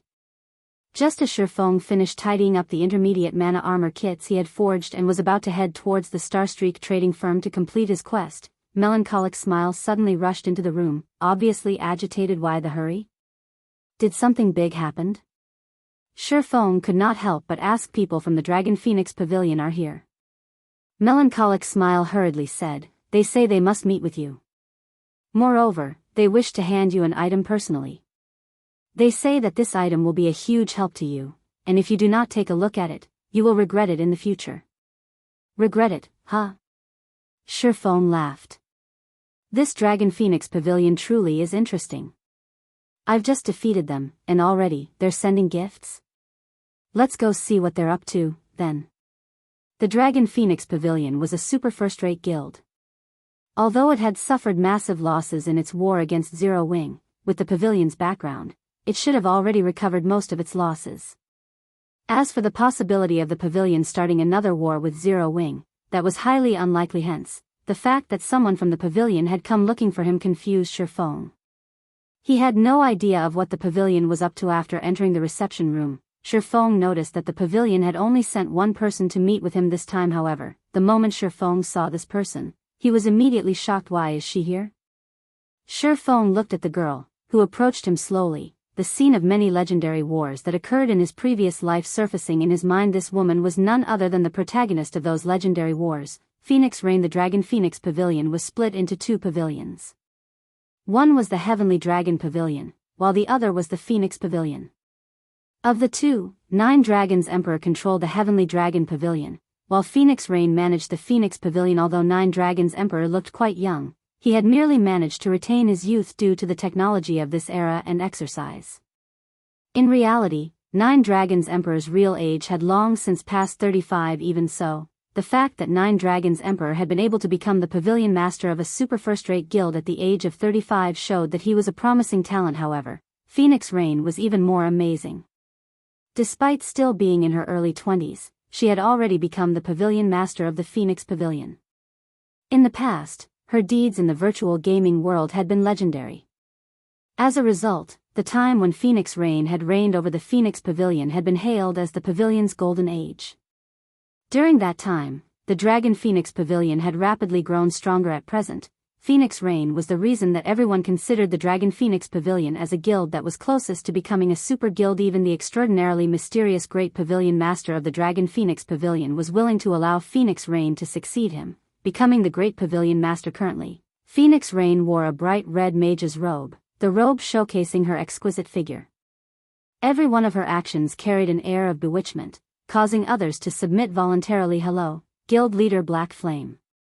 This young woman is known as Phoenix Rain, the Phoenix Pavilion Master of the Dragon Phoenix Pavilion. Phoenix Rain beamed a flourishing smile at Shifeng. This smile alone had captivated Melancholic Smile, who stood beside Shifeng. As for Shifeng himself, however, other than his initial surprise at seeing Phoenix Rain, he did not react even in the slightest to the woman's mesmerizing smile. Seeing Shifeng's reaction, Phoenix Rain's smile became more pleasant as she said, "Guild Leader Black Flame, let's have a seat and chat properly, shall we?" Shifeng nodded, his mind very calm. He did not treat Phoenix Rain as if she were some unreachable existence. Shifeng's dull reaction was not because he had mental issues. Instead, his mind was far from ordinary.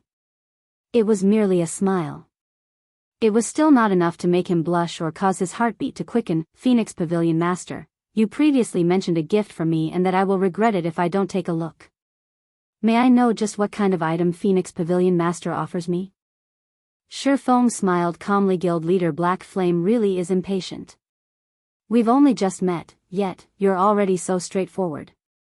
I don't even know from where I should begin," Phoenix Rain complained as she sent Shifeng a resentful gaze. Sighing, she said, "However, since you've already asked, it would not be right to refuse." Phoenix Rain then took out a treasure chest that flashed with a purple glow, carefully placing it on the table. "Behold." The moment Phoenix Rain said so, Melancholic Smile, who sat beside Shifeng, was stupefied. "This is an epic treasure chest." Melancholic Smile dared not believe her own eyes. There were plenty of treasure chests in God's domain. However, the majority of them were common treasure chests. One would be lucky if they encountered a bronze treasure chest, whereas obtaining a mysterious iron treasure chest would make them rich. If one encountered a secret silver chest, they would become the envy of Menyas. For fine gold and dark gold treasure chests, Melancholic Smile had yet to see what they even looked like. Meanwhile, an epic treasure chest was a legend. The purple glow surrounding the treasure chest before her was indeed the glow effect unique to an epic ranked item. Hence, Melancholic Smile recognized it immediately. "Correct. This is indeed an epic treasure chest," Phoenix Rain said, her lips curled up into an enchanting smile. Unhurriedly, she said, "Our Dragon Phoenix Pavilion encountered this item accidentally. In order to obtain this chest, we sacrificed tens of thousands of lives. I wonder if Guild Leader Black Flame is satisfied with this gift. Phoenix Pavilion Master sure loves to joke. I'm certain there is nobody in the entire God's domain who would not be tempted by an epic treasure chest. Naturally, I am no exception." Shifeng had also used omniscient eyes to appraise the treasure chest. There were no signs of forgery. This treasure chest before him was a bona fide epic treasure chest. Shifeng had only encountered dark gold treasure chests several times by chance. As for an epic treasure chest, this was also Shifeng's first time encountering one in this life and his past. In the past, Shifeng had never even heard of any news of epic treasure chests. That's right.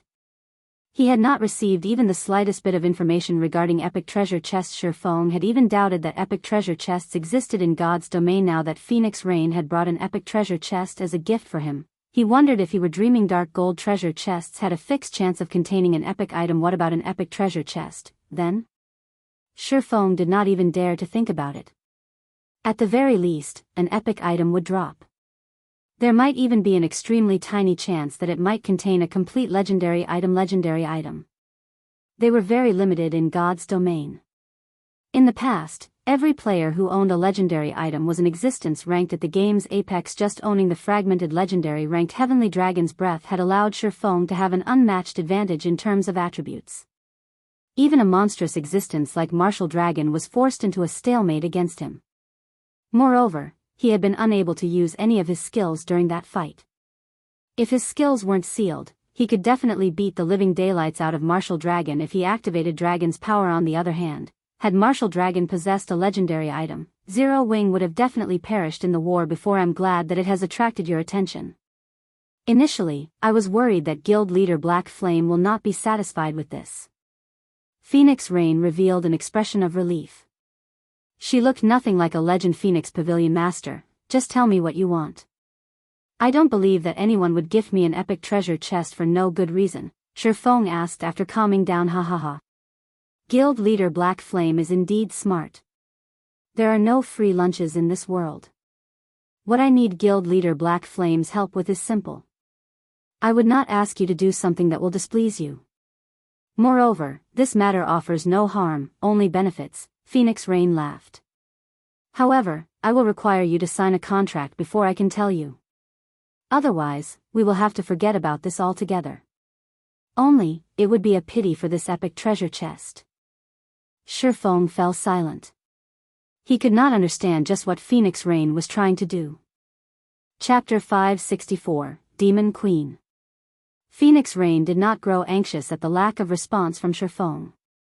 She simply sipped her black tea as she waited quietly for Shifeng's answer. It was as if she were not afraid of Shifeng rejecting her offer whatsoever. An epic treasure chest was incredibly precious.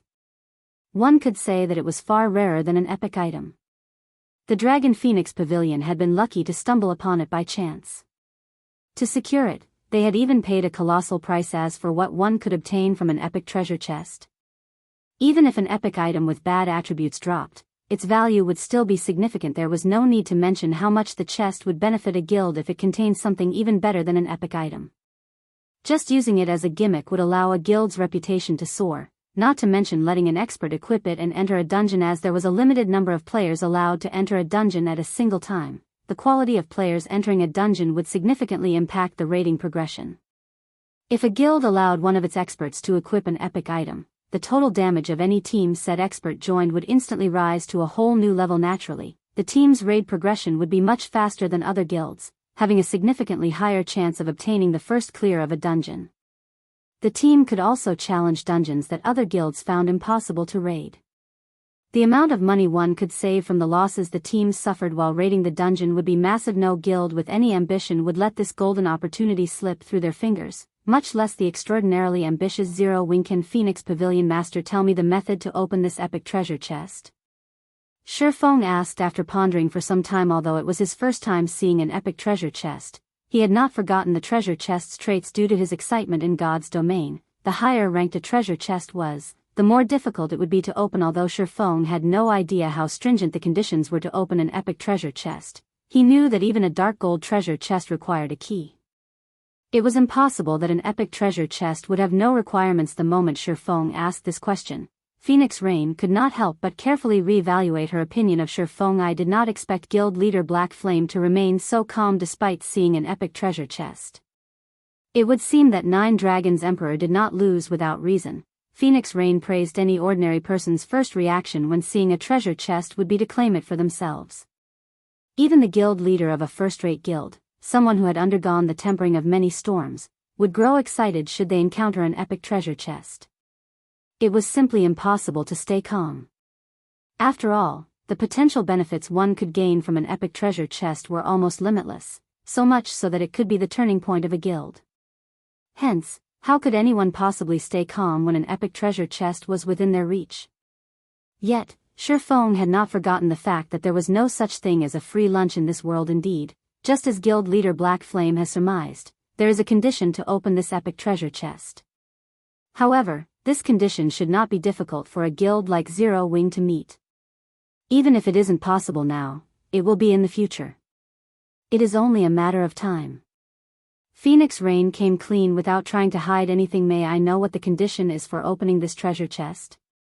Shifeng smiled bitterly. How could he not tell that Phoenix Rain was trying to hide something?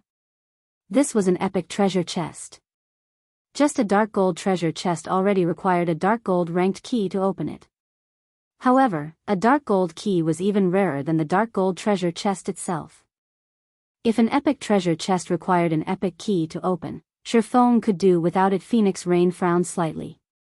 She did not think Shifeng would be so adamant for an answer. Although an epic treasure chest was indeed tempting, she had held the chest for a long time now. Unfortunately, she had no way to open it and could only stare blankly at the glowing chest. Otherwise, who would possibly use such a priceless item as a bargaining chip? However, she never expected that Shifeng would not take her bait. Forget it. I believe that, if I don't tell you, you will most likely refuse to negotiate, Phoenix Rain sighed. Truth be told, the condition for opening this treasure chest is relatively simple. One only needs to gather 88 mana stones. I have investigated the mana stones somewhat. They only drop from 100-man dungeons with a certain probability. Of course, it will not be possible to gather 88 pieces within a short time. However, with 0 wing strength, collecting them will only be a matter of time, right? Mana stones? Shifeng hurriedly suppressed the excitement in his heart, not daring to reveal it. I have also heard of this item before. However, I heard that they are extremely rare. Obtaining just one would require a tremendous amount of effort, let alone 88. At the very least, it would take several months to collect that many. Previously, in order to remove the seal on the Destroyer of Immortality, he had discovered a method to obtain mana stones that did not require raiding 100-man hard mode team dungeons. Although 88 mana stones was not a small amount, and he would be required to spend a lot of money, it was still much easier than trying to obtain them from 100-man dungeons, betting on that meager 2% drop rate. Guild leader Black Flame. Although you will only be able to open the treasure chest after 1 or 2 months, an epic item will still be extremely rare after that much time has passed. Not to mention, epic items aren't the only thing you can obtain from an epic treasure chest. If Guild leader Black Flame obtains a legendary item, at that time, you will have truly made a fortune, Phoenix Raid hurriedly explained when she saw Shifeng's disappointed expression. You are correct. However, Shifeng muttered, revealing a troubled expression. However, when he saw Phoenix Rain trying her best to push the treasure chest onto him, he was inwardly exhilarated indeed. Just as Phoenix Rain had said, in the past, even after 3 months since God's Domain launched, dark gold items were still as rare as a phoenix's feather, not to mention epic items. Back then, only super guilds and a few extremely lucky guilds possessed epic items. As for fragmented legendary and legendary items, there had been no news whatsoever about these items. If Shifeng could obtain an epic item in 3 months' time, he would make a huge fortune.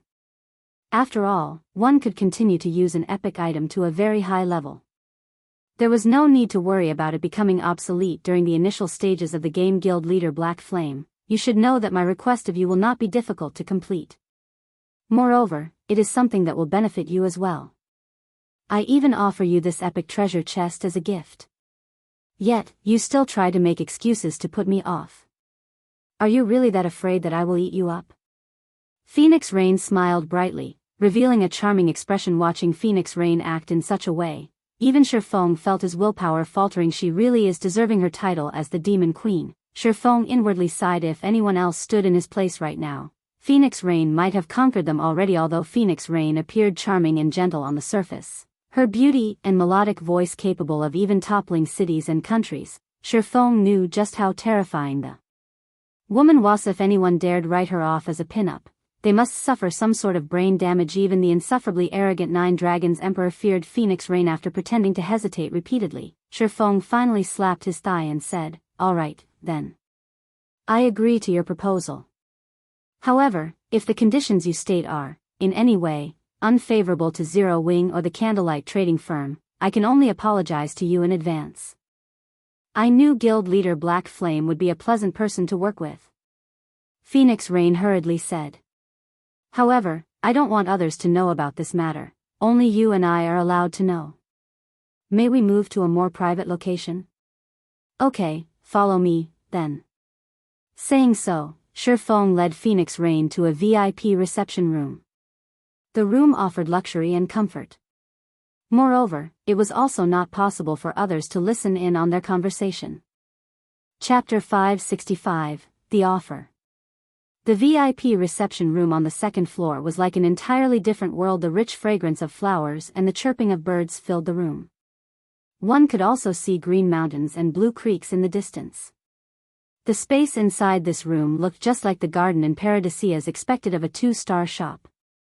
It actually offers such an impressive location. Phoenix Rain expressed her admiration as she surveyed her surroundings. If Phoenix Pavilion Master likes it, you can easily obtain one for yourself.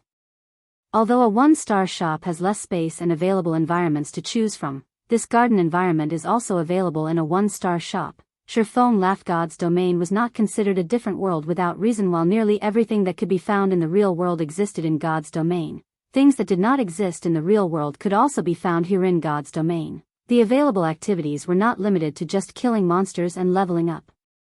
They could also enjoy a leisurely life here. However, the extremely realistic sensations that God's domain offered was not its most attractive aspect. Instead, it was the time dilation. This was the greatest scientific creation of mankind in this century, and only God's domain had managed to implement this function. No other virtual reality game had achieved this feat. This was also the main reason for God's domain's popularity. The flow of time in God's domain was twice as slow as that in the real world. In other words, God's domain's players could theoretically live twice as long as ordinary people in the real world. Moreover, activities such as learning, relaxation, and resting could all be done in God's domain. People could have more time to do what they wished inside the game world. In the real world, there were only 24 hours in a single day. An ordinary student like Shifeng would normally commit 5 or 6 hours of their day to study. Sleep also occupied roughly 9 hours. After deducting the time spent eating and other necessary activities to sustain one's life, a student like Shifeng would only have around 5 or 6 hours of free time. Meanwhile, each day in God's domain had 48 hours. In other words, a student in God's domain could possibly have up to 30 hours of free time, 5 times that of ordinary people. Who wouldn't want to live such a life? Not to mention, the main God system was constantly expanding the world of God's domain, allowing this virtual world to become more realistic, interesting, and mysterious. Who wouldn't be tempted by something like this? Guild leader Black Flame must be joking. Although I really wish to obtain a house like this for myself, unfortunately, ordinary shops are no good. Such an environment is only available in luxury shops. Meanwhile, constructing a luxury shop requires 1,000 gold. I already wish I could spend 1,000 gold as if it were 2,000, so where would I possibly find so much money laying around to construct a luxury shop? Phoenix Rain shook her head, a hint of disappointment flashing in her eyes as she surveyed the room's elegance. Even large guilds had their own troubles to face. A small guild had few members, so it was relatively easy to manage. Thus, the guild required less money to sustain it. On the other hand, it was extremely complex to manage a large guild that had a large number of members. A super first-rate guild like the Dragon Phoenix Pavilion was even more frightening. There were many aspects that required money. It was especially true during the initial stages of the game.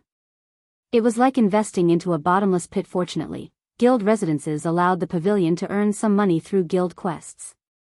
In addition, the trading firms and the raiding teams that had already taken shape had also begun to profit the pavilion, allowing them to invest less as a result. However, in terms of extravagance, no one throughout all of God's domain could compete with the candlelight trading firm Phoenix Pavilion Master. Nobody will be able to listen in on our conversation here. You should be able to state your condition now, right? Although Phoenix Rain had presented herself weak all this time, Shifeng refused to believe that the woman was as simple as she made herself out to be. For just one simple condition, she had personally run all the way from the Black Dragon Empire to White River City and had even gifted him an epic treasure chest. Before I reveal it, I hope that you will first sign this confidentiality contract, Phoenix Rain said. She then revealed a contract that she had prepared, placing it on the table. Quite seriously, she said, it is not that I do not believe guild leader Black Flame, but this matter is simply too important to take risks. If a third party discovered this situation, it would not benefit either of us. Shifeng picked up the contract and gave it a careful read. Indeed, it was a very common confidentiality contract. Under the surveillance of the main god system, it was impossible to reveal any secrets covered by a confidentiality contract in the game. Of course, The main god system could not control any leaks in the real world. Aren't you afraid that I will reveal it outside of God's domain? Shifeng asked. I believe that guild leader Black Flame is an intelligent person, so please don't ask such a foolish question, Phoenix Rain said, her hand covering her mouth as she chuckled softly. It was just a joke.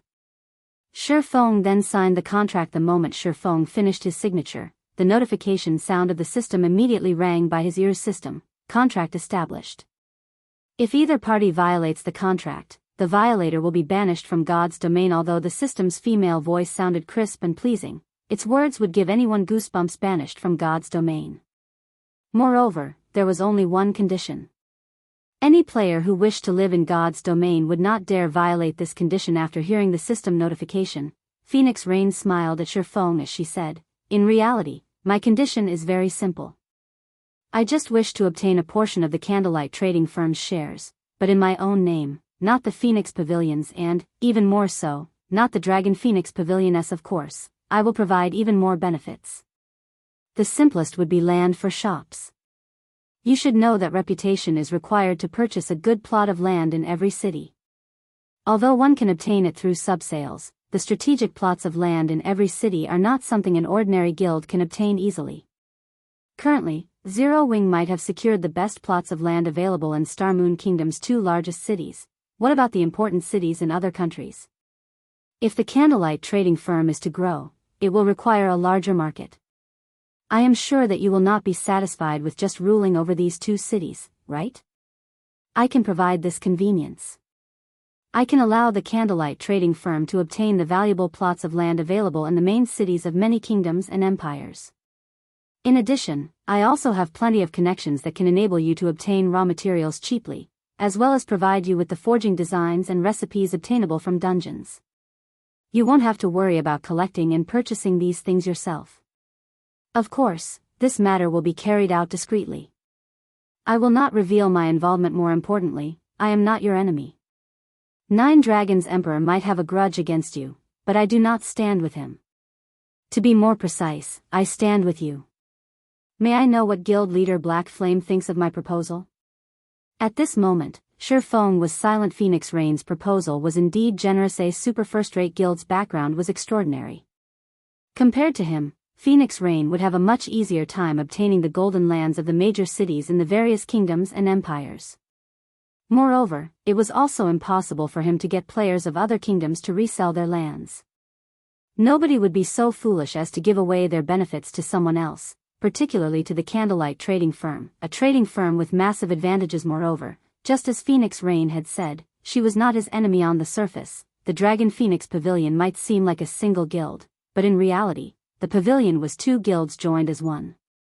If not for that mysterious Great Pavilion Master maintaining the balance, the Dragon Phoenix Pavilion might immediately break into two separate guilds. How many shares do you want? Shifeng asked. Since it is I who have come in search of guild leader Black Flame for cooperation, I will leave that decision up to you. Phoenix Rain giggled. I believe that, after seeing my sincerity, based on guild leader Black Flame's personality and reputation, you will not take advantage of this young lady, right? Chapter 566, Epic Treasure Chest Secured.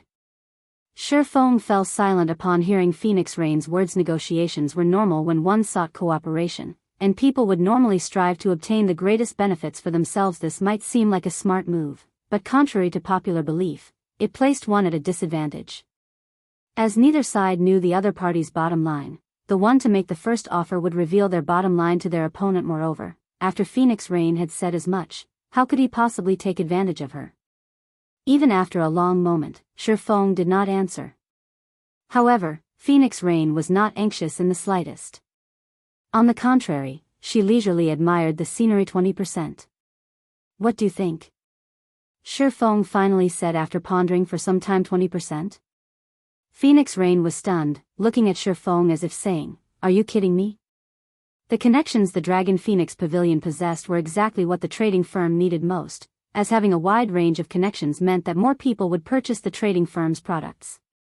Not to mention, the Candlelight Trading Firm would also get its hands on a large supply of raw materials, recipes, and forging designs. These were items that a trading firm lacked the most currently, although the candlelight trading firm's range of influence had grown quite wide, it only had control over two truly useful cities. One was White River City, while the other was Star Moon City. If the candlelight trading firm worked with her, it could spread its influence to dozens of major cities. The profit it could rake in at that time would surpass its current income dozens of times. Meanwhile, the only things the candlelight trading firm could offer in this cooperation was coins and products such as the intermediate mana armor kits, light stones, and basic strengthened armor kits. Aside from that, there was nothing special about the candlelight trading firm yet. Shifeng had only offered her 20% of the firm's shares normally. Anyone else would willingly offer 50%, or even 60%, of the firm's shares. That's right, 20%. This is the most that I can offer.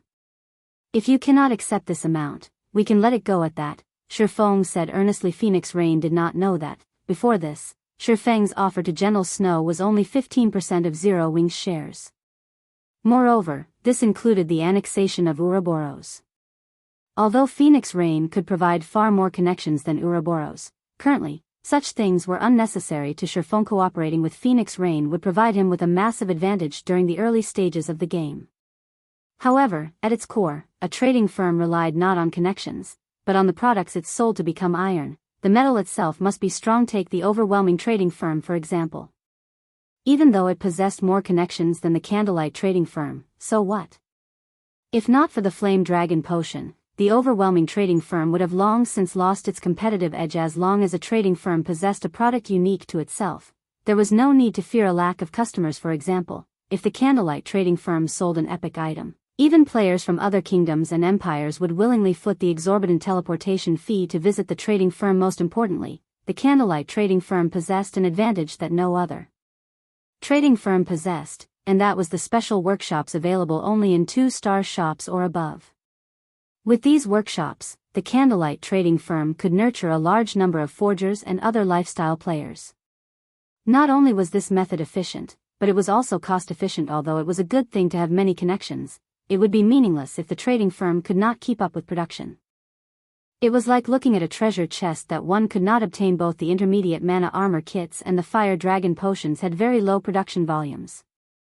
The number of people that could actually purchase them was very low. The main reason behind the candlelight trading firm's triumph over the overwhelming trading firm was mainly the common product known as light stones. Phoenix Rain's offer was only icing on the cake.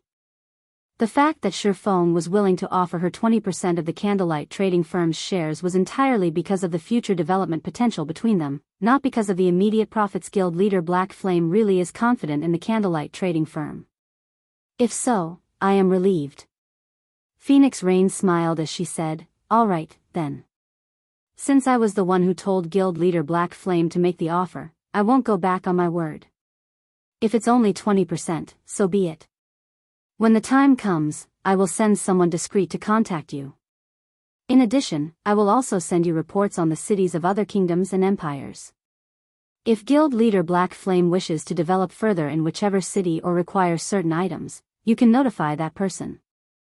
That person will handle everything for you." Following which, the two signed a contract to seal the deal. Phoenix Rain's decisiveness had surprised Shifeng slightly. "Phoenix Pavilion Master, don't you feel that you are suffering a loss here?" Shifeng asked, laughing. Any normal person would undoubtedly refuse such a seemingly harsh offer. They would choose to develop their own trading firm instead. At the very least, they would be in control of said trading firm. However, even after his firm statement, Phoenix Rain had accepted the offer without hesitation. A loss? Phoenix Rain shook her head. With an innocent gaze, she said, "I don't feel that way at all, because I can tell that you, guild leader Black Flame, feel yourself suffering an even greater loss. To put it bluntly, even though I have clearly offered you such benefits, you still don't seem to care all that much and have offered me such a low price. The only reason I can think of for such a reaction is that the candlelight trading firm is still hiding some secret that I do not know of, and that its true value is much higher than what I have offered you today. In that case, shouldn't I be even more accepting of your offer?" Phoenix Rain's words left Shifeng completely speechless. She was truly deserving her title as the Demon Queen. With her existence, it was no wonder why even super guilds had acknowledged the Dragon Phoenix Pavilion status after Phoenix Rain quietly left. Shifeng looked at the epic treasure chest left behind by Phoenix Rain, a grin appearing on his face. He was fully capable of opening the epic treasure chest throughout this transaction. No matter how one looked at it, he was the one who had come out on top. If Phoenix Rain discovered this, she would certainly be disappointed. I wonder what kind of item I can get from an epic treasure chest.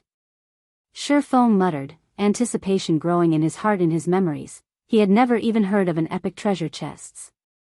As for what he could obtain from one, he could only guess. Regardless of what item it was, it would be epic ranked at the very least. However, how could a single epic item satisfy him? In order to reap the greatest benefit from this epic treasure chest, Shifeng decided not to open it immediately, but to wait. The involvement of luck when opening a treasure chest was too significant to ignore. Currently, Icarus's heart was only dark gold rank. It had yet to reach its evolution limit. Moreover, he was only a short distance from upgrading the necklace to epic rank. With a little more time, he was confident that he could collect the remaining life force points required and upgrade the Icarus's heart once more. After all, dark gold rank was only the standards of mortals.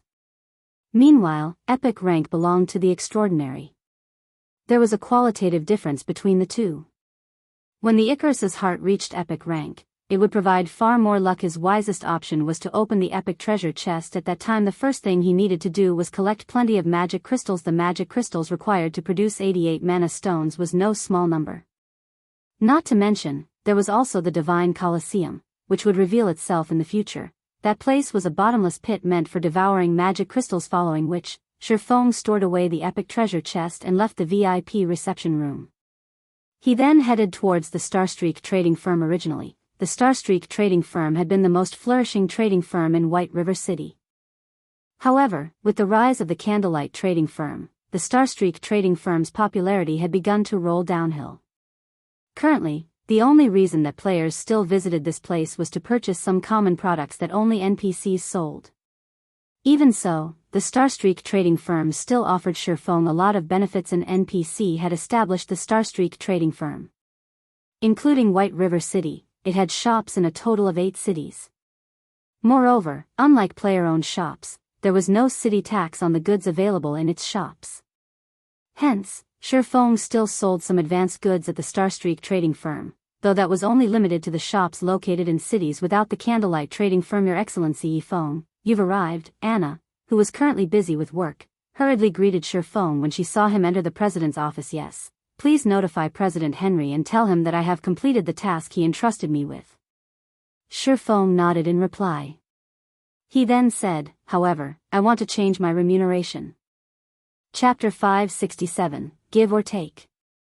As soon as Anna heard these words, she left the president's office to invite President Henry over. After watching Anna leave, Shifeng examined the documents on the table. These documents were the business listings of the Starstreak trading firm's purchases, shipments, and other such dealings.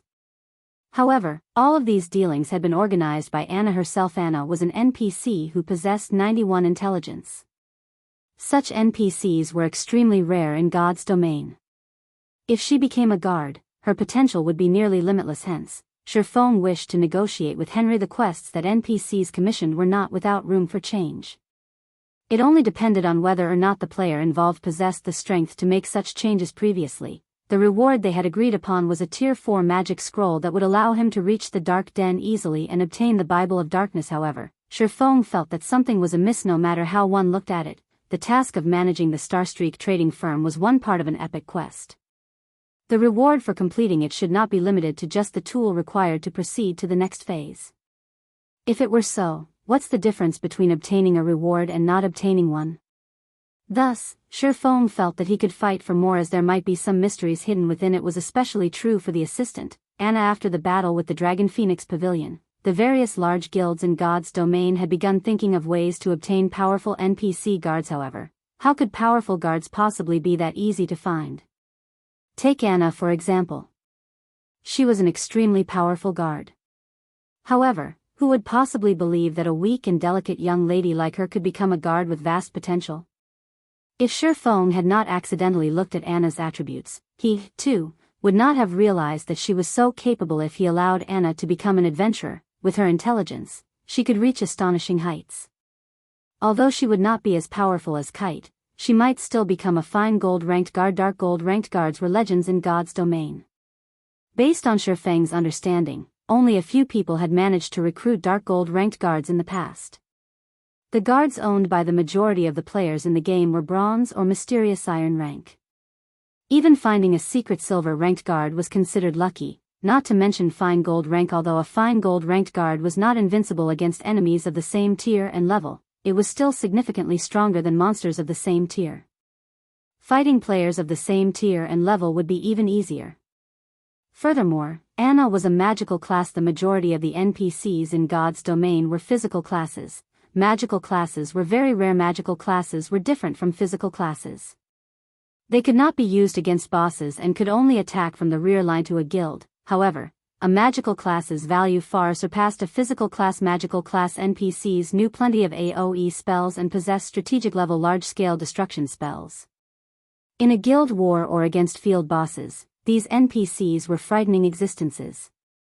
Hence, the various large guilds would usually prioritize magical class NPCs as their personal guards. Because of this, on the market, the value of a bronze-ranked magical guard could rival even that of a mysterious iron-ranked physical guard. If Anna were a fine gold-ranked magical guard, she would be no less valuable than Kite. No matter what, I must obtain Anna. Shifeng grew excited just thinking about it. As a Viscount, he only had 2 slots for personal guards.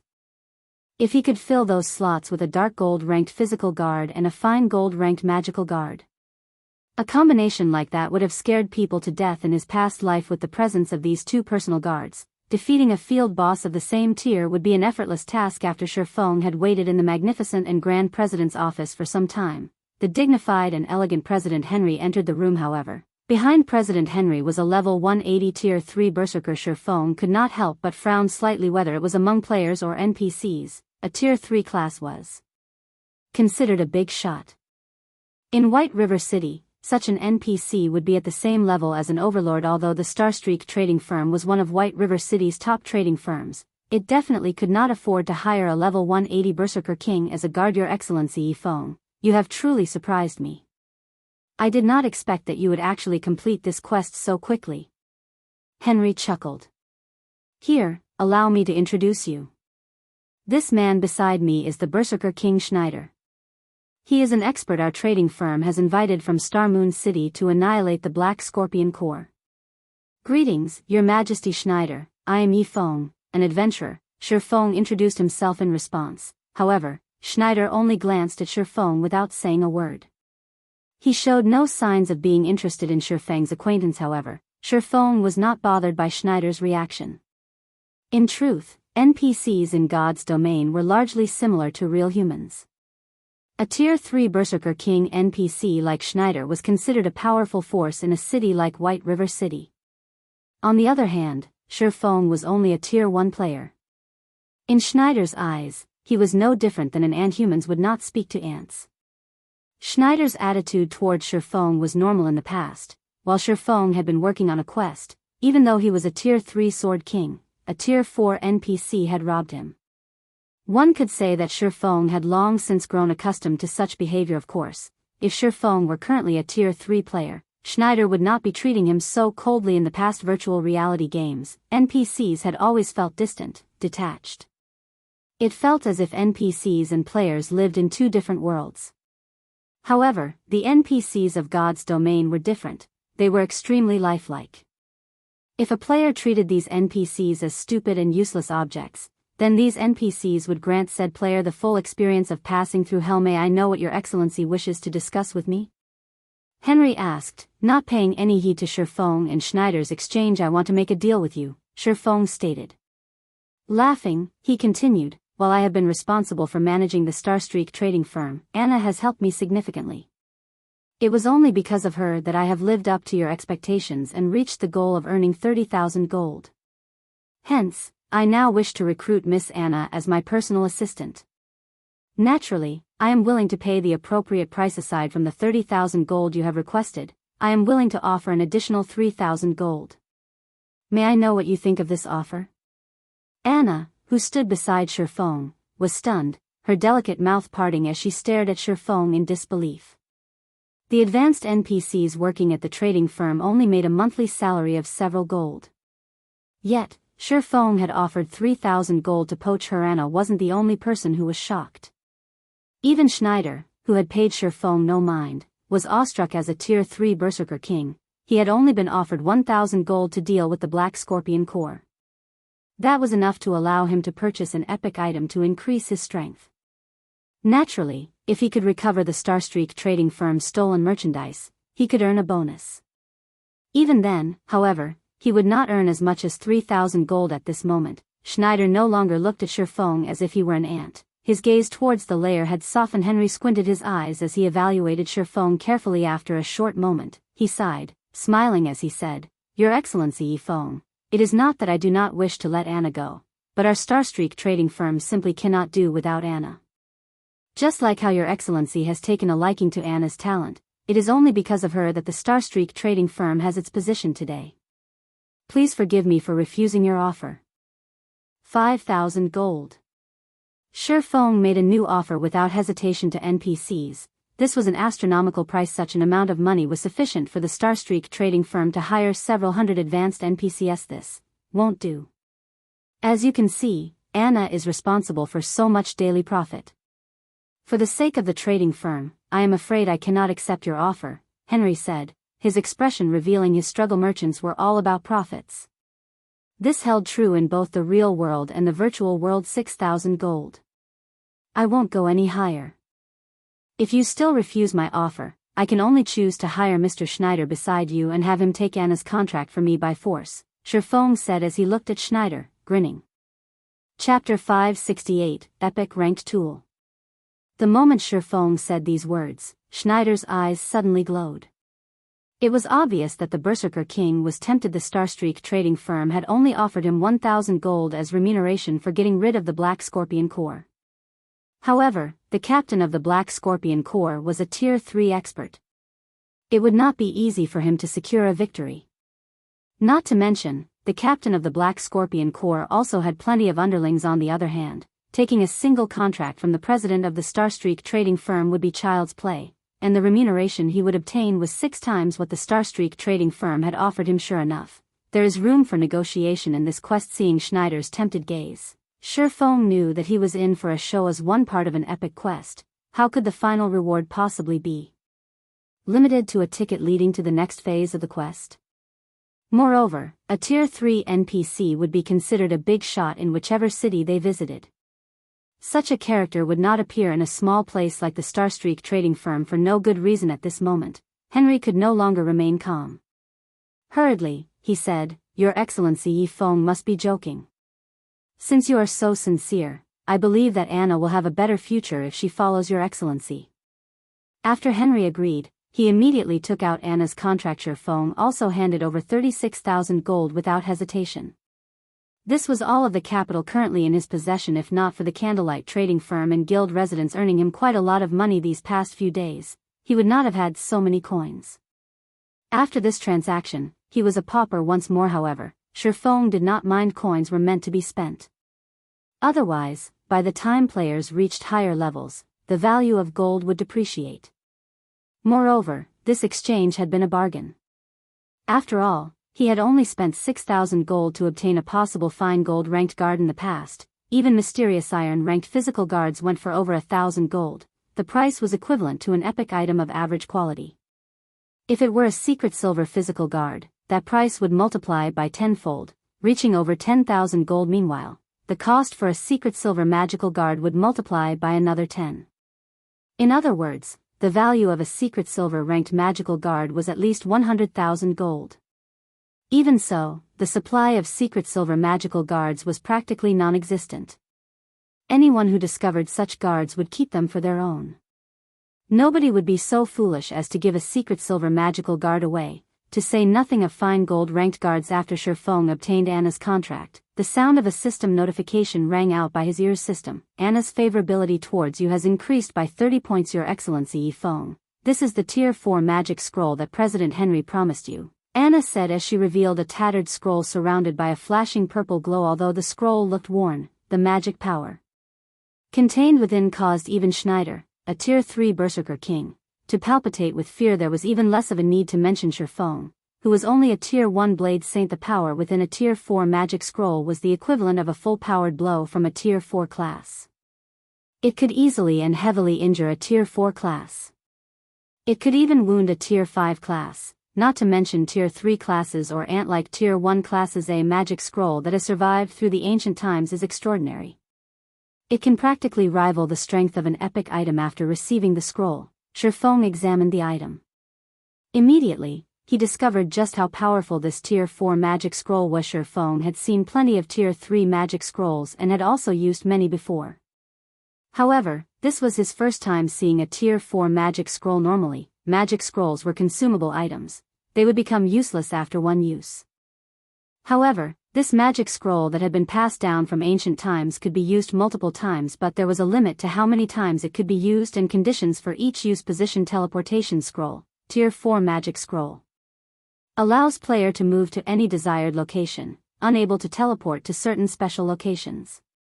Can be used a maximum of 10 times. After each usage, requires 5 mana stones to replenish the scroll's magic power. Cooldown, 3 days. Current uses 0/10. 10 uses. In other words, it was the equivalent of having 10 Tier 4 position teleportation scrolls.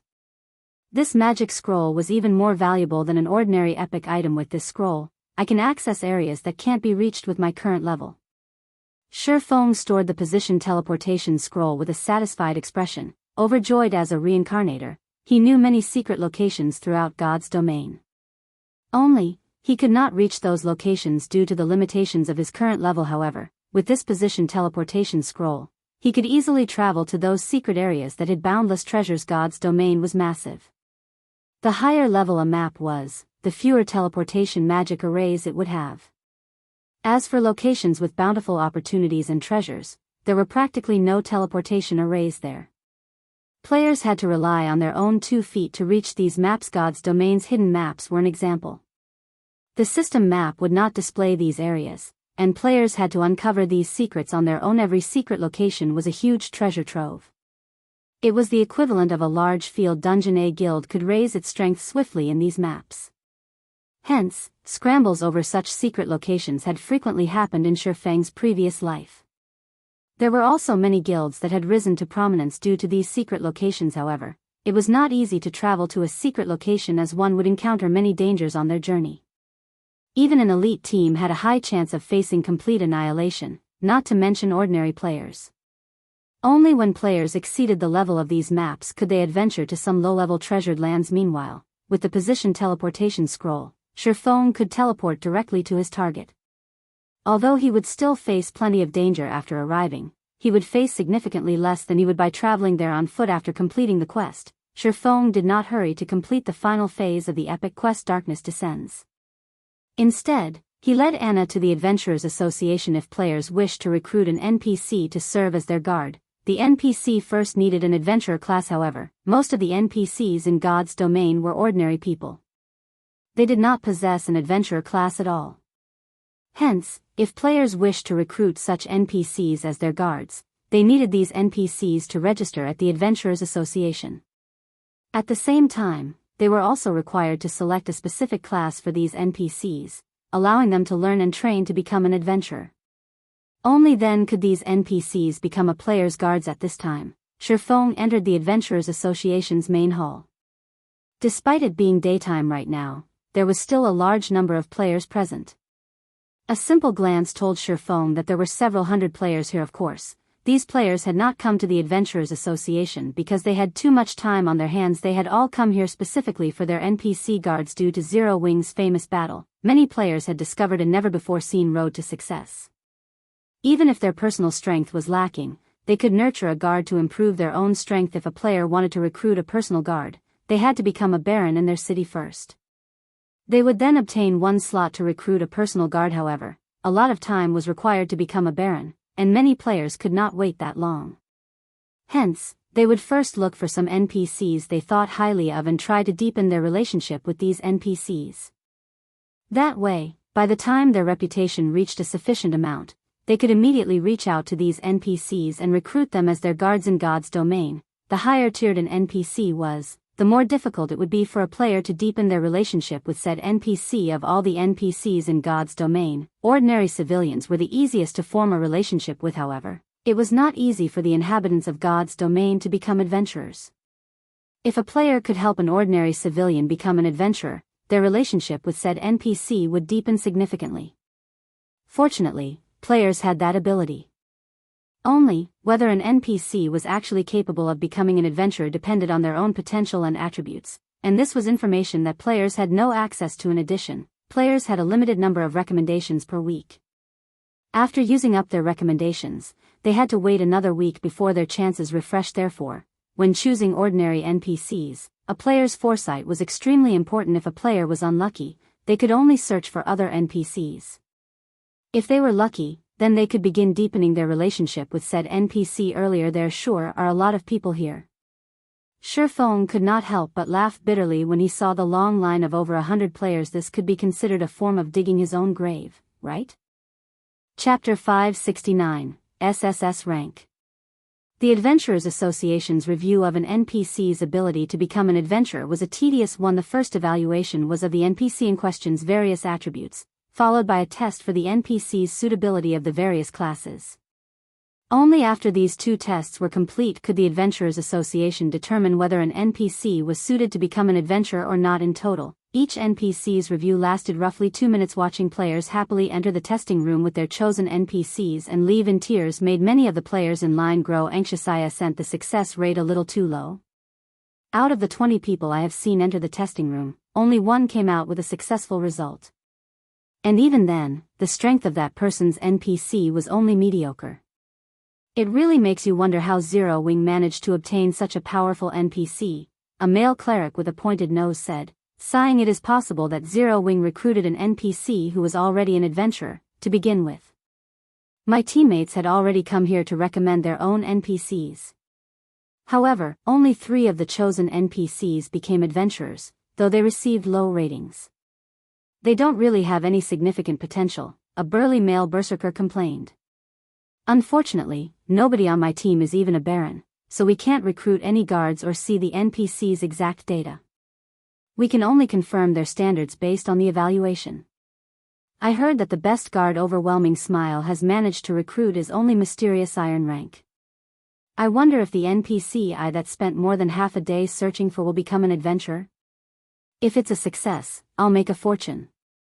The players queuing up to have their chosen NPCs tested discussed Zero Wing's guard, Kite. They all hoped that they could luck out and encounter an NPC like him as well. At that time, luxury cars and beautiful ladies would be within their grasp. This was not an exaggeration. The various large guilds purchased powerful guards through the virtual trade center at astronomical prices. Even bronze guards sold for 100 gold or so, whereas mysterious iron guards sold for 500 gold. As for secret silver rank, the price would multiply by tenfold. If those coins were converted to credits, it was enough to allow an ordinary person to live the rest of their lives without working. However, even now, no one had offered any mysterious iron guards for sale, much less secret silver. A moment later, a ranger left the testing room with an excited expression. Loudly flaunting to his own party members, he said, "Ha ha ha. Let's head to the Rose Bar. I'll treat everyone to a cup of ice fire wine." Rose Bar was one of White River City's high-class bars. Meanwhile, the ice fire wine was a must-try drink, and it was extremely popular among players. However, the drink was not cheap, with each cup costing 10 silver. Even elite players only occasionally ordered a cup to sate their addiction. If they drank a cup every day, they would become a pauper very quickly. Sure, but what was your test result?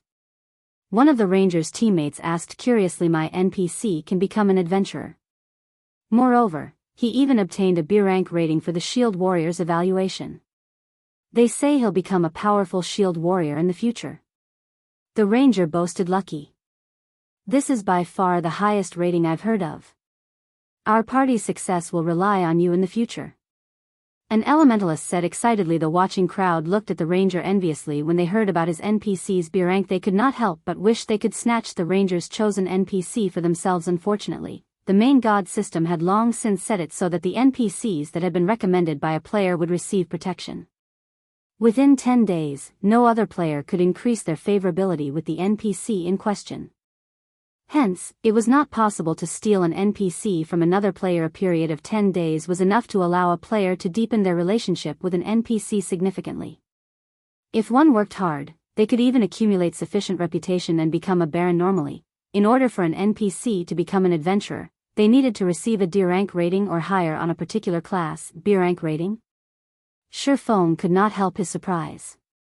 In truth, the evaluation given by the Adventurers Association's test could not completely determine an NPC's potential. It was only a rough estimation. It was just like how one would receive a pass on a test, but in reality, the passing mark for the test ranged between 60 and 100 marks. The same principle applied to the Adventurers Association's test. The test was very general, so the final results would not always be accurate. It could only determine the upper limit of an NPC's potential, not their actual potential. Normally, NPCs that received a D rank would end up a common guard with limited growth potential. These NPCs were not worth the time it took to nurture them as personal guards. Only D rank NPCs who were specialized in certain attributes could become bronze guards. However, the chances of finding those NPCs were very low. In other words, a D rank NPC's potential ranged between common and bronze rank. However, only after these NPCs became guards would one know their exact growth potential. Meanwhile, C rank NPCs could become mysterious iron guards. As for B rank NPCs, they had a strong chance of becoming bronze guards and a certain probability to become mysterious iron guards. There was also a relatively good chance for B rank NPCs to become secret silver guards. Unless one had somehow offended the main god system in their previous lives, there was almost no chance for a B rank NPC to end up a common guard. Of course, A rank stood above B rank. Extremely few NPCs would receive this rating.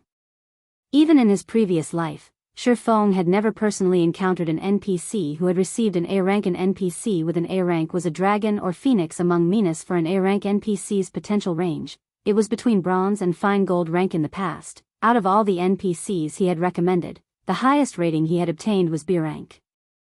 After recruiting said NPC as his guard, he, fortunately, had ended up with a secret silver guard this time. However, Shifeng already knew Anna's base attributes. Based on his guard's attributes in his previous life, Shifeng was sure that Anna would receive a very high rating. Lord Viscount, I apologize for the long wait. Please, follow me, the test officer said respectfully after glancing at Shifeng. A Viscount was already a grand noble in White River City. They were far more powerful than ordinary nobles. Not only could they recruit 50 ordinary guards, but they also had 2 slots for personal guard. Shifeng nodded and followed the test officer into the testing room. Lord Viscount, based on the Adventurers Association's rules, each test will cost you 10 silver. As my lord is a Viscount of White River City, you can enjoy a 20% discount, so my lord only needs to pay 8 silver per test, the test officer explained uneasily as he arrived before the test apparatus here. Shifeng readily handed over 8 silver coins, inwardly cursing the Adventurers Association. Magic crystals powered the test apparatus. How much was a magic crystal worth on the market? Moreover, each magic crystal could be used dozens of times. Yet, the Adventurers Association charged 10 silver for every test. In other words, the Adventurers Association earned a profit of dozens of times the actual cost. It was far more profitable than any other industry. However, it was due to the fact players were required to spend money on many aspects of the game that allowed the coins of God's domain to remain extremely rare and valuable. Following which, Anna walked up to the test apparatus and began her potential evaluation. Time seemed to crawl by. However, even after 2 full minutes had passed, the test apparatus had yet to produce a conclusion. On the contrary, due to the test apparatus consuming too much power, the test officer had no choice but to replace the magic crystal powering it. 1 crystal. 2 crystals. In the end, Anna's test used a total of 5 magic crystals. At this moment, the test officer had also turned pale. Meanwhile, the result displayed showed that Anna was suited to become a summoner, and her rating for the class was SSS Rank. Chapter 570, Black Wizard. Although the cost of 5 magic crystals had turned the test officer's complexion a sickly shade of green, the lost magic crystals were of little importance compared to the final results of the evaluation. Is the test apparatus broken? The test officer hurriedly began checking the test apparatus SSS Rank rating. This was a rating never before seen in the history of White River City. Not even in the entire Star Moon Kingdom had there ever been someone with an SSS rank high. Sent the apparatus, exaggerating the result a little too much. Shifeng was similarly skeptical based on what he remembered of his past life. Even a decade after God's Domain's launch, there had never been an NPC who had received an SSS rank. The maximum rating known to players was S rank, and one could count such occurrences with their fingers. After an A rank NPC officially became a guard, there was a possibility for them to become a Dark Gold guard. However, the probability of this happening was so low that it was negligible. Only NPCs with S rank ratings had a decent chance of becoming a Dark Gold guard. Back when the first S rank rating NPC appeared, the news had shaken God's Domain, and many Apex characters had fought fiercely to obtain said NPC. There was a 100% probability to nurture a Dark Gold guard into a Tier 5 class. If one were willing to pay the price, there was even a possibility to nurture said NPC into a Tier 6 God-ranked guard. Back then, Tier 5 players were as rare as a phoenix's feather, not to mention Tier 6 God-ranked players. If a Tier 5 player emerged in a guild, it would not be strange to see the guild to celebrate for 3 days and 3 nights, not to mention obtaining a Tier 5 personal guard. A Tier 5 NPC was much stronger than a normal Tier 5 player. First of all, there was the difference in attributes. In the absence of any equipment, the base attributes of an NPC were significantly higher than a player's. The second reason was equipment. In God's Domain, the equipment guards wore and that of players was different. Top-tier equipment for guards could be purchased from an NPC shop, which included epic equipment and set equipment. If one were lucky, they could even purchase a piece of fragmented legendary equipment. In other words, one could purchase top-tier equipment for a guard as long as one could afford ETAs for players. Players had to expend a ton of effort just to obtain Dark Gold equipment, not to mention epic or fragmented legendary equipment. Hence, as long as a personal guard became a Tier 5 class, their strength could immediately reach the peak of Tier 5. On the other hand, players had to obtain weapons, equipment, and other items that were suited to their Tier 5 classes, one piece at a time, slowly and gradually increase their strength. If the public knew of Anna's SSS rank, it would cause a sensation to sweep throughout the entire God's Domain. It seems that I have truly hit the jackpot this time, Shifeng said as he looked at Anna, who currently wore a blank expression. Laughing, he only knew about the ratings reaching a maximum of S rank. He had never heard anything about an SSS rank. Such NPCs might have appeared in the past, but if the player involved did not reveal the information, who would know about it? Moreover, a majority of the powerful guards in the past had not been ordinary NPCs. Instead, these guards were directly recruited from NPCs who already possessed a class or high-tiered NPCs. After all, NPCs capable of reaching a high tier were extraordinary in their own right. They would have vast growth potential, naturally. However, the higher-tiered an NPC was, the more difficult it would be to recruit them. It would require a lot more time and effort. Although Shifeng did not know how high Anna's growth potential could reach, with an SSS rank rating, at the very minimum, she should be a fine gold guard. After some time passed, the test officer was finally certain that nothing was wrong with the test apparatus, and he could not help but turn to look at Anna in shock. There were also hints of reverence in the test officer's gaze. Miss Anna, you are the first person in our White River City's history to obtain an SSS rank. According to the rules of the Adventurers Association, you are now an honorary elder of the association. We will prepare a suitable epic set equipment as well as a Tier 1 class emblem for you. We will also dispatch a special instructor from the association to guide you. Please wait here for a moment. At this moment, the test officer addressed Anna with immense respect. He displayed even more humility in front of Shifeng. To NPCs, Shifeng was merely a grand noble. However, as someone with an SSS rank, Anna was destined to become a peerless powerhouse in the future, the overlord of an area. She even possessed the status of an honorary elder in the Adventurers Association. No matter how one looked at it, Anna's status far surpassed Shifeng's Lord Viscount. As the referrer, the Adventurers Association will also gift you a special reward. Please wait here for a moment as well. After saying so, the test officer rushed out of the testing room to contact the upper echelons of the Adventurers Association. Shifeng then went to the VIP reception room next to the testing room. Time passed. Little by little players continued to enter and leave the testing room, one after another. Yet, despite very few players leaving with a smile, the stream of players arriving to recommend the NPC of their choice was endless. It would be great if I could obtain a test apparatus for myself.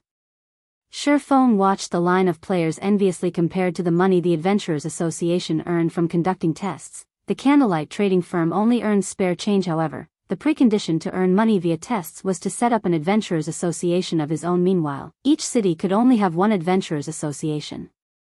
If players wished to construct an Adventurers Association of their own, they first needed to establish a town or city. After completing this quest, it should be about time to prepare.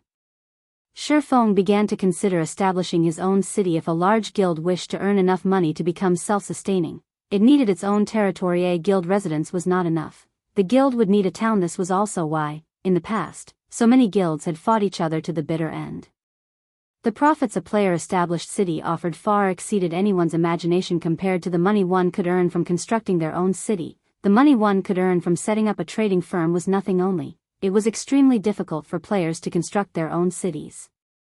Even if players succeeded, its defense was another big problem. Although Shifeng could not yet construct his own city, he could prepare to do so. That way, by the time his guild possessed sufficient strength, he could establish a small city of his own swiftly. Meanwhile, the biggest problem one would face when constructing a city was the various resources required. The manpower and material resources required could instantly bankrupt a first-rate guild. This would be the case even for the current Zero Wing. Among the most important resources required were the forging designs for various buildings, magic array matrices, and so on. Without these key items, even if Shifeng managed to gather the required wood, stones, and other raw materials, he could only stare at them. If he wanted to obtain these forging designs and magic array matrices, he would have to raid the dark forces and large-scale team dungeons throughout the continent of God's domain. Just as Shifeng pondered about how he should go about procuring those forging designs, the heavy wooden doors of the reception room parted, and 3 NPCs walked in. Of the 3 NPCs, one was the test officer, one was a black-clothed old man wearing a black felt hat, and the other was a proud and pretty lady dressed in luxurious robes. The old man in black was a level 200 tier 4 black wizard with practically the same strength as White River City's magistrate, Weissman. He was also one of the NPCs protecting White River City. Meanwhile, the lady was a level 180 illusionist, a tier 3 class of a summoner. Chapter 571, Taboo. Both the Tier 3 Illusionist and the Tier 4 Black Wizard were NPCs at the very top of White River City. With both of these great characters going out of their way to come here, one could see just how much importance the Adventurers Association was placing on Anna. Who's the one who achieved an SSS rank? The Black Wizard Glyn asked Association Master. Miss Anna has earned that rank, the test officer hurriedly said. Glyn's glowing green eyes immediately began to size up Anna, who stood behind Shifeng.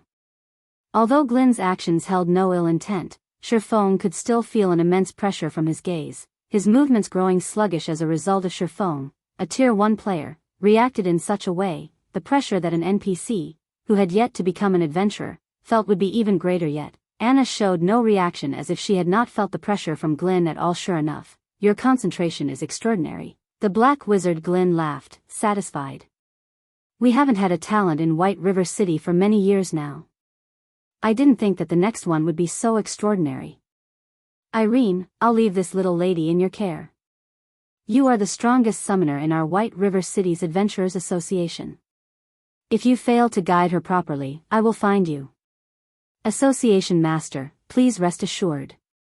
I will nurture Anna with every resource I have, the Tier 3 Illusionist Irene said, chuckling. All right, show this little lady around the association and familiarize her with the place for now. Glyn nodded as he caressed his white beard. He then looked at Shifeng, saying, You must be the brat who recommended the little lady, right? Shifeng nodded silently. The high-tiered NPCs of God's domain all possessed extremely high intelligence. As for Glyn, the association master of an adventurers association, he possessed intelligence that far surpassed even ordinary humans. Moreover, he also wielded immense authority in White River City. A single word for him could end Shifeng's career here. Hence, before such an NPC, Shifeng had to maintain a certain degree of humility. If he dared to act conceited in front of an NPC like Glyn, he would suffer for it. In the past, only after countless players had gone down that route had they understood the importance of propriety. Since you have introduced such a genius to White River City, as the association master of White River City's Adventurers Association, I will not be stingy with you. Since you are a Tier 1 swordsman, this item should suit you. If you can master it, you will face fewer hardships on the road ahead, Glynn said as he took out a gray book surrounded by an ancient aura. The word, Taboo, graced the bottom right corner of this old, gray book. Taboo skill. Shi Feng was stunned. There were many skills in God's domain. However, a majority of them were ordinary skills, their might was only subpar, and they could not increase a player's combat power significantly. Only those rare skills could impact a player's combat power. For example, the skills Shi Feng had learned, such as Thundering Flash and Thunder Flame Explosion, were rare skills. These skills allowed a player to fight an enemy that was slightly stronger than they were. Meanwhile, Shi Kill skills were stronger than rare skills. These skills had the ability to instant kill players of the same level, changing the tide of battle. One such skill was Shi Feng's Flame Burst. However, there was an even more powerful type of skill that could allow players to threaten enemies that were stronger than themselves. This type of skill was known as a Taboo skill. The gray book Glynn had just revealed was a skill book for a Taboo skill. A Taboo skill even allowed players to challenge enemies of a higher tier. The instant Shi Feng received the gray book, he inspected it. Instant Strike, Tier 2 Taboo skill. Utilizing the power of thunder, instantly move in front of the target. For the next 3 seconds, attack speed increased by 500%, and each attack will deal 400% damage to the target and inflict the serious numbness effect. Instantly kill targets below 20% HP. Cooldown, 1 hour. Class restriction, Swordsman. Isn't he a little too generous? He actually gave me a Tier 2 Taboo skill. Shi Feng was slightly surprised after reading the item description. Taboo skills were different from other skills. They did not require proficiency to upgrade, and players of any level could learn them. Only, one needed to fulfill certain conditions before they could learn them. Taboo skills were also categorized into different tiers. Tier 1 Taboo skills were the most common, and only players who were Tier 1 or higher could display their maximum potential. The effects of a Tier 1 Taboo skill could rival even an ordinary Tier 2 skill. Tier 2 Taboo skills were slightly rarer, and only when players obtained their Tier 2 classes could they fully display the skill's might. Their effects could rival a Tier 3 skill. Tier 3 Taboo skills were extremely rare, and only a few players would actually get the chance to learn such a skill. However, any Tier 3 players who learned such a skill would struggle to find a worthy opponent among players of the same tier, because a Tier 3 Taboo skill was just as strong as a Tier 4 skill. Even a Tier 4 player would lose over half of their HP, not to mention Tier 3 players. As for Tier 4 Taboo skills, their rarity could rival even legendary items. Tier 5 Taboo skills were little more than legend. If a Tier 5 player grasped such a skill, they could even pose some threat to a Tier 6 God-ranked player. Hence, one could just imagine the rarity of a Tier 5 Taboo skill. Based on Shi Feng's knowledge, there had only been a single person who had learned a Tier 5 Taboo skill throughout the entire God's domain in the past. Back then, that person had become the most powerful player below Tier 6 God-ranked players, as there was no Tier 5 player capable of defending against that person's Tier 5 Taboo skill. In addition, that person's skills and equipment were top-notch in God's domain. Hence, he had been publicly acknowledged as the number 1 player beneath Tier 6. Currently, players' average level was only slightly over level 20. The majority of players in God's domain had not even obtained their Tier 1 classes yet. Meanwhile, Shi Feng had obtained a Tier 2 Taboo skill even if he did not possess any level or equipment advantages. With this Tier 2 Taboo skill, it was still possible for him to instant kill any enemies that were Tier 2 or below. Even if he couldn't kill them instantly, he could still inflict heavy damage. If he factored in his level and equipment advantages, as long as he managed to grasp this Taboo skill, he would stand at the very peak of all Tier 2 classes. It was the same even if he stood against an NPC. Of course, God's domain was fair. If one wished to obtain great power, they first needed to pay the appropriate price. Although Taboo skills could increase a player's strength, the learning processes of Taboo skills and ordinary skills were different. Taboo skills could not be learned by the click of a button. One needed to train with a Taboo skill. That's right, they needed to train. Players were required to learn the movements recorded in the skill book, and at the same time, fulfill the book's learning requirements. Most importantly, one needed to achieve a completion rate of 90% or above to learn the Taboo skill. Moreover, the higher a Taboo skill's tier was, the more difficult it would be to learn it. Some Taboo skills were so difficult that even expert players could not learn them. Hence, many players who had obtained Taboo skills had complained about this in the past. However, there were even more players who gloated over their misfortune. So what if you were lucky? even if you obtained a Tier 6 Taboo skill, what would it matter if you couldn't learn it? Due to this, Taboo skills had become many players' heartache. In the past, many players had no choice but to trade with others for a lower-tiered Taboo skill after obtaining a high-tiered Taboo skill. After all, there was no point to owning a high-tiered Taboo skill if one could not learn it. Fortunately, it is only a Tier 2 Taboo skill. If it were a Tier 3 Taboo skill, I would have no choice but to treat this thing as a decoration. Shifeng was very satisfied with the Taboo skill Instant Strike. As long as I learn this, I will have a much easier time when I go to the Dark Den. In the past, the most powerful Taboo skill Shifeng had learned was a Tier 3 Taboo skill. However, the price and time required for learning one were simply too high. The conditions were not something players at his current level could meet. However, even a Tier 2 Taboo skill was extremely difficult for current players to learn, other than the fact that only Tier 2 classes or above were capable of displaying the full potential of a Tier 2 Taboo skill. Tier 2 Taboo skills were labeled as Tier 2 because Tier 2 or higher players had a much easier time learning them in the past. Many Tier 3 players had only managed to learn a Tier 2 Taboo skill after a lot of struggle. One could just imagine how difficult it was to grasp a Taboo skill soon. Shifeng left the Adventurers Association. Currently, Anna was still a classless NPC. She would have to spend the next week building her foundations to become an adventurer. Naturally, Shifeng would not wait inside the Adventurers Association for an entire week. First and foremost, he needed to learn the Taboo skill Instant Strike. After Shifeng returned to the Candlelight trading firm, without hesitation, he entered a private lounge and began studying the skill book. I wonder what the conditions are. Hopefully, they won't be too harsh. Chapter 572, 100% completion rate. Inside the quiet private lounge, Shifeng impatiently opened the thick and heavy skill book. The moment Shifeng flipped to the first page of the book, the sound of a system notification rang out by his ears. System, do you wish to bind and learn this skill book? Reminder, skill book cannot be traded once bound. Shifeng immediately chose to bind the skill book to himself. In the past, many players had bound a Taboo skill to themselves without knowing the difficulty of the Taboo skill they were about to learn, afraid that the Taboo skill would suddenly grow legs and run away. However, such a rash decision had filled many players, who had obtained high-tiered Taboo skills, with deep regret. However, the Taboo skill Shifeng had right now was only Tier 2.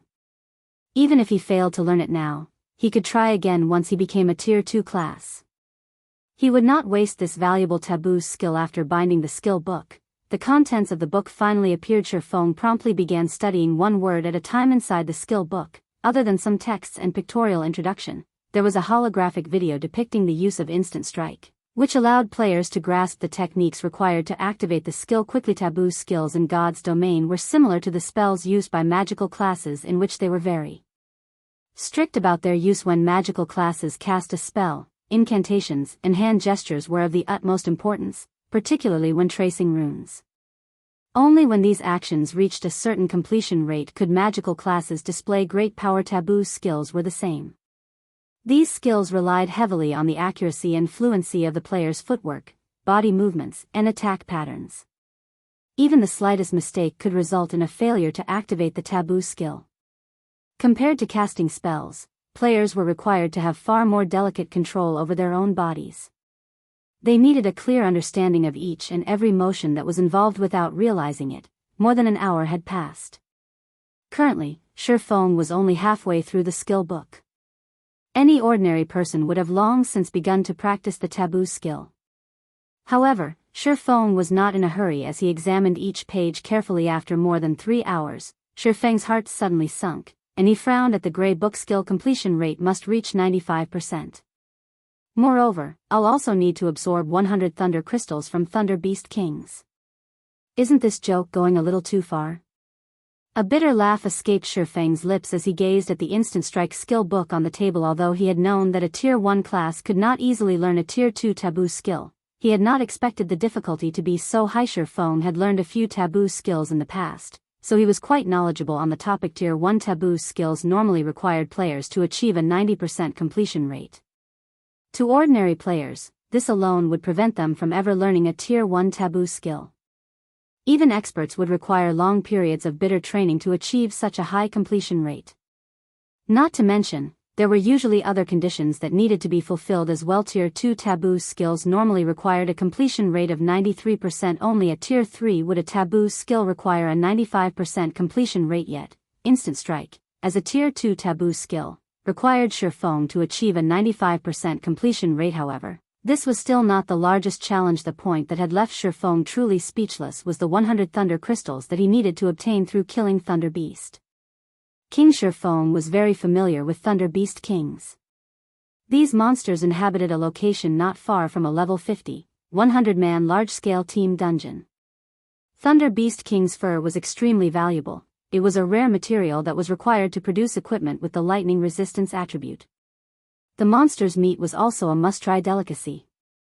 If cooked properly, it could become a gourmet meal that nobody could resist after a single taste. Just a single piece of the Thunder Beast King's meat could sell for 3 gold. Hence, in the past, many players had tried to grind the Thunder Beast Kings to earn money. However, a player had to be strong enough, as Thunder Beast Kings could rival Tier 3 classes of the same level. Even the weakest Thunder Beast King was a High Lord, while the majority of them were Great Lords. Even a large guild had to pay an unimaginable price if they wanted to kill a field Great Lord, not to mention independent players. Meanwhile, Thunder Crystals were treasures that the Thunder Beast Kings hid within their bodies. However, the drop rate was not 100%. Instant Strike required 100 Thunder Crystals.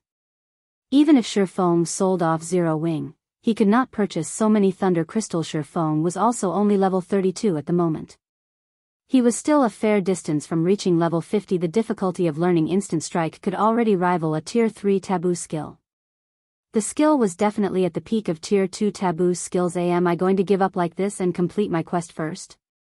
Shifeng muttered, feeling somewhat disappointed. The epic quest Darkness Descends was not easy. It was especially true for the Dark Denver. It was a demon's nest. There would definitely be plenty of extremely powerful monsters waiting for him. If he could learn a Taboo skill, it would undeniably increase his chances of completing the epic quest. If he failed the quest, he would have to face the wrath of a Tier 4 Great Demon. With his current combat power, even a Tier 3 demon could kill him easily and take over his body, much less a Tier 4 Great Demon. That need only flick its wrist to turn him into ash and dust. When Shifeng reached the final page of the skill book, he discovered that there was a paragraph of text. If skill completion rate reaches 100%, one can call forth heavenly thunder into one's own body 100 times, stimulating the power of the Taboo skill without needing the aid of the Thunder Crystal's power. Shit. Skill completion rate of 100%? Are you kidding me? Originally, Shifeng had thought that he still had a trace of hope. After reading the completion rate requirement, however, he nearly spat out a mouthful of blood. Even his past self had never achieved a 100% completion rate on any skill. Rumor had it that only Tier 5 Taboo skills required a 100% completion rate. However, how many people in God's domain were actually capable of learning a Tier 5 Taboo skill? Forget it. I should just head to the Dark Den for now. For the moment, Shifeng gave up on learning Instant Strike. This Tier 2 Taboo skill was most definitely a prank from the Black Wizard Glin. Shifeng then stored the Instant Strike skill book in his bag. He traveled to the bank and retrieved some tools and magic scrolls before activating the Tier 4 position teleportation scroll. Teleporting to the Dark Den suddenly, Shifeng transformed into a streak of white light that pierced the spatial crack that had appeared as a demon's nest. The Dark Den was a carefully hidden location. Even if the armies of various kingdoms and empires tried to annihilate the demons, they would only find minions. The true great demons nurtured their underlings in their nests in secret. Hence, the various kingdoms and empires throughout the continent of God's domain had been helpless against demons all this time. At this moment, inside a dark cave, a spatial crack suddenly appeared near the cave's ceiling. In the next moment, a streak of light fell through the portal and landed heavily, creating a deep crater. This position teleportation scroll is a huge scam. Shifeng frowned as he surveyed his surroundings. Shifeng suddenly realized that he was surrounded by demonkins. The position teleportation scroll had dropped him right in the middle of a demonkin army. Demonkin, common monster. Level 40. HP 10,000/10,000. Shifeng's sudden appearance immediately attracted the attention of many demonkins. The demonkins turned to Shifeng, one after another, their pitch-black eyes containing endless malice. Their gazes alone were enough to instill terror. Not to mention, their violent killing intent also took form, developing into a faint blood mist. Feng had seen this blood mist before. If players were caught within its range, it would significantly dull their 5 senses in God's domain. Aside from having keen skills, one required powerful 5 senses to be considered an expert. However, now that Feng was trapped deep within the blood mist, he could no longer rely on his keen senses. Chapter 573, Another World. Such a powerful killing intent. Feng's 5 senses already felt greatly weakened. Whether it was his vision or intuition, it felt as if a layer of mist shrouded his entire body. He could not see clearly at all. However, compared to the demonkin army before him, what shocked Feng more was the sound of the system notifications reaching his ears. System: player has discovered the Dark Den system. All communications with the outside world will be temporarily severed. System: player has been affected by the power of darkness. All attributes decreased by 30%. Line after line of system notifications rang out, leaving Feng utterly speechless. He could still accept his communications being severed, but reducing his attributes by 30% as well? Wasn't this a little too harsh? Originally, the monsters here were of a higher level than him. Moreover, their numbers were also very frightening. Now that he was significantly weakened as well, the difficulty of collecting the Bible of Darkness was undoubtedly considerably higher. Looking at the group of level 40 black-skinned demonkins charging at him like a tidal wave, Feng felt his scalp tingling. Currently, he was only level 32. Although the demonkins did not have a level suppression effect on him, with this many of them, even if he possessed large-scale destruction spells, they would not be enough to get him out of this predicament. Having no better option, he turned around and fled to a narrow pathway. Although Feng's attributes had been reduced by 30%, his HP falling from over 10,000 to just over 8,000, and his strength and agility likewise seriously compromised, Feng's equipment was simply too good. Despite his 30% attribute reduction, his speed still greatly surpassed that of the demonkins chasing after him. Very quickly, the demonkins on his tail were eating his dust. Seeing a horde of demonkins blocking the entrance to the narrow pathway he was heading for, Feng immediately took out an intermediate frost grenade. Effective against monsters and players below level 70, deals 800 frost damage to a radius of 12 yards, freezing targets for 5 seconds, then reducing movement speed by 60% for a duration of 12 seconds. Each grenade cost 10 silver, enough money to sustain an ordinary player in God's domain for quite some time. To ensure he could complete this epic quest of his and obtain the Bible of Darkness, Feng had been provisioning all this time. Meanwhile, the frost grenades were one of these provisions of his. He had even amassed plenty of advanced frost grenades, which cost 70 silver each. The number of demonkins before him was simply too frightening. This was no longer a problem he could solve by relying on technique. He could only use absolute power to break through. Hence, this was the best time to employ the frost grenades, tossing out one intermediate frost grenade. A large patch of demonkins was instantly frozen solid, damage of -800 emerging above their heads. A large ice flower suddenly bloomed within the originally pitch-black area. Inside this dark cave, this ice flower looked extraordinarily beautiful and holy. Another dozen or so intermediate frost grenades followed in rapid succession. Flowers of ice bloomed one after another, and in the blink of an eye, practically all the demonkins in Feng's way were frozen. As for the few demonkins that remained unscathed, they were no threat to Feng whatsoever. After a few evasive maneuvers, he was already past the demonkins' blockade. He then leaped into the narrow pathway. However, the instant Feng set foot in the narrow pathway, he suddenly felt death looming over him. He hurriedly activated the aura of Earth's activatable skill, Absolute Defense, becoming immune to all damage for 5 seconds. This could be considered Feng's most powerful life-saving skill. The instant the divine golden aura wrapped around Feng's body, a clangor resounded throughout the cave. Countless black threads had struck at Feng's body. These black threads were extremely thin. In the darkness of the cave, they were practically invisible to the naked eye. If Feng's intuition had not warned him of imminent death, these countless black threads might have devoured him already. It's actually a trap. This dark den really isn't giving me any chances. Feng felt his heart tremble momentarily when he turned back to glance at the tide of demonkins that had been chasing him just now. Any demonkin struck by the black threads immediately exploded into a cloud of black mist, becoming deader than dead. If he had been slower by even a heartbeat back then, he might very well have become one of those clouds of black mist right about now, with the black threads having passed him already. Shifeng quickly continued running forward. At this moment, he had absolute defense activated. Nothing was capable of inflicting damage on him. In other words, he had no need to fear any traps right now. Naturally, he had to put absolute defense's duration to good use. Moreover, in God's domain, the more dangerous a location was, the more profitable it was. Any place filled with plenty of traps definitely hid treasures. The presence of traps in this pathway meant that this path was not a dead end, which gave Shifeng even more reason to advance through it during absolute defense's duration of 5 seconds. With even Windwalker activated, Shifeng triggered a total of 4 traps. However, absolute defense blocked them all that was close. Fortunately, I have the 7 Luminaries ring. Otherwise, I wouldn't even make it past the front door. Shifeng halted his steps, breathing out a sigh of relief as he looked at the demonkins chasing after him. After receiving the attacks of multiple traps, the number of demonkins still alive numbered less than 100. Moreover, now that absolute defense's duration had run out, only death awaited him if he advanced rashly. Hence, he might as well deal with these demonkins. In the meantime, swinging the Abyssal blade, Shifeng activated Skywill Sword. Countless divine swords descended from above, immediately trapping these demonkins within the cramped space.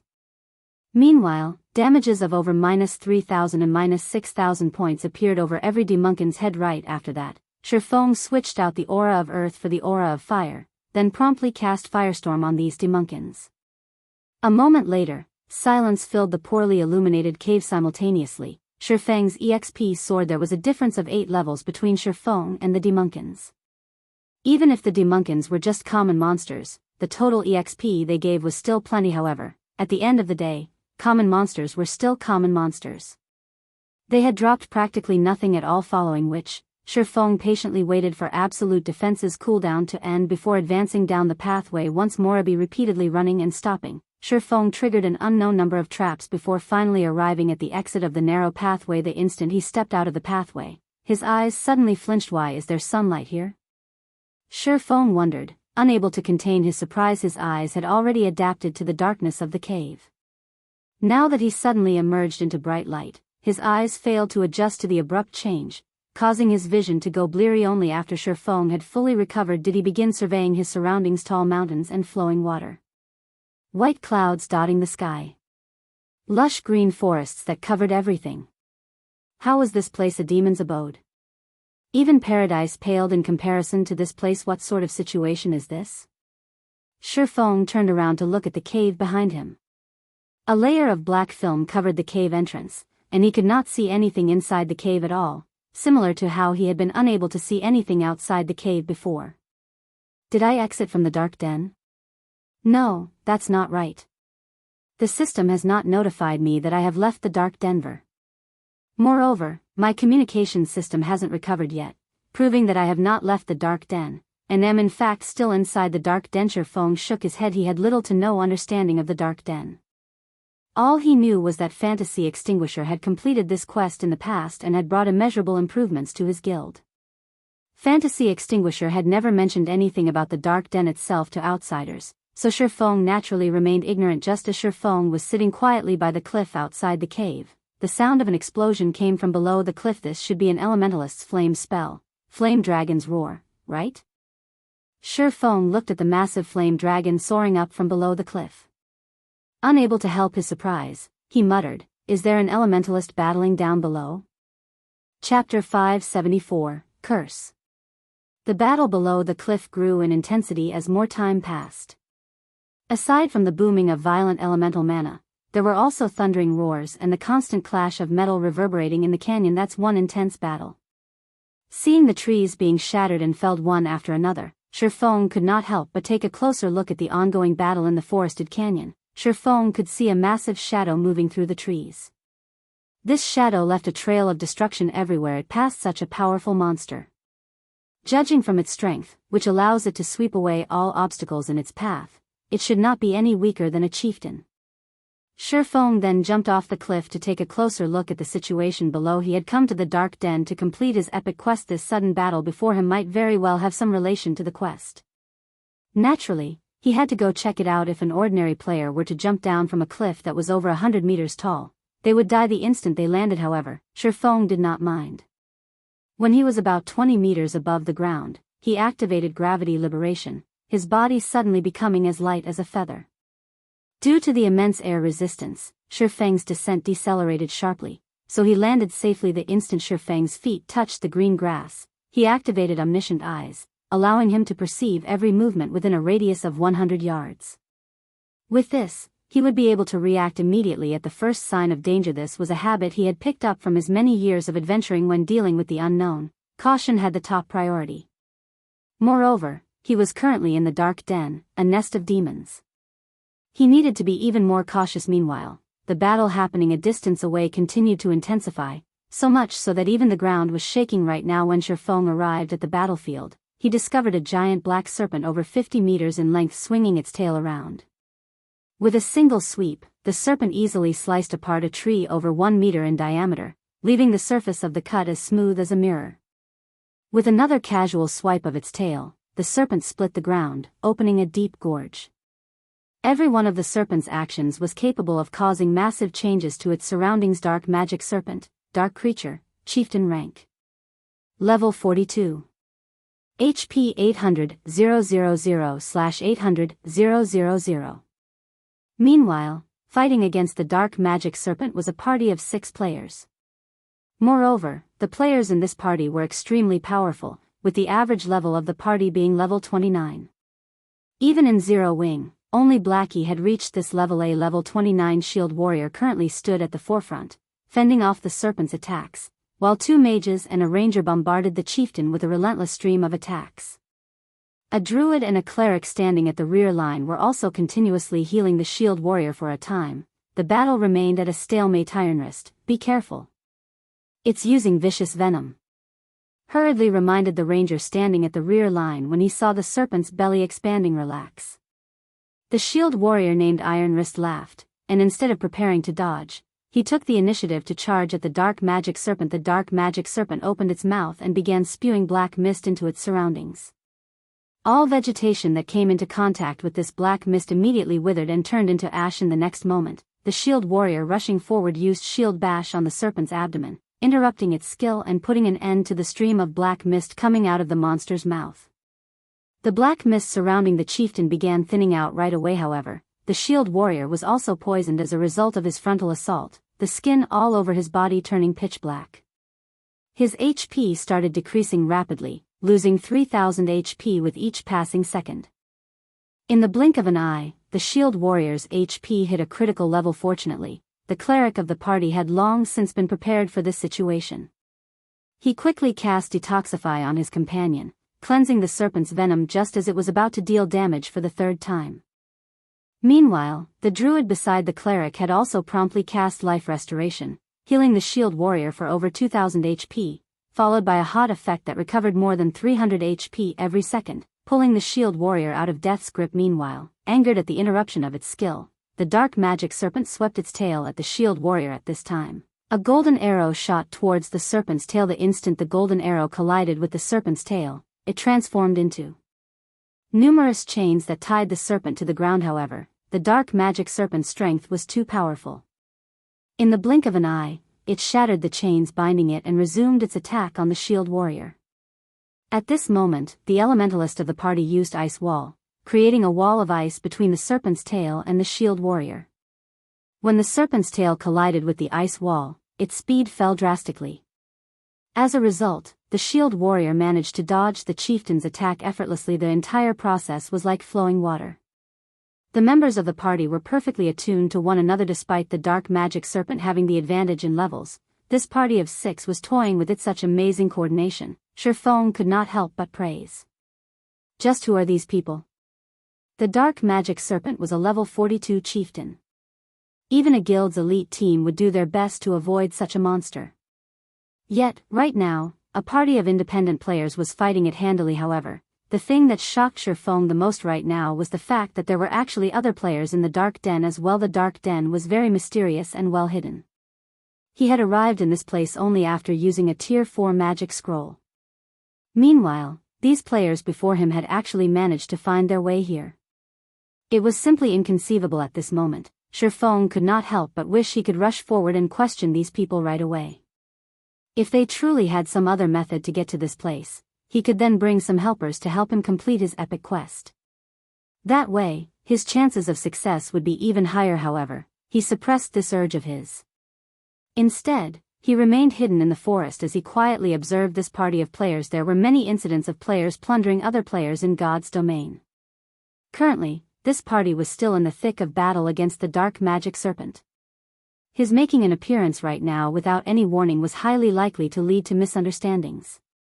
At that time, how was he supposed to get the secret of coming to this place out of them? Time passed. Little by little the dark magic serpent's HP continuously decreased, and soon enough, its HP fell to 30% SSS. The dark magic serpent suddenly hissed loudly, its entire body exuding black mist. Very quickly, this mist then wrapped around the chieftain's body and transformed into pitch-black scales.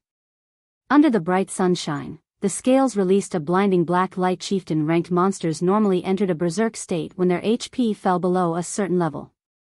Currently, the dark magic serpent's HP had dropped to 30%, which just so happened to trigger the condition for going berserk. After the pitch-black scales were fully formed, the dark magic serpent was like an iron serpent. Not only had its defense and magic resistance improved significantly, but even its strength had also increased by at least 30%. Right now, its every attack shook the earth. However, the party of 6 had long since been prepared for this situation. The cursemancer of the party immediately began tracing a large number of runes in the air, while chanting verse after verse of incantations. The density of the surrounding elemental mana had also started rising sharply. Amazing. That cursemancer has actually learned the Tier 1 curse skill, Dark Storm. Shifeng could not help his surprise when he saw the runes drawn out by that cursemancer. It's no wonder they dared to challenge a level 42 chieftain. In God's domain, physical taboo skills and magical curses were both skills that allowed players to combat enemies of a higher tier. However, curses were much harder to learn compared to taboo skills, since curses were much more powerful. The instant the cursemancer was done chanting the final verse of his incantation, the space surrounding the battlefield suddenly went silent as countless black blades of wind appeared surrounding the dark magic serpent. These wind blades easily pierced through the sturdy scales of the dark magic serpent. A continuous stream of black wind blades assaulted the chieftain for 3 full seconds. The dark magic serpent lost over 8,000 HP every second, losing over 20,000 HP after 3 seconds passed. Moreover, aside from these damages, the scales covering the chieftain's body had also disappeared completely, returning it to its original form. Okay, let's finish it off. The shield warrior, Iron Wrist, immediately sent a slash at the serpent. However, before this party could celebrate, a loud hiss suddenly came from the woods. SSS. At this moment, another dark magic serpent emerged from the dense forest. Chapter 575, 24 Consecutive Strikes. Damn, it actually called a companion. Iron Wrist frowned. The other party members also grew anxious at the arrival of another dark magic serpent. Facing one was already their limit. Moreover, their only curse was on cooldown, and it would be quite some time before they could use it again. Iron Wrist, what are we going to do now? The cleric at the rear line asked hurriedly. Iron Wrist looked at the dark magic serpent that they had injured heavily, before turning to look at the newly arrived chieftain that was rapidly slithering towards them. Gritting his teeth, he said, "Let's retreat." Although the heavily injured dark magic serpent only had 30% of its HP remaining, they would still need quite some time to kill it. Meanwhile, the dark magic serpent was unlike other chieftains. It was a chieftain that possessed a potent venom. When fighting against a dark magic serpent, if one failed to interrupt the chieftain's vicious venom skill in time, even a team of 100 players would die. If their party was fighting just one of these serpents, they could still manage to interrupt its skill. However, going up against 2 at the same time was impossible since their party did not have a second person capable of interrupting the other dark magic serpent's vicious venom.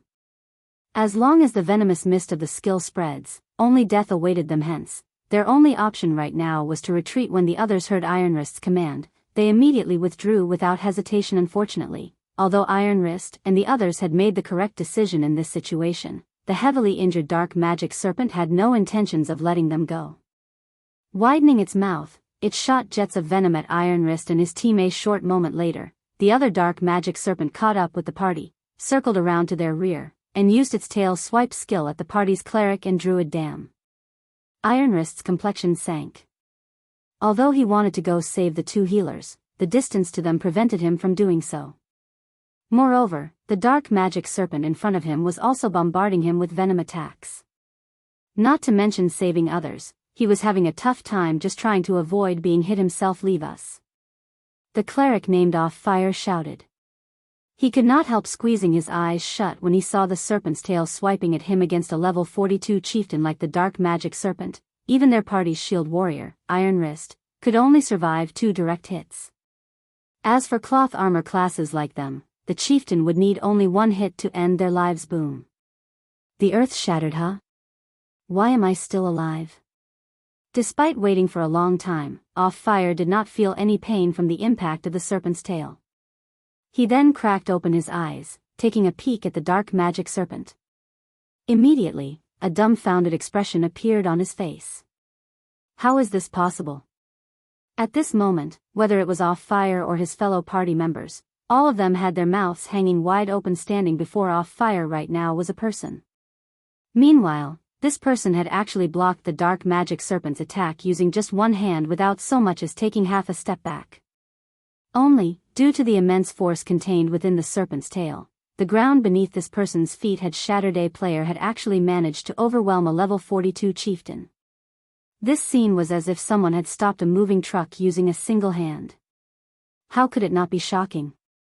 However, what the party of 6 did not know was that the reason Shifeng was able to block a level 42 chieftain's attack with just a single hand was entirely due to his activation of Heavenly Dragon's power, which doubled his strength.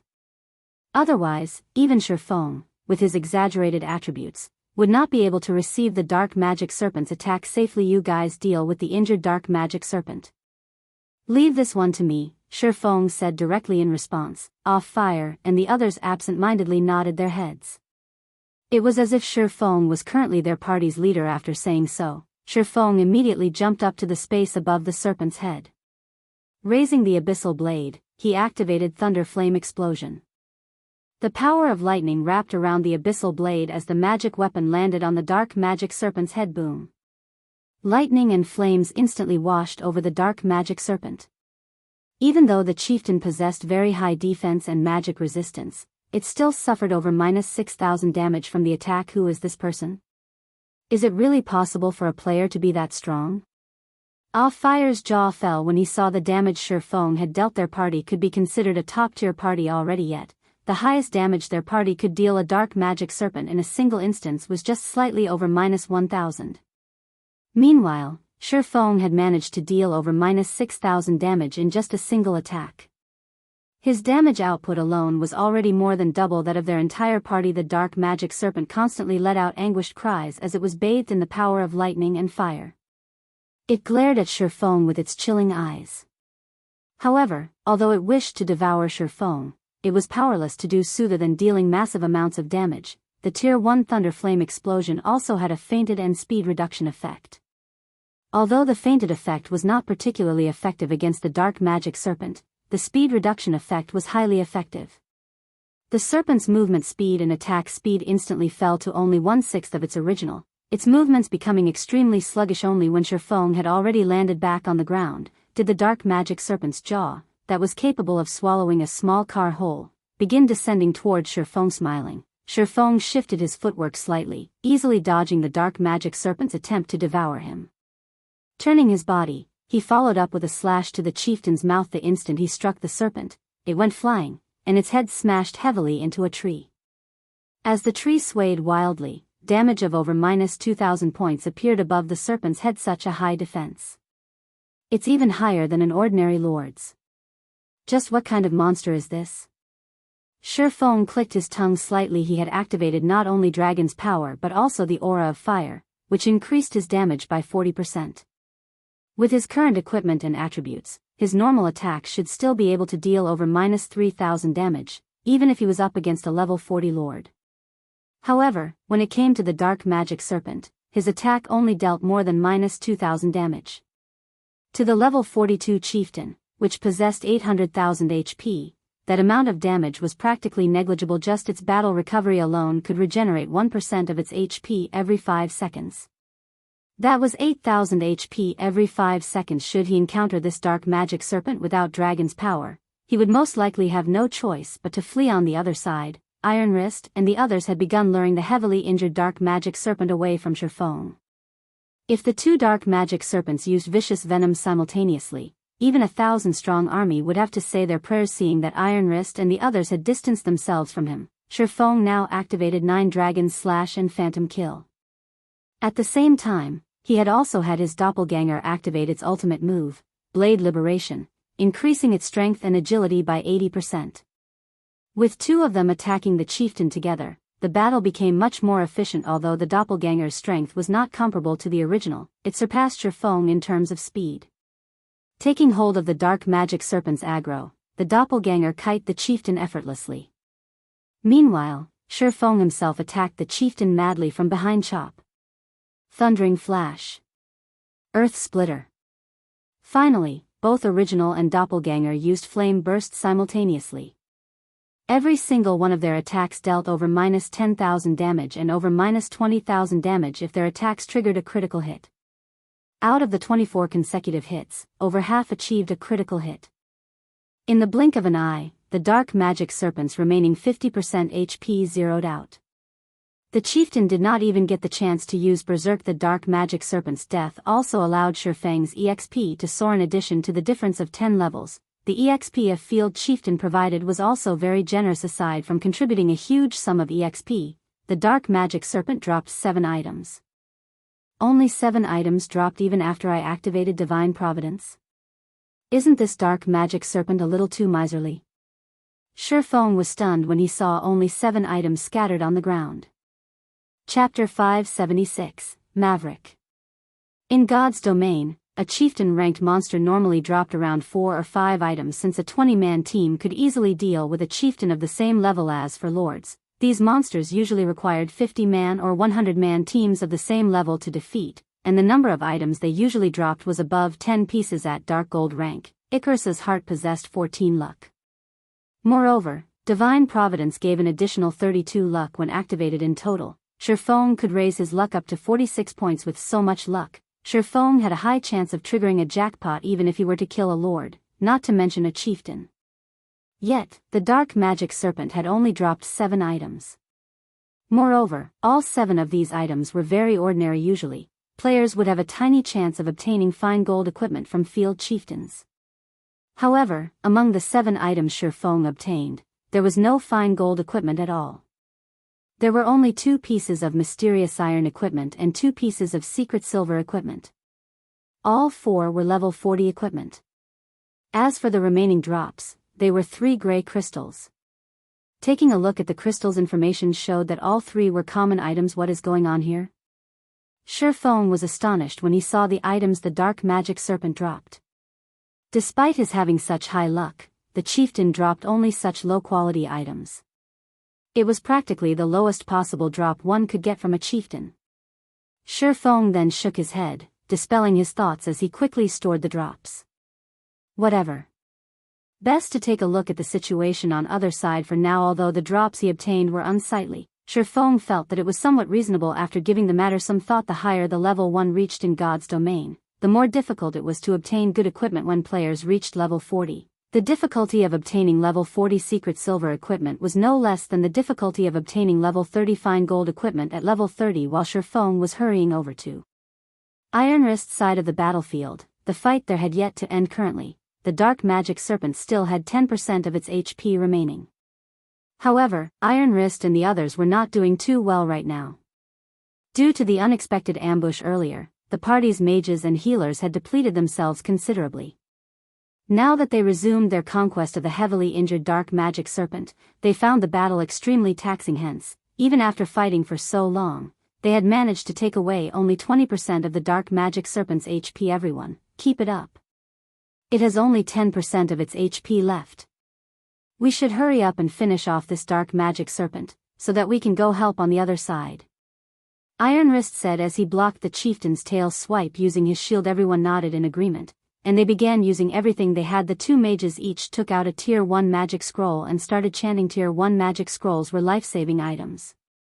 Although the scrolls only contained Tier 1 skills, the might of the skills was much more than that of any ordinary Tier 1 skill.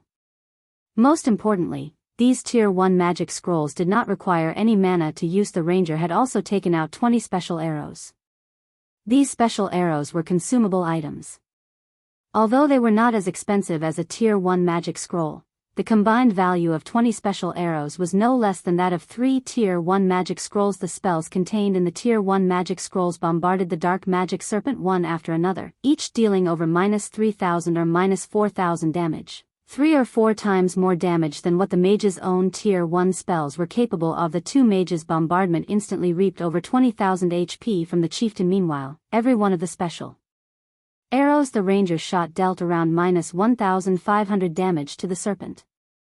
After firing all 20 arrows, the ranger inflicted a total of -30,000 plus damage to the chieftain. In the blink of an eye, the dark magic serpent's HP fell to a critical level.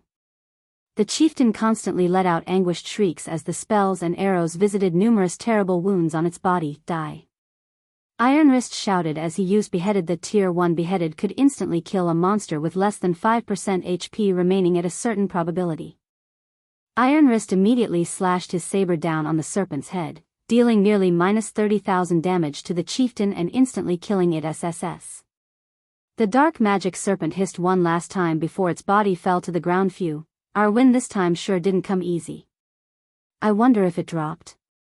The cleric, off fire, said as he breathed out a sigh of relief, his hand wiping away the sweat that had gathered on his forehead. We don't have time to care about these things. Dustwind, you stay behind and pick up the loot, Iron Wrist instructed the elementalist beside him.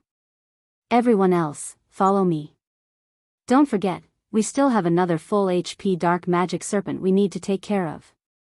Without anybody to detoxify him, that person won't be able to last too long.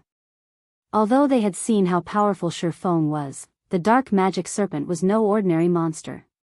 Particularly, without a cleric to deal with the chieftain's vicious venom, it was simply impossible for someone to defeat a dark magic chieftain all alone. When everyone heard Iron Wrist's words, they immediately readjusted their moods and promptly broke out into a run towards Shifeng's side of the battlefield. However, before they managed to take 2 steps, they stopped cold. Everyone was stupefied. A person had suddenly walked out of the forest in front of them, and this person was none other than Shifeng, the person they were just about to go save.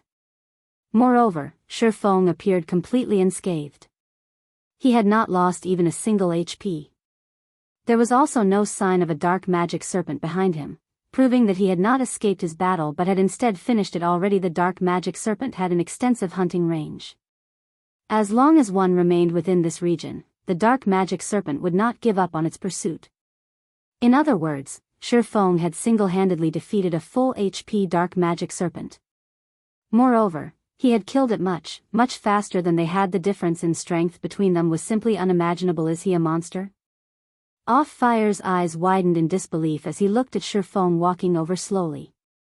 Even our District 5's #1 expert, Punishment Day, isn't capable of such a feat, right? That person is definitely a Maverick, a solo expert standing at the peak of all great experts. Once we return, we can go boast to those in the 6th party. Dustwind, the level 28 elementalist, exclaimed, his gaze filled with reverence as he looked at Shifeng. All right, enough fooling around. Stay serious. That person is our 7th party's savior, Iron Wrist said. In fact, just like his companions, Iron Wrist, too, was inwardly shocked by Shifeng. It was definitely an honor to be able to become acquainted with such a solo expert out in the fields. While Iron Wrist and the others were happily chatting together, Shifeng, who had overheard their conversation, grew confused. District 5? This was the first time Shifeng had heard this term. In addition, Maverick? Did these people not see the guild emblem on his chest? Moreover, looking at the reverence in their eyes, it seemed that what they revered was not his strength, but more of the fact that he was a Maverick. Instead, that's right, we're the 7th party of District 5, and I am the party leader of the 7th party, Iron Wrist. We are truly grateful for your help before, Sir Expert. Otherwise, our party would have truly been finished, Iron Wrist said gratefully. Hearing Iron Wrist's words, Shifeng grew even more confused. May I ask if this place is the Dark Den? Shifeng asked. Dark Den? I've never heard of such a place. Our party only operates in areas close to District 5. We've never ventured anywhere too far. I sincerely apologize for not being able to offer any help, Iron Wrist replied after giving Shifeng's question some thought. However, the other parties in District 5 might know something about it. After all, the area our 7th party has explored is somewhat smaller than what the others have. Why don't you follow us back to District 5? I can help you ask around the other parties. Alright, I'll have to trouble you, then, Shifeng agreed after thinking it over. Shifeng could tell that Iron Wrist had not lied. However, the shield warrior's words left him thoroughly muddle-headed. He might as well go to this District 5 and take a look around. Meanwhile, when Iron Wrist's party heard Shifeng agree to accompany them back to District 5, they all showed excited expressions. Chapter 577, Chapter of Darkness. While Shifeng was patiently waiting for Iron Wrist's party to collect their loot, he suddenly discovered an astonishing matter. The loot of the dark magic serpent had exceeded his expectations entirely. The serpent Iron Wrist and his party killed had dropped only 3 items, with 2 of them being level 40 mysterious iron equipment. The third item was a piece of grey crystal. Aside from those, there was nothing else. Their loot was miles short of the 7 items he had gotten. It seems that the loot of the dark magic serpent really is terrible. When Shifeng looked at the drops Iron Wrist's party obtained, he realized that his luck before hadn't been bad at all. Just as Shifeng was about to lament the paucity of the dark magic serpent's loot, Dustwind, the elementalist of the party, suddenly jumped up in joy. We've lucked out. It actually dropped. Dustwind laughed. Really? Let me see. Off-Fire rushed to the elementalist, the expression on his face right now as if he had just won the lottery. We've only been hunting dark magic serpents for 4 days, yet we've already managed to obtain it? That can't be, right? Likewise, everyone else in the party ran over to the elementalist, one after another, excited expressions on their faces. Shifeng could not help but be stunned at this sight. He had long since peeked at the party's loot using omniscient eyes. Although level 40 mysterious iron equipment was indeed a rare item right now, it was still useless to current players.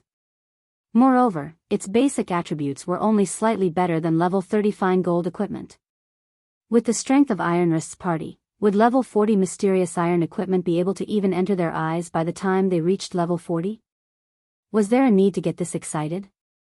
Wah! Leader, it really dropped. We've hit the jackpot this time.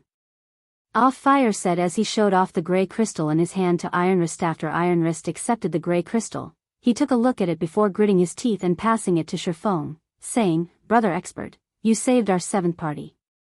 We don't really have anything we can offer to you in gratitude, so please accept this soul crystal on our behalf." This, Shifeng was stunned momentarily. He then said, "Instead of giving me this item, I hope that Brother Iron Wrist can help me ask around on some matters. You can take this item as remuneration for your efforts." This won't do. The value of a single soul crystal far surpasses the price required for us to ask around for information. Iron Wrist refused. He then pondered slightly before continuing, "Why don't I use gemstones of equal value to trade for it?" Gemstones were not foreign to players of God's domain. One could say that they were one of the hard currencies of God's domain. They could be inlaid into equipment to improve said equipment's attributes. However, during the initial stages of God's domain, gemstones were extremely rare. Hence, the prices for these items were also very high. Currently, a single Tier 1 gemstone, which was capable of increasing a single attribute by 3 points, cost around 10 silver. As for Tier 2 gemstones, capable of increasing a single attribute by 6 points, they cost around 90 silver. Among the variety of Tier 2 gemstones, the ones that increase strength, agility, or intelligence could sell for up to 1 gold to current players. The best gemstones obtainable right now were Tier 2 gemstones. Sure, Shifeng agreed. Great. Our party has a total of 23 Tier 2 gemstones and 89 Tier 1 gemstones.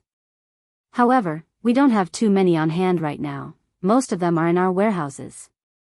Can I pass you the remaining ones after we return to the district? Iron Wrist asked. Somewhat embarrassed. Shifeng was greatly shocked by the shield warrior's offer. If he sold all these gemstones, he could get roughly 30 gold in total. Moreover, that 30 gold was only part of the soul crystal's actual value. Since Shifeng had already promised to exchange it, he naturally would not regret his decision. Hence, he promptly accepted all the gemstones Iron Wrist currently had on him. Shifeng could tell how desperate Iron Wrist and his party members were for the gray crystal. Moreover, it seemed that they had come here solely to farm for this soul crystal. In any case, Shifeng had no use for this item right now. He also had another 3 crystals sitting inside his bag. If he really needed more in the future, he could simply come and kill more dark magic serpents. With divine providence, he could easily obtain plenty of soul crystals, following which, Shifeng accompanied Iron Wrist and the others back to District 5. To put it simply, District 5 was an area enclosed within a gigantic magic array. There was a small town inside this area, and the number of players residing within this town was relatively low. Although there were not many players here, the players had very high levels.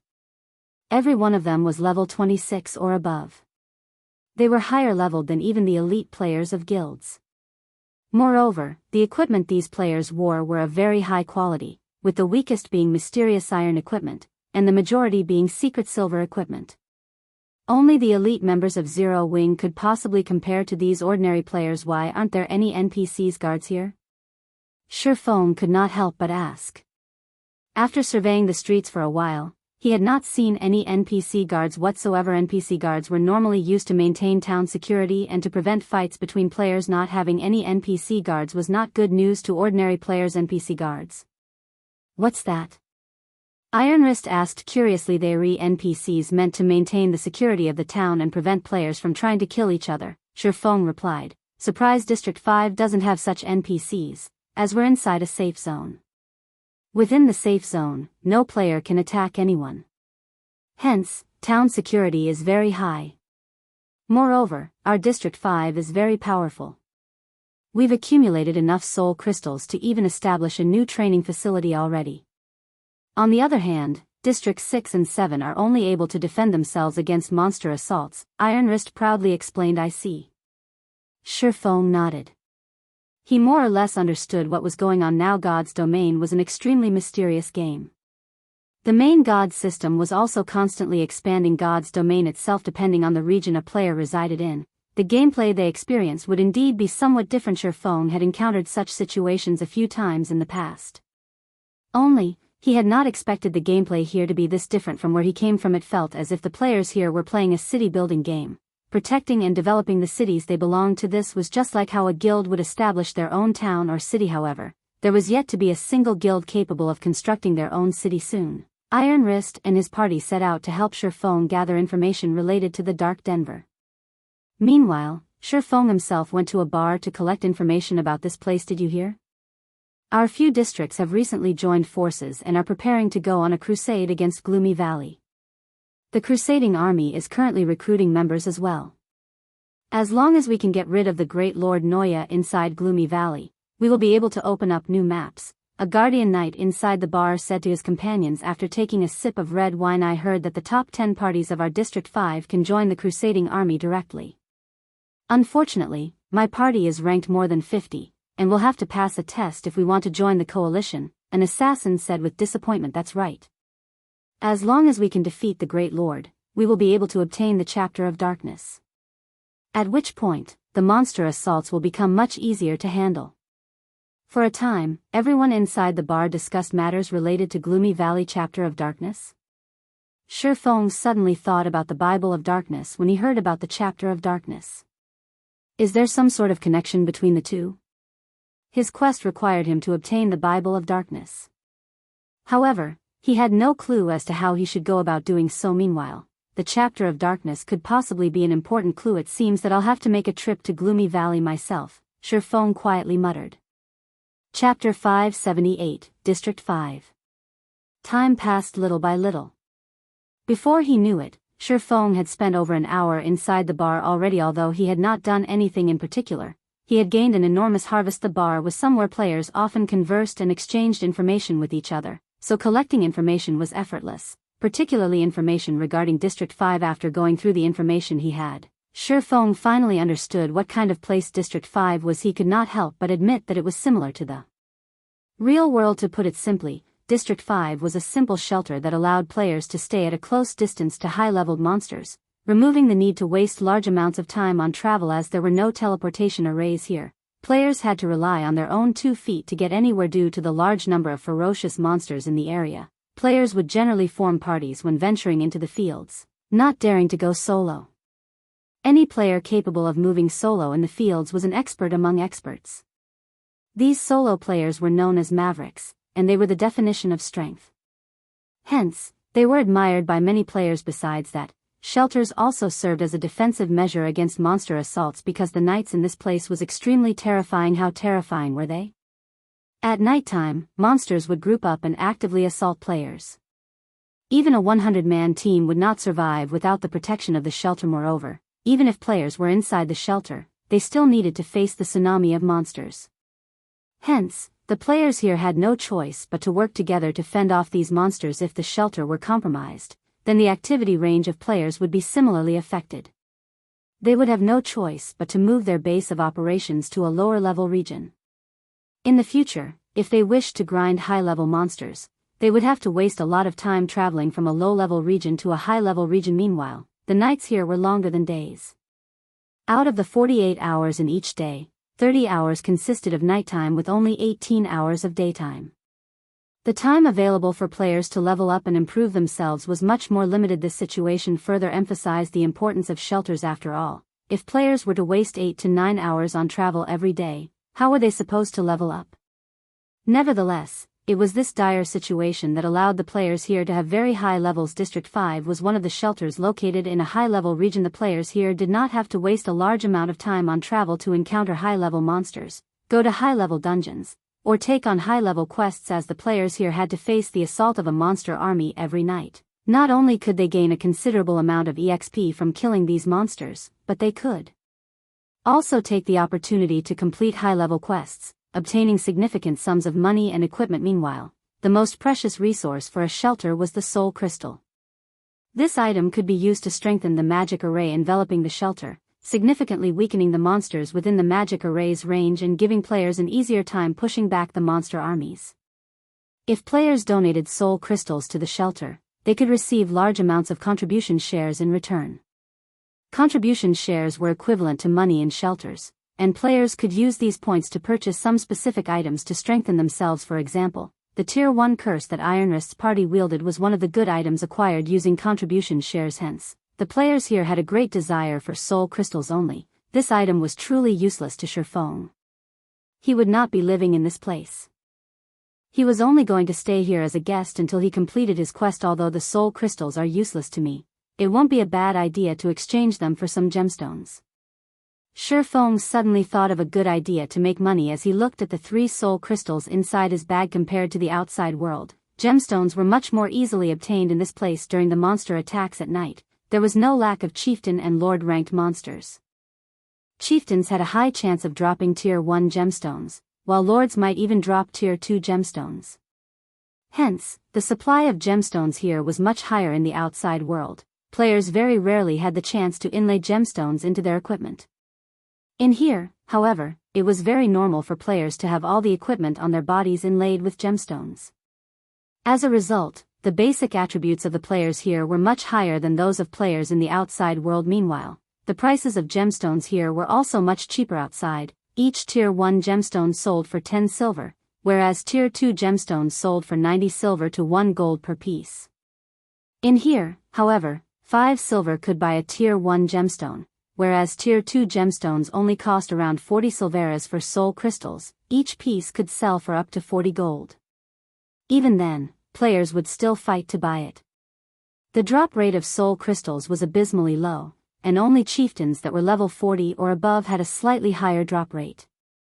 This was also the reason why Iron Wrist's party had gone hunting for chieftains over level 40. By the time Shifeng was done compiling the information he had gathered, Iron Wrist had also entered the bar together with a silver-armored guardian knight. The instant this bearded man with thick eyelashes entered, the bar fell silent. Every player inside the bar immediately turned to look at this guardian knight. One after another. What's the party leader of the third party, Discipline Paradise, doing here? Is Discipline Paradise here to recruit members? How could it be? That's the third party of our District 5. Even if he were recruiting more members, he would choose from their list of available candidates first. Why would he come to a bar looking for members? I heard that the 6 official members of the third party have all learned Tier 1 curses and taboo skills. They can go out to grind without fear even during the night. That's right.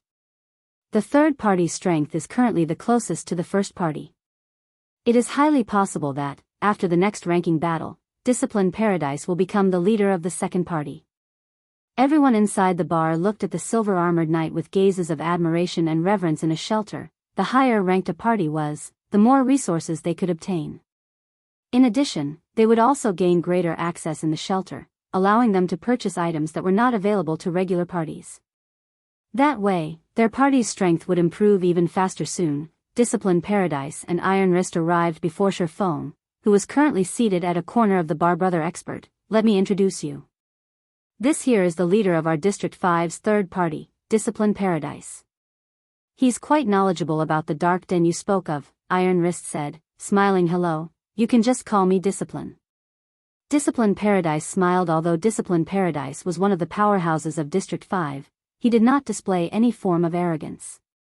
On the contrary, he was a very kind and straightforward man. When the surrounding players saw Discipline Paradise, the leader of the third party, and Iron Wrist, the leader of the seventh party, actively greeting a swordsman that none of them had ever seen before, every one of them was stupefied. Who is that person? Why haven't I seen him before? Is he one of the top 10 party leaders of some other district? I don't think he's just limited to being in the top 10, right? Didn't you hear Iron Wrist calling that person an expert? That person might even be one of the top 3 party leaders of some other district. Otherwise, why would Discipline Paradise personally come over to meet him? Everyone began guessing at Shifeng's identity one after another. However, Discipline Paradise's next words instantly shocked everyone inside the bar. Brother Yifeng, would you be willing to join our District 5's Crusading Army? Chapter 579, Crusading Army. Join the Crusading Army? Shifeng began pondering silently. He did indeed want to go and take a look at Gloomy Valley, with his goal for going there being the Chapter of Darkness. After all, there might be some sort of connection between the chapter and the Bible of Darkness. However, he had intended to go there by himself. There was only a single Chapter of Darkness.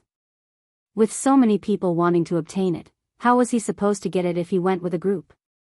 It was also unlikely that everyone would give him the Chapter of Darkness. Hence, the only way for him to obtain it was to move alone. That way, he would not have to share the chapter with others. Based on the information he had gathered earlier, there was no need to defeat the Great Lord Noya to get the Chapter of Darkness. The Great Lord was simply guarding the Chapter of Darkness. Hence, Shifeng could just steal the chapter. There was no real need for him to conquer the Great Lord. The difficulty of obtaining the Chapter of Darkness this way was undeniably much lower. Moreover, he had already succeeded in carrying out similar feats in the past. Previously, he had stolen an imperial heirloom from the Anubis's gatekeeper, a Great Lord-ranked monster. Afterward, he had also snatched the God Crystal from a Tier 4 mythic creature, the Orc King Trezek. The first theft was difficult, but the subsequent one was easy. Currently, he had much more confidence in stealing an item from a Great Lord. That's right, join the Crusading Army. To be precise, I am asking you to join our third party, Discipline Paradise said, his eyes filled with sincerity. Hearing Discipline Paradise's words, all the players inside the bar could not help but turn to look at Shifeng, envious expressions appearing on their faces. The crusade this time was not something just anyone could participate in. It was a crusade against Gloomy Valley. The number of players they could bring was limited. Naturally, they would only allow elites to participate in it. That way would increase the chances of success considerably. Meanwhile, in District 5, only the top 10 ranking parties received direct admission into the Crusading Army. Everyone else had to go through a test, and only the best could join the crusade. There were many players in District 5. Meanwhile, only a total of 100 slots were allotted to District 5 for the crusade. Among them, 60 were already assigned to the top 10 parties, so everyone else would have to fight for the remaining 40 slots. One could just imagine how intense the competition would be now. Shifeng could join the third party directly and participate in the crusade without having to compete over those 40 slots. This was practically a gift from the heavens. As long as the crusade succeeded, the 100 players participating in it would receive a bountiful harvest, particularly in terms of contribution shares for the shelter. How could this situation not make others envious? Discipline, how can you be so underhanded? Iron Wrist suddenly called out. Even if Brother Yifeng is going to join the Crusading army, he should be joining my 7th party, not your 3rd party. I only invited you over to discuss matters relating to the Dark Den. When Iron Wrist had gone looking for Discipline Paradise earlier, he had told the Guardian Knight everything about his encounter with Shifeng. However, he had not expected Discipline Paradise to actually play such a card no matter how one looked at it. Shifeng was a maverick with frightening strength, although the Crusading army this time had gathered the power of multiple districts. After the crusade succeeded, the number of contribution shares awarded would be based on each party's performance in the crusade. In other words, the party that was the most helpful during the raid of the Great Lord Noya would receive the most contribution shares once the Great Lord was defeated. Most importantly, the party that received the highest contribution shares had priority in choosing from the loot. If Iron Wrist could get a maverick like Shifeng to join the 7th party, his party's strength would no doubt soar. At that time, the number of contribution shares they could obtain was self-evident. Hence, he was doing everything he could to befriend Shifeng. This is not a first-come, first-served thing. Moreover, regarding this matter, I won't back off even if you're my friend, Discipline Paradise said in a righteous tone. Also, it will be of great help to Brother Yifeng if he joins my 3rd party. Suddenly, Discipline Paradise and Iron Wrist began arguing with each other over Shifeng. What is this situation? Can someone tell me who that swordsman is? The scene of 2 District 5 big shots arguing over an unknown swordsman stunned the players drinking inside the bar. Great help. Shifeng could not help but ask, may I know what kind of help Brother Discipline is referring to? The Chapter of Darkness. Discipline Paradise sent a whisper to Shifeng. This item serves a huge purpose for shelters. However, it is also closely related to the Dark Denver. From the information I gathered, the Chapter of Darkness is a key meant to open the Dark Denver. Since Brother Yifeng wishes to go to the Dark Den, you will naturally have to obtain the Chapter of Darkness. However, the Chapter of Darkness is in the Great Lord Noya's hands. If one wishes to obtain it, they will have to either kill or steal the chapter from the Great Lord. Only, the latter option is practically impossible. The only feasible method to gain the chapter is to kill the Great Lord. As long as Brother Yifeng joins our party, we will definitely have a chance to become the top contributing party in the crusade. At that time, we can choose the Chapter of Darkness as our reward. I will then use the Chapter of Darkness to open the Dark Den for Brother Yifeng. What does Brother Yifeng think about this? So that's the case. Shifeng suddenly came to a realization. Nodding, he said, all right, then. I'll agree to your proposal. However, I wish to change the conditions a little. Change the conditions? Discipline Paradise asked, slightly worried. What conditions? You can't be wanting the Chapter of Darkness itself, right? The Chapter of Darkness had only 2 functions, empowering the magic array of a shelter and opening the Dark Den to a maverick. The first function was obviously useless. This was also the reason why Discipline Paradise had come looking to cooperate with Shifeng. Rest assured, I don't want the Chapter of Darkness. Only, if I manage to obtain the Chapter of Darkness by myself, what will you use to exchange for it? Shifeng asked. Secretly obtain the Chapter of Darkness by yourself? How can that be possible? Discipline Paradise asked, stunned. I'm only saying, if. Shifeng laughed. If you manage to get the Chapter of Darkness by yourself, I will definitely provide you with sufficient remuneration, taboo skills, curses, top-tier equipment, whatever, as long as you are willing to exchange it. Discipline Paradise did not know what was going through Shifeng's mind, but if he could obtain the Chapter of Darkness, it would be of great help to their party. Hence, he was willing to pay any price for it. Shifeng was slightly stunned after hearing Discipline Paradise's words. Exchanged taboo skills can be traded? Shifeng asked softly. Discipline Paradise nodded. Of course. Only, the price required to do so is somewhat high. However, for the Chapter of Darkness, I am willing to pay 6 Tier 1 taboo skills. 6. Shifeng shook his head. If I obtain the Chapter of Darkness, I want to exchange it for a Tier 1 taboo skill for every class, as well as the activation of the Dark Denver. Can you really do it? Discipline Paradise asked in surprise. A Tier 1 taboo skill for every class. This price was indeed frightening.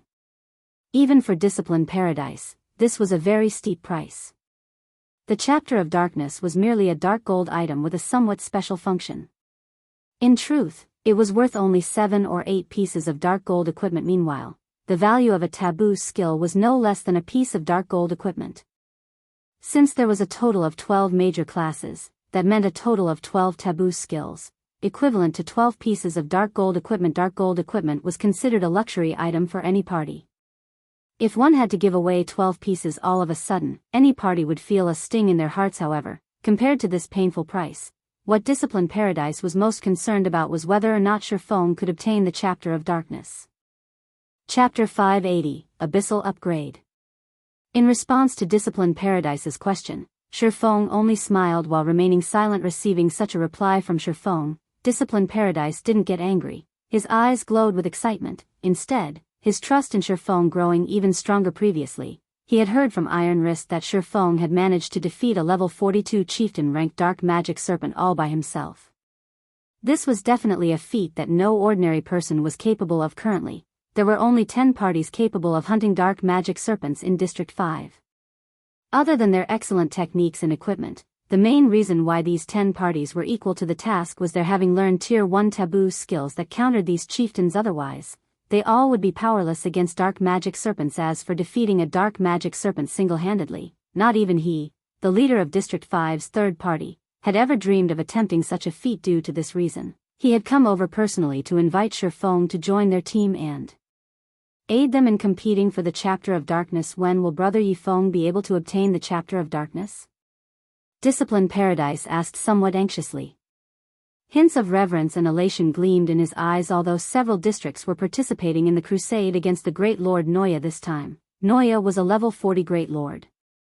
Even if everyone combined their power, victory over the Great Lord was still a long shot. They had made ample preparations, yet their current predicted success rate was below 10%. The odds for stealing the Chapter of Darkness weren't worth mentioning. It was not easy for a party to survive in a shelter. Besides constantly competing over the party rankings inside a shelter, parties also needed to defend the shelter every day lest the shelter fall into ruin and all their efforts come to naught. Now that an expert like Shifeng had shown up, the third party would have a much better chance at obtaining the Chapter of Darkness. Noya was no ordinary Great Lord. It was a guardian monster serving as the key for activating a new map. Such guardian monsters normally tested a player's individual abilities. Having more players participating in the crusade would only lead to more mistakes occurring. Ever since God's Domain began, Mavericks had been the ones to activate many of the new maps. Hence, everyone in this place revered Mavericks greatly as they had managed to accomplish a task that most parties couldn't. Meanwhile, this was the first time Discipline Paradise encountered a Maverick as strong as Shifeng. Shifeng's chances of obtaining the Chapter of Darkness were definitely much higher than their crusading army. I'll give it a go as soon as possible. Shifeng could not give an accurate timeline.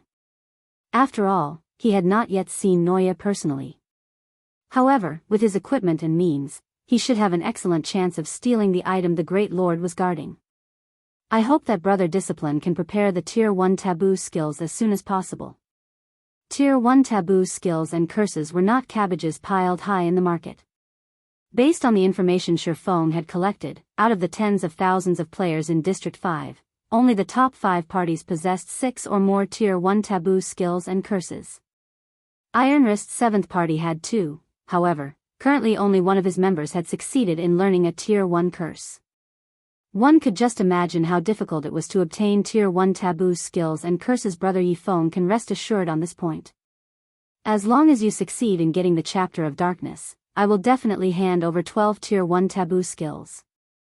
Discipline Paradise laughed confidently, following which, Discipline Paradise shared with Shifeng specific information regarding Noya. Unfortunately, Shifeng and Discipline Paradise's conversation in a private chat dismayed Iron Wrist, who was seated beside the two.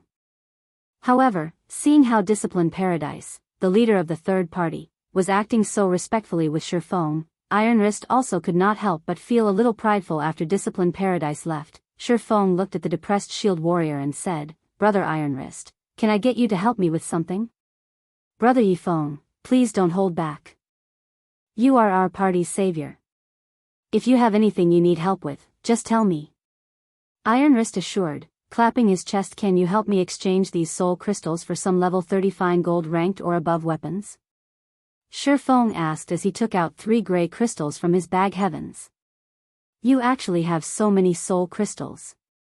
Ironwrist's eyes nearly fell out of their sockets when he saw the 3 soul crystals Shifeng produced. He finally realized why Shifeng seemed to care little about soul crystals before. In order to obtain just 1 soul crystal, their 7th party had spent several days hunting dark magic serpents. In the end, they had gotten 1 only by sheer luck. He had even shown off their party's harvest in front of Discipline Paradise. Yet now, Shifeng just casually took out 3 soul crystals. Seeing that Ironwrist was still silent after quite some time, Shifeng could not help but ask, "Has nobody managed to obtain level 30 fine gold weapons yet?" The players residing in District 5 were very high-leveled. The high-ranking parties often challenged monsters of higher levels. Although only a few parties were capable of defeating level 40 monsters, there should be plenty that could handle monsters that were level 30 or so. Shifeng had also seen plenty of players selling level 30 bronze and mysterious iron equipment on the streets earlier. Moreover, they were selling the items very cheaply. This was a scene that had yet to appear in White River City. However, after giving it some thought, Shifeng found it to be reasonable. The players here were killing monsters day in and day out, especially since monster armies attacked the shelter at night. They were improving their combat techniques daily. In addition to other factors, such as gemstones, challenging monsters of a higher level was routine. However, while the players here found it very normal to fight against monsters of a higher level, it was a different story for the players outside the Dark Den. Players outside preferred to grind monsters of a lower level whenever possible. They definitely would not choose to grind monsters that were of the same level as, or even higher level than, they were, as doing so would mean increased risk. As a result, players outside the Dark Den improved their combat techniques and upgraded their equipment at a much slower rate. "That's not it. Brother Yifeng, do you really want to exchange soul crystals for weapons? That's just such a waste." Although the market value of a soul crystal is equal to 1 level 30 dark gold weapon or 5 fine gold weapons, no one who manages to obtain a soul crystal would exchange them for equipment or weapons. After all, weapons and equipment will depreciate with time. On the other hand, the contribution shares one can acquire with soul crystals will never lose their value. The true value of a soul crystal is far above a level 30 dark gold weapon. It will be an even greater loss if you exchange it for level 30 fine gold weapons, Ironwrist advised. The shield warrior's words rendered Shifeng somewhat dumbfounded. Soul crystals were really of no value to him. On the other hand, the value of fine gold and dark gold weapons was much higher. As for why he wanted these weapons, he was planning to upgrade the Abyssal Blade to level 30. A level 40 Great Lord was no pushover, and it would be to Shifeng's benefit to increase his combat power as much as possible. As a magic weapon, the higher level the Abyssal Blade was, the higher its attributes and quality would be. When Shifeng first obtained the Abyssal Blade, the magic weapon's attributes were only equal to a secret silver weapon. Now that the weapon was level 25, its attributes were already above dark gold rank. If Shifeng upgraded it to level 30, it might reach the standard of an epic weapon. A level 30 epic weapon would definitely push his combat power up to a whole new level. At that time, he would have much more confidence in stealing the Chapter of Darkness. Seeing how Shifeng was insistent on exchanging his soul crystals for weapons, Ironwrist had no choice but to comply and think of a way to carry out the Maverick's wishes. An hour or so later, Ironwrist had managed to exchange the 3 soul crystals for 1 level 30 dark gold weapon and 11 level 30 fine gold weapons. After Shifeng received the weapons, he parted ways with Ironwrist and went searching for a secluded location. The commotion the Abyssal Blade caused with each subsequent evolution grew increasingly larger. Now that Shifeng was about to upgrade the magic weapon to level 30, the aftermath would definitely alarm the entire District 5. Not wanting to attract any attention to himself, Shifeng had no choice but to head for an out-of-the-way spot. Devour. Shifeng chose to upgrade the Abyssal Blade upon arriving at a wilderness with no other players around. Chapter 581, Epic Weapon.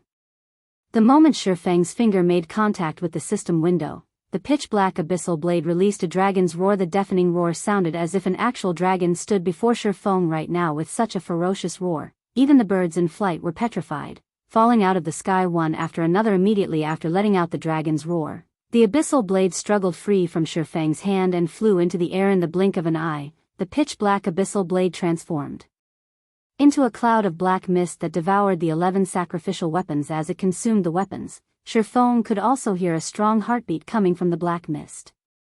It was as if an ancient creature was awakening. A terrifying aura washed over Shifeng and his surroundings. The nearby greenery even withered. Why is there such a huge difference in power from the last evolution?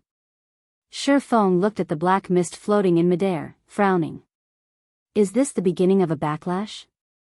Shifeng had never witnessed or heard any details about the backlash of a magic weapon before in the past. Players who obtained magic weapons had never disclosed any information regarding backlashes. They only advised others to stay as far away as possible from magic weapons. The pressure the abyssal blade was currently emitting was incredibly terrifying. Back when Shifeng upgraded the magic weapon to level 25, he could still move about relatively easily under the aura the weapon emanated. Now, however, even motion was a luxury. He could only stand still and watch quietly as all of this happened. After a while, the magnitude of the heartbeats gradually increased. The black mist in the sky also took the shape of a black heart. Meanwhile, with this black heart as the core, a vaporous phantom of a black dragon appeared. The black dragon silently looked down on Shifeng, a human-like playful expression contained within its blood-red eyes. In the next moment, the phantom dissipated into nothing, this time transforming into a silver sword that landed at Shifeng's feet. The phantom of the black dragon is becoming more realistic with each subsequent evolution. Even the pressure it emits is growing stronger. No wonder so many players dared not use magic weapons even though they had obtained them. Shifeng frowned slightly as he looked at the abyssal blade, which had stabbed into the ground when and where a backlash would occur. Nobody knew continuously strengthening the abyssal blade was equivalent to enhancing the power of the magic weapon's backlash. Just the current abyssal blade could already make him feel fearful. If he continued upgrading the abyssal blade, he might really fail to cope with the backlash. This should be the so-called, the bigger they are, the harder they fall. Forget it. Let's take things as they come. Shifeng shook his head, dispelling the negative thoughts in his head. He then pulled out the abyssal blade and took a look at its attributes. Abyssal blade, one-handed sword, magic weapon. Attack power plus 633. All attributes plus 42. Attack speed plus 15. Ignore levels plus 15. Attacks have 50% chance to cause 200% damage, 25% chance to cause 300% damage. Every attack increases attack speed by 2%, up to a maximum of 20% if wielder belongs to any swordsman-related class. All skill levels plus 3 increase free ability points received for every increase in level by 2 points. Equipment level 30. Can be upgraded. Devour 20 level 35 fine gold weapons and 3 level 35 dark gold weapons to upgrade to level 35. Can be evolved. Unknown. Additional skill 1, Phantom Kill. Instantly creates a doppelganger. You can control this doppelganger. Doppelganger will have 70% of original body's attributes and all skills. At the same time, doppelganger and the original body can be swapped. Duration, 1 minute. Cooldown, 5 minutes. Additional skill 2, Abyssal Bind. Binds enemies and prevents movement, reducing defense by 100%. Duration, 4 seconds. Cooldown, 1 minute. Additional skill 3, 9 Dragon's Slash. Instantly creates 12 phantoms of the abyssal blade for wielder to use. Each phantom sword is capable of dealing up to 50% damage. Duration, 30 seconds. Cooldown, 5 minutes. Additional skill 4, Abyssal Curse. Prevents all targets within a radius of 30 yards from moving or attacking for 5 seconds, as well as reducing all their attributes by 20% for 10 minutes. Cooldown, 40 minutes. Additional Profound Inheritance, Black Emperor. When activated, every critical hit will accumulate 1 stack of Death Aura. Each stack of Death Aura can be used to increase all attributes of wielder by 2% and attack speed and movement speed by 1% for 10 seconds, or be used to reduce the cooldown of a skill by 3 seconds. Maximum of 30 stacks of Death Aura. Duration, 10 minutes. Cooldown, 15 hours. The Abyssal Blade was personally created by Master Smith Alice's using the Black Dragon King's fangs as material.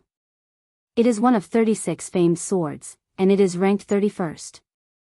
However, this sword has been cursed by the Black Dragon King. Aside from providing the wielder with immense strength, there will be a backlash every period of time. However, after being remodeled by Jack using a star crystal, the strength of the backlash has been greatly reduced. If the wielder is unable to suppress the backlash, the wielder will receive the curse of the Black Dragon King, permanently reducing all attributes by 50%, unable to be dropped, unable to be traded. Such a high attack. This is equal to the attack power of a level 30 epic ranked two-handed sword, right? Shifeng exclaimed in surprise. Back when the Abyssal blade was level 25, its attack power had only been over 400. Now that the magic weapon was upgraded to level 30, its attack power had actually increased by over 200 points. Not to mention, the weapon's skills had also undergone a transformation, with Abyssal Curse replacing Dark Violent Dance.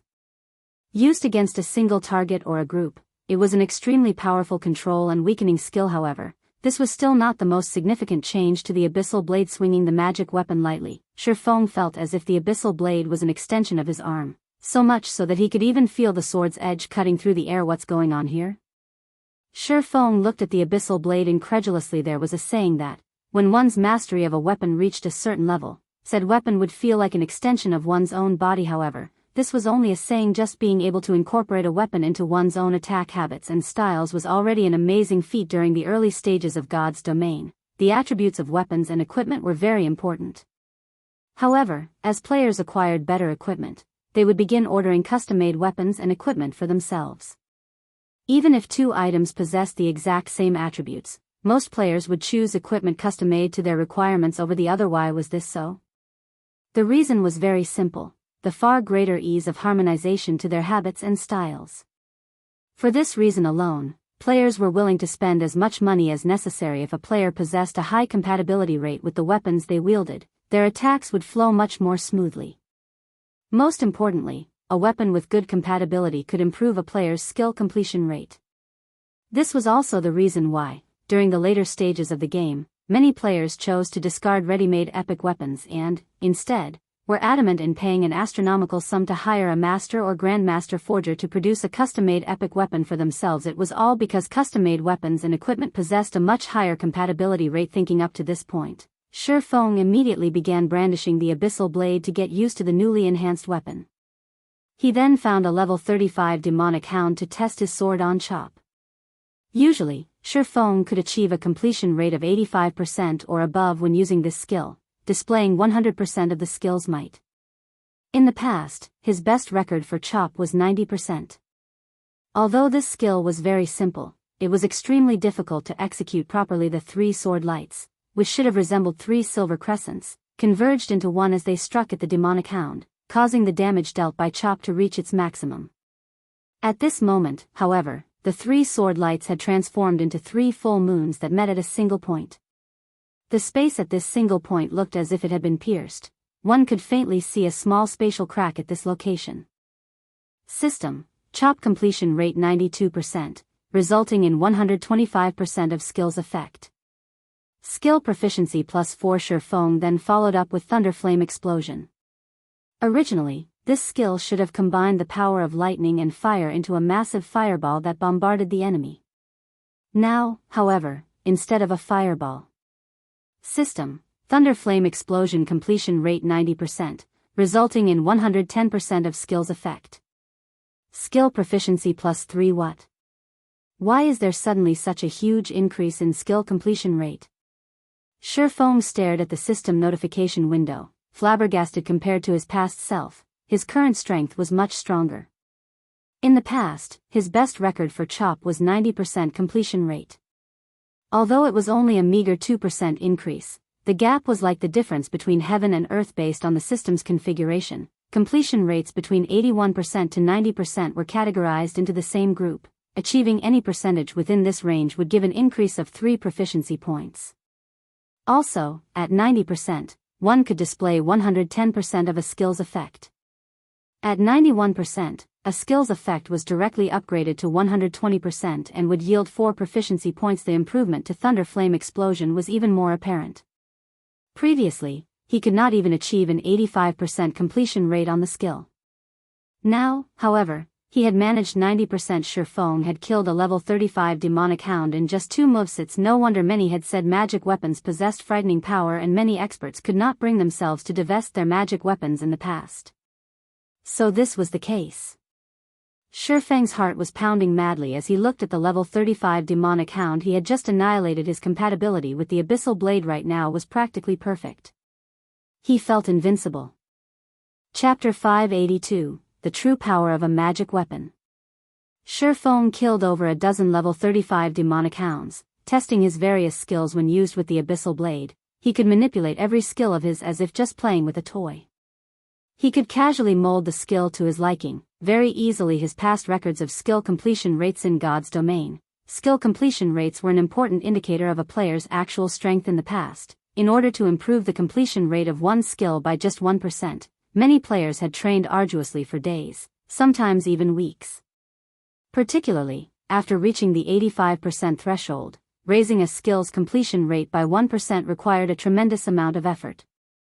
For some, even that wasn't enough. All the training in the world was useless. However, with the Abyssal blade in hand, this ironclad law was instantly broken. When one wanted to improve their combat techniques, they first needed to learn how to control their own bodies.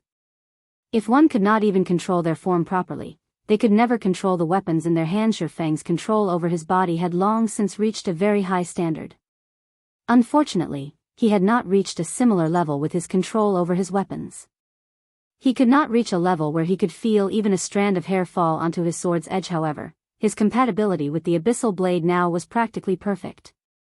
It felt as if he had become one with the magic weapon, allowing his skill completion rate to reach new highs. At this moment, he surpassed all previous records with one of his basic skills, Chop, achieving a 95% completion rate. If a skill's completion rate reached 95%, the skill would display 135% of its effects. In other words, Shifeng's current Chop dealt an additional 35% damage compared to his previous 85% completion rate.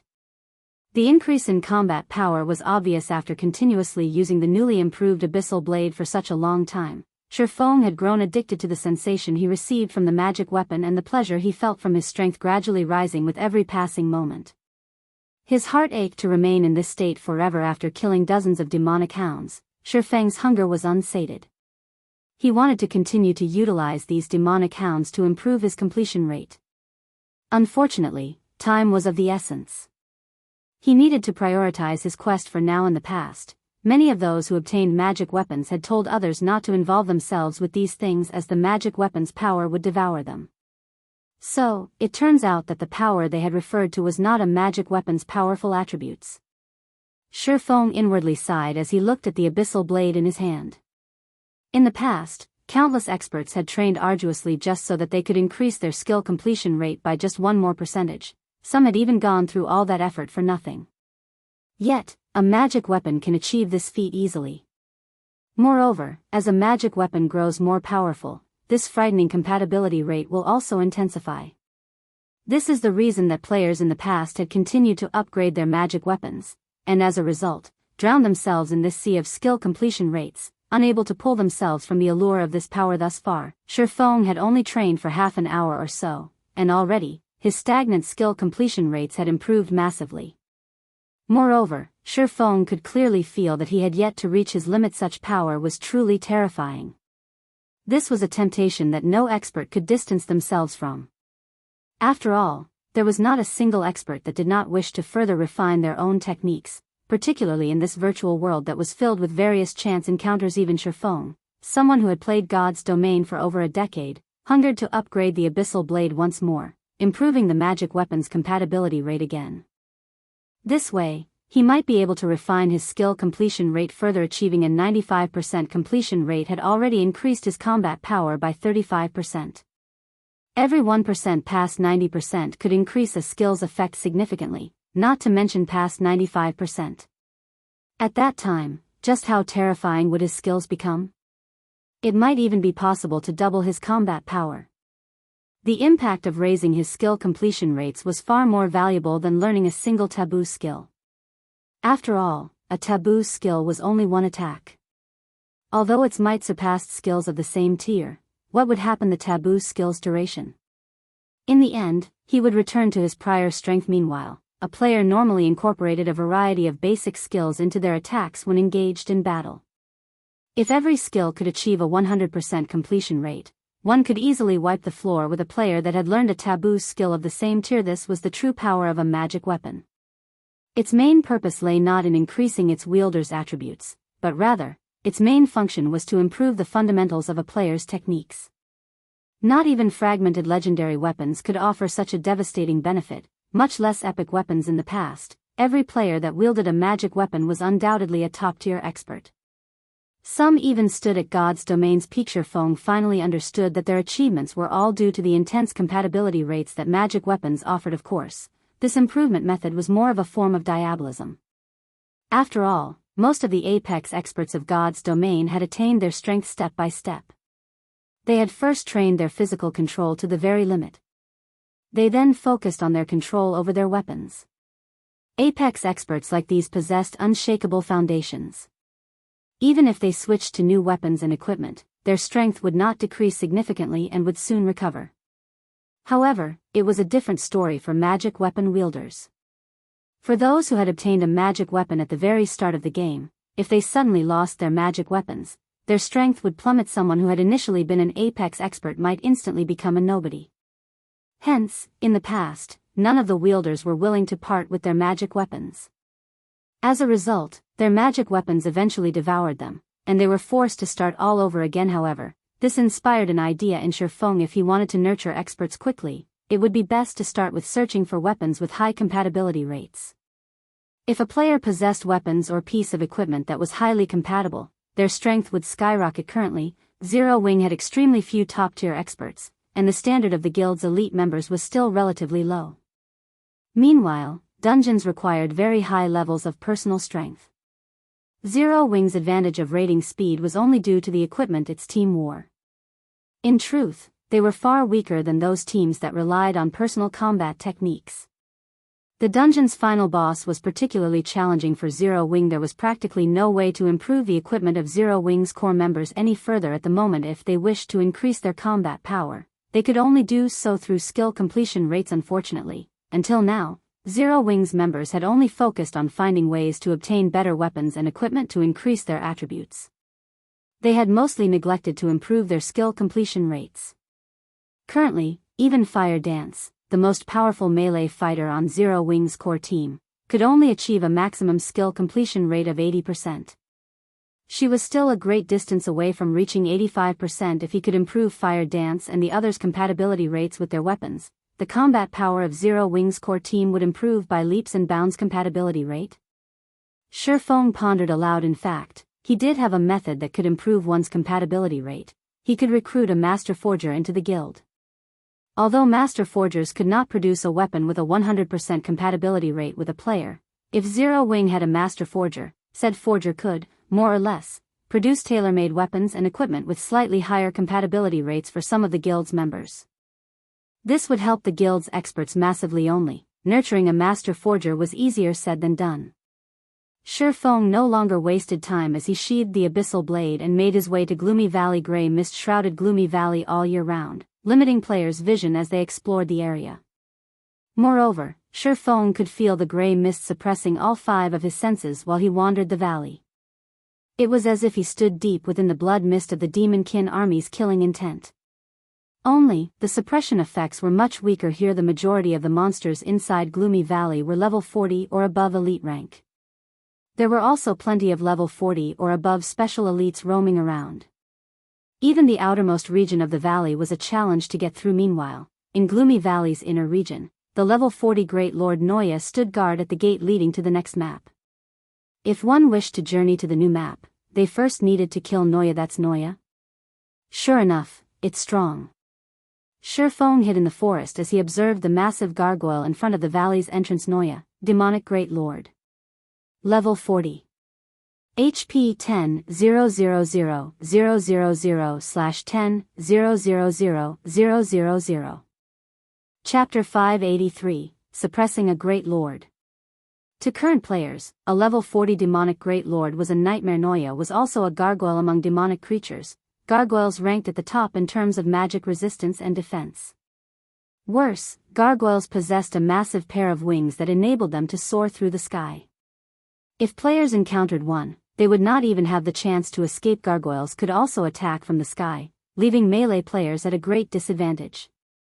Only ranged classes posed any threat to gargoyles. A black slate tablet was embedded into the towering gate that Great Lord Noya protected. A faint gray barrier also prevented anyone from reaching the gate. Meanwhile, demonic power filled that black slate tablet. It was none other than the Chapter of Darkness that Shifeng was trying to obtain. It was also the core energy source for the barrier protecting the stone gate. If one wanted to obtain the Chapter of Darkness, not only were they required to defend themselves against the gargoyles' attacks, but they also had to break the barrier. It was practically impossible for anyone to obtain the Chapter of Darkness without killing the Great Lord Noya. Only after defeating the gargoyle could one attempt to break the gray barrier. As Shifeng approached the gate stealthily, he could faintly hear noise from nearby, and he turned to look for the source. Why are players here at such a time? Shifeng was surprised. A short distance from the massive stone gate, a team of 100 players with levels ranging from 28 to 29 slowly approached, seemingly intending to raid the Great Lord. The sky grew darker by the minute, and it wouldn't be long before night arrived. To players, this was an extremely unfavorable situation. Ordinary players would normally hurry back to their respective shelters at this time of day. Are they planning to raid Noya now? Shifeng could not help his shock at this moment. This team of 100 players had already spread out and moved into formation. It was obvious that they intended to raid Noya. Only, a level 40 field Great Lord was not an easy opponent. Even a 500-strong team would face one ending, death. Otherwise, District 5 would not have joined hands with several other districts in an attempt to raid Noya. Meanwhile, the Crusading army, which several shelters had organized, consisted of 1,000 players. Of course, this did not mean that all 1,000 players would enter the battle simultaneously. Instead, they planned to use a rotational tactic, taking turns to wear out the Great Lord. Field bosses would grow stronger depending on the number of players within their area of influence. For a Great Lord like Noya, when that number exceeded 100, its HP, defense, and attack power would increase significantly. Hence, when fighting a field Great Lord, it was ideal to send a team of 100 players or have several teams of 100 players rotate in and out of battle.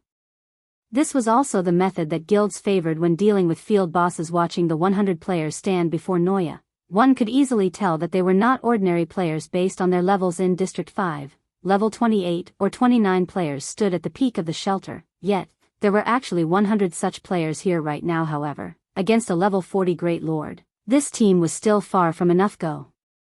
As the leading elementalist shouted, the 12 elementalists that had surrounded the gargoyle promptly unfurled the magic scrolls in their hands and began chanting. These 12 magic scrolls seemed to be of one body as they formed a complex 12-star magic array. In the blink of an eye, this 12-star magic array enveloped the Great Lord Noya. Powerful elemental mana continuously suppressed the field boss, who stood in this array's center, causing the Great Lord to release an angry bellow. Humans! It's you damned humans again! I'll sacrifice you all to Lord Carlo. Despite the 12-star magic array, Noya still revealed a sinister smile. You can smile even in the face of death? The leading elementalist sneered. Everyone, attack! With the demon-suppressing barrier in effect, it won't be able to display even 1/10 of its strength. The Chapter of Darkness is fated to belong to District 1 this time. Everyone nodded in agreement as they charged towards the Great Lord. The people from District 1 are insane. Shifeng silently clicked his tongue. Although he had heard that District 1 was the most powerful shelter in the Dark Den, trying to raid a Great Lord using such a brute force method was clearly not a wise move. Just like the leading elementalist had said, a demon-suppressing array formed by the power of 12 elementalists was indeed powerful. Even a peerless Great Lord could only display about 1/10 of its strength while contained in this barrier. With this, their MTs could definitely tank a level 40 Great Lord. However, the demon-suppressing array required 12 elementalists to maintain it. Moreover, the barrier took an immense toll on the elementalist's mana. If even one elementalist ran out of mana, the barrier would immediately crumble. Normally, only teams that were extremely confident in their DPS would attempt this method. After all, after one took into account the slots for MTs and healers, there were only 70 or so slots for DPS classes on a 100-player team. Losing another 12 core damage dealers would greatly affect the team's overall damage, particularly the abilities of the team's DPS were further put to the test when one considered the problem of the barrier's duration, following which, the 6 MTs of District 1 took turns receiving the Noya's attacks. With the rear line healers healing them, the MTs managed to stop the gargoyle's fierce attacks easily. At the same time, the other DPS of the team also began to attack the Great Lord madly. Fireballs, frost arrows, all sorts of magical and physical attacks bombarded Noya, although the Great Lord's strength had been suppressed, greatly weakening its attack power and defense. The players of District 1 could not inflict enough damage. The highest damage they dealt did not even exceed -1,000. Damn. Why does this monster have so much defense? The leading elementalist frowned. Gritting his teeth, he shouted, "Move on to Plan B." Immediately, a cursemancer began chanting an incantation. The spell this cursemancer used was one that Shifeng was very familiar with. It was none other than the Tier 1 curse that Ironwrist's party had used, Dark Storm. Not only could it inflict large amounts of damage, but it could also heavily injure its target, greatly reducing the target's defense. When Dark Storm struck Noya, damages of over -3,000 points appeared above its head, one after another. The Tier 1 curse only dealt a total damage of around -10,000 points to the Great Lord. To Noya, who possessed 10 million HP, this was not even a scratch, following which, everyone's damage abruptly soared, and many dealt over -1,000 with their attacks. Unfortunately, the duration of Dark Storm's effect was limited. A short moment later, everyone's damage fell next. The leading elementalist shouted. Another cursemancer began chanting, similarly casting the Tier 1 curse, Dark Storm. In such a way, the team repeatedly cast Tier 1 curses at Noya. Eventually, the gargoyle's HP fell to 60%. What an amazing team. Not even Zero Wings' core team is capable of wearing out a level 40 Great Lord to such a degree. Shifeng was quite surprised as he watched this scene.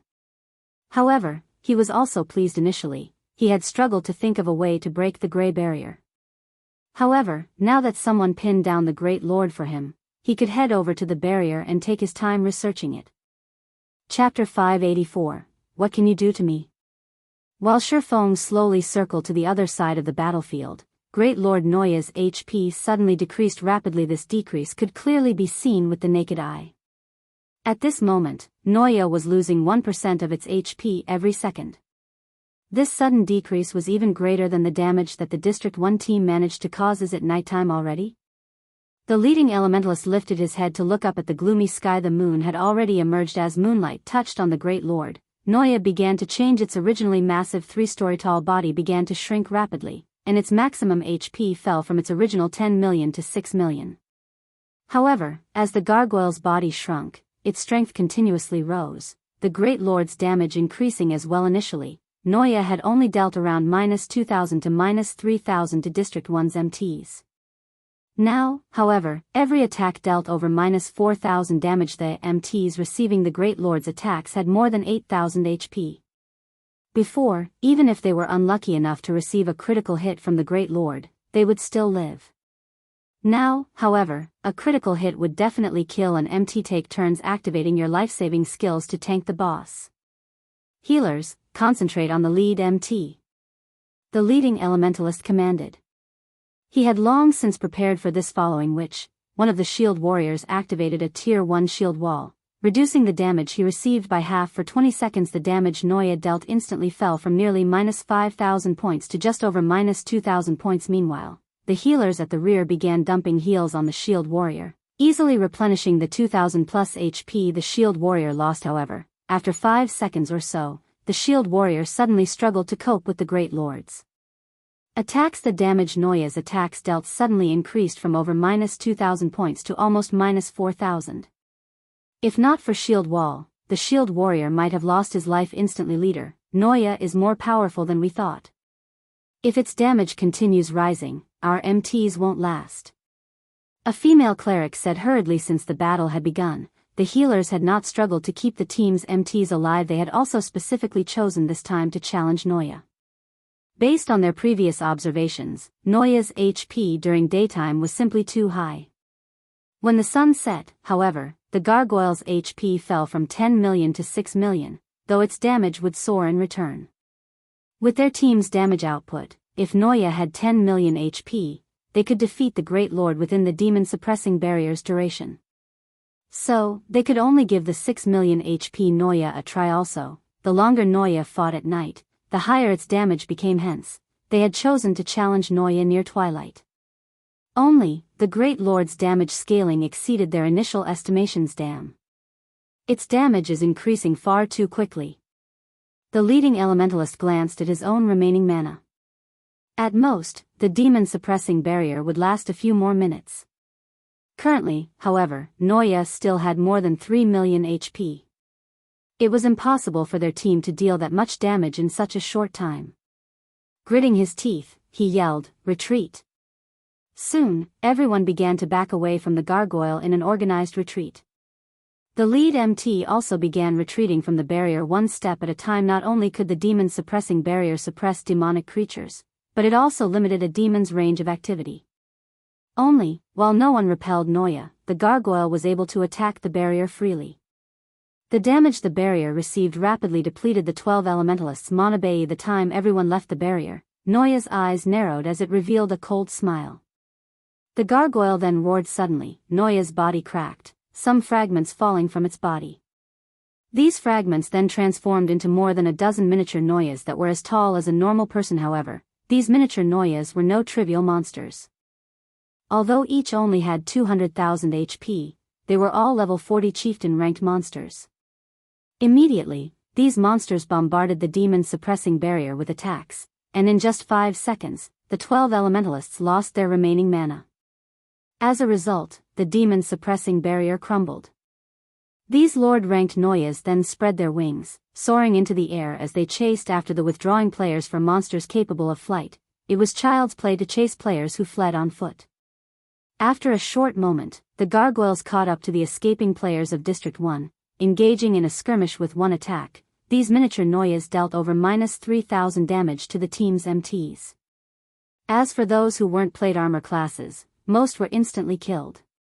These miniature Noyas' damage practically rivaled Lord-ranked monsters. Damn. They're just chieftains. Why are their attacks so powerful? A guardian knight shouted, complaining as he was beaten to death by 3 miniature Noyas. Not even the team's healers could keep him alive. In just a moment, the team of 100 lost 7 of its members. Meanwhile, the Great Lord Noya simply remained in front of the massive stone gate, protecting the Chapter of Darkness while watching the members of District 1 die one by one. If a team of 100 had to face over a dozen chieftains, each with an attack power that could rival a Lord-ranked monster, the team had no chance of survival. This Great Lord is really powerful. It also knows the split skill. With this skill, there is no point in fighting a rotational battle.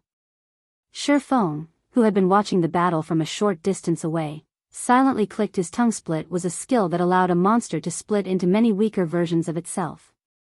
If players did not kill these doppelgangers in time, these doppelgangers would become nutrients for the main body, recovering large amounts of HP.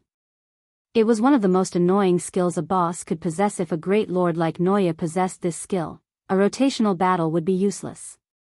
It was simply impossible for a team of 100 players to defeat so many chieftains in time. No matter how many players a team swapped, the result would not change. However, Split was not without a weakness. After using Split, Noya's main form would not be able to attack, making it a perfect chance to damage the Great Lord. However, the raid team needed to be able to annihilate all the doppelgangers in time. Otherwise, there was no point in attacking the main body, as Noya could recover the lost HP by absorbing its doppelgangers. Now that Noya's doppelgangers were chasing District 1's players, Shifeng dashed towards the gray barrier. Despicable human. You dare think of stealing the Chapter of Darkness? Noya bellowed as it discovered Shifeng standing before the gray barrier. Shifeng responded to the Great Lord with a sideways glance that said, "What can you do to me?" Following which, Shifeng ignored Noya as he began attacking the gray barrier. At this moment, Noya could only watch helplessly. As long as its doppelgangers were still alive, Noya's main body was unable to move or attack. This was the rule of the split skill, and not even a great lord could break this rule. As Shifeng swung the abyssal blade, multiple silver blades of light that could cut even space itself bombarded the gray barrier. Boom. Boom. Boom. After over a dozen consecutive hits, cracks began to appear on the gray barrier. Unfortunately, these cracks began healing at a rate visible to the naked eye, taking only moments to disappear. Interesting. Shifeng's eyes glowed immediately. Shifeng launched a fierce assault on the barrier, his attack rate continuously increasing. There were two methods to break a barrier. One was through deciphering, while the other was through brute force. However, the latter method required a very high strength. Without having a certain amount of strength, all attacks against the barrier would be useless. It was simply impossible for players at Shifeng's level to force their way through this gray barrier. They could only think of a way to decipher it. However, Shifeng was different. Currently, the Abyssal blade was as strong as an epic weapon. Shifeng also possessed the fragmented legendary ranked Heavenly Dragon's Breath and the epic ranked 7 Luminary's Ring. Furthermore, he wore the Tier 1 set equipment for swordsmen. His attributes far surpassed ordinary players of the same level. Despicable. Lowly ant, cease your actions.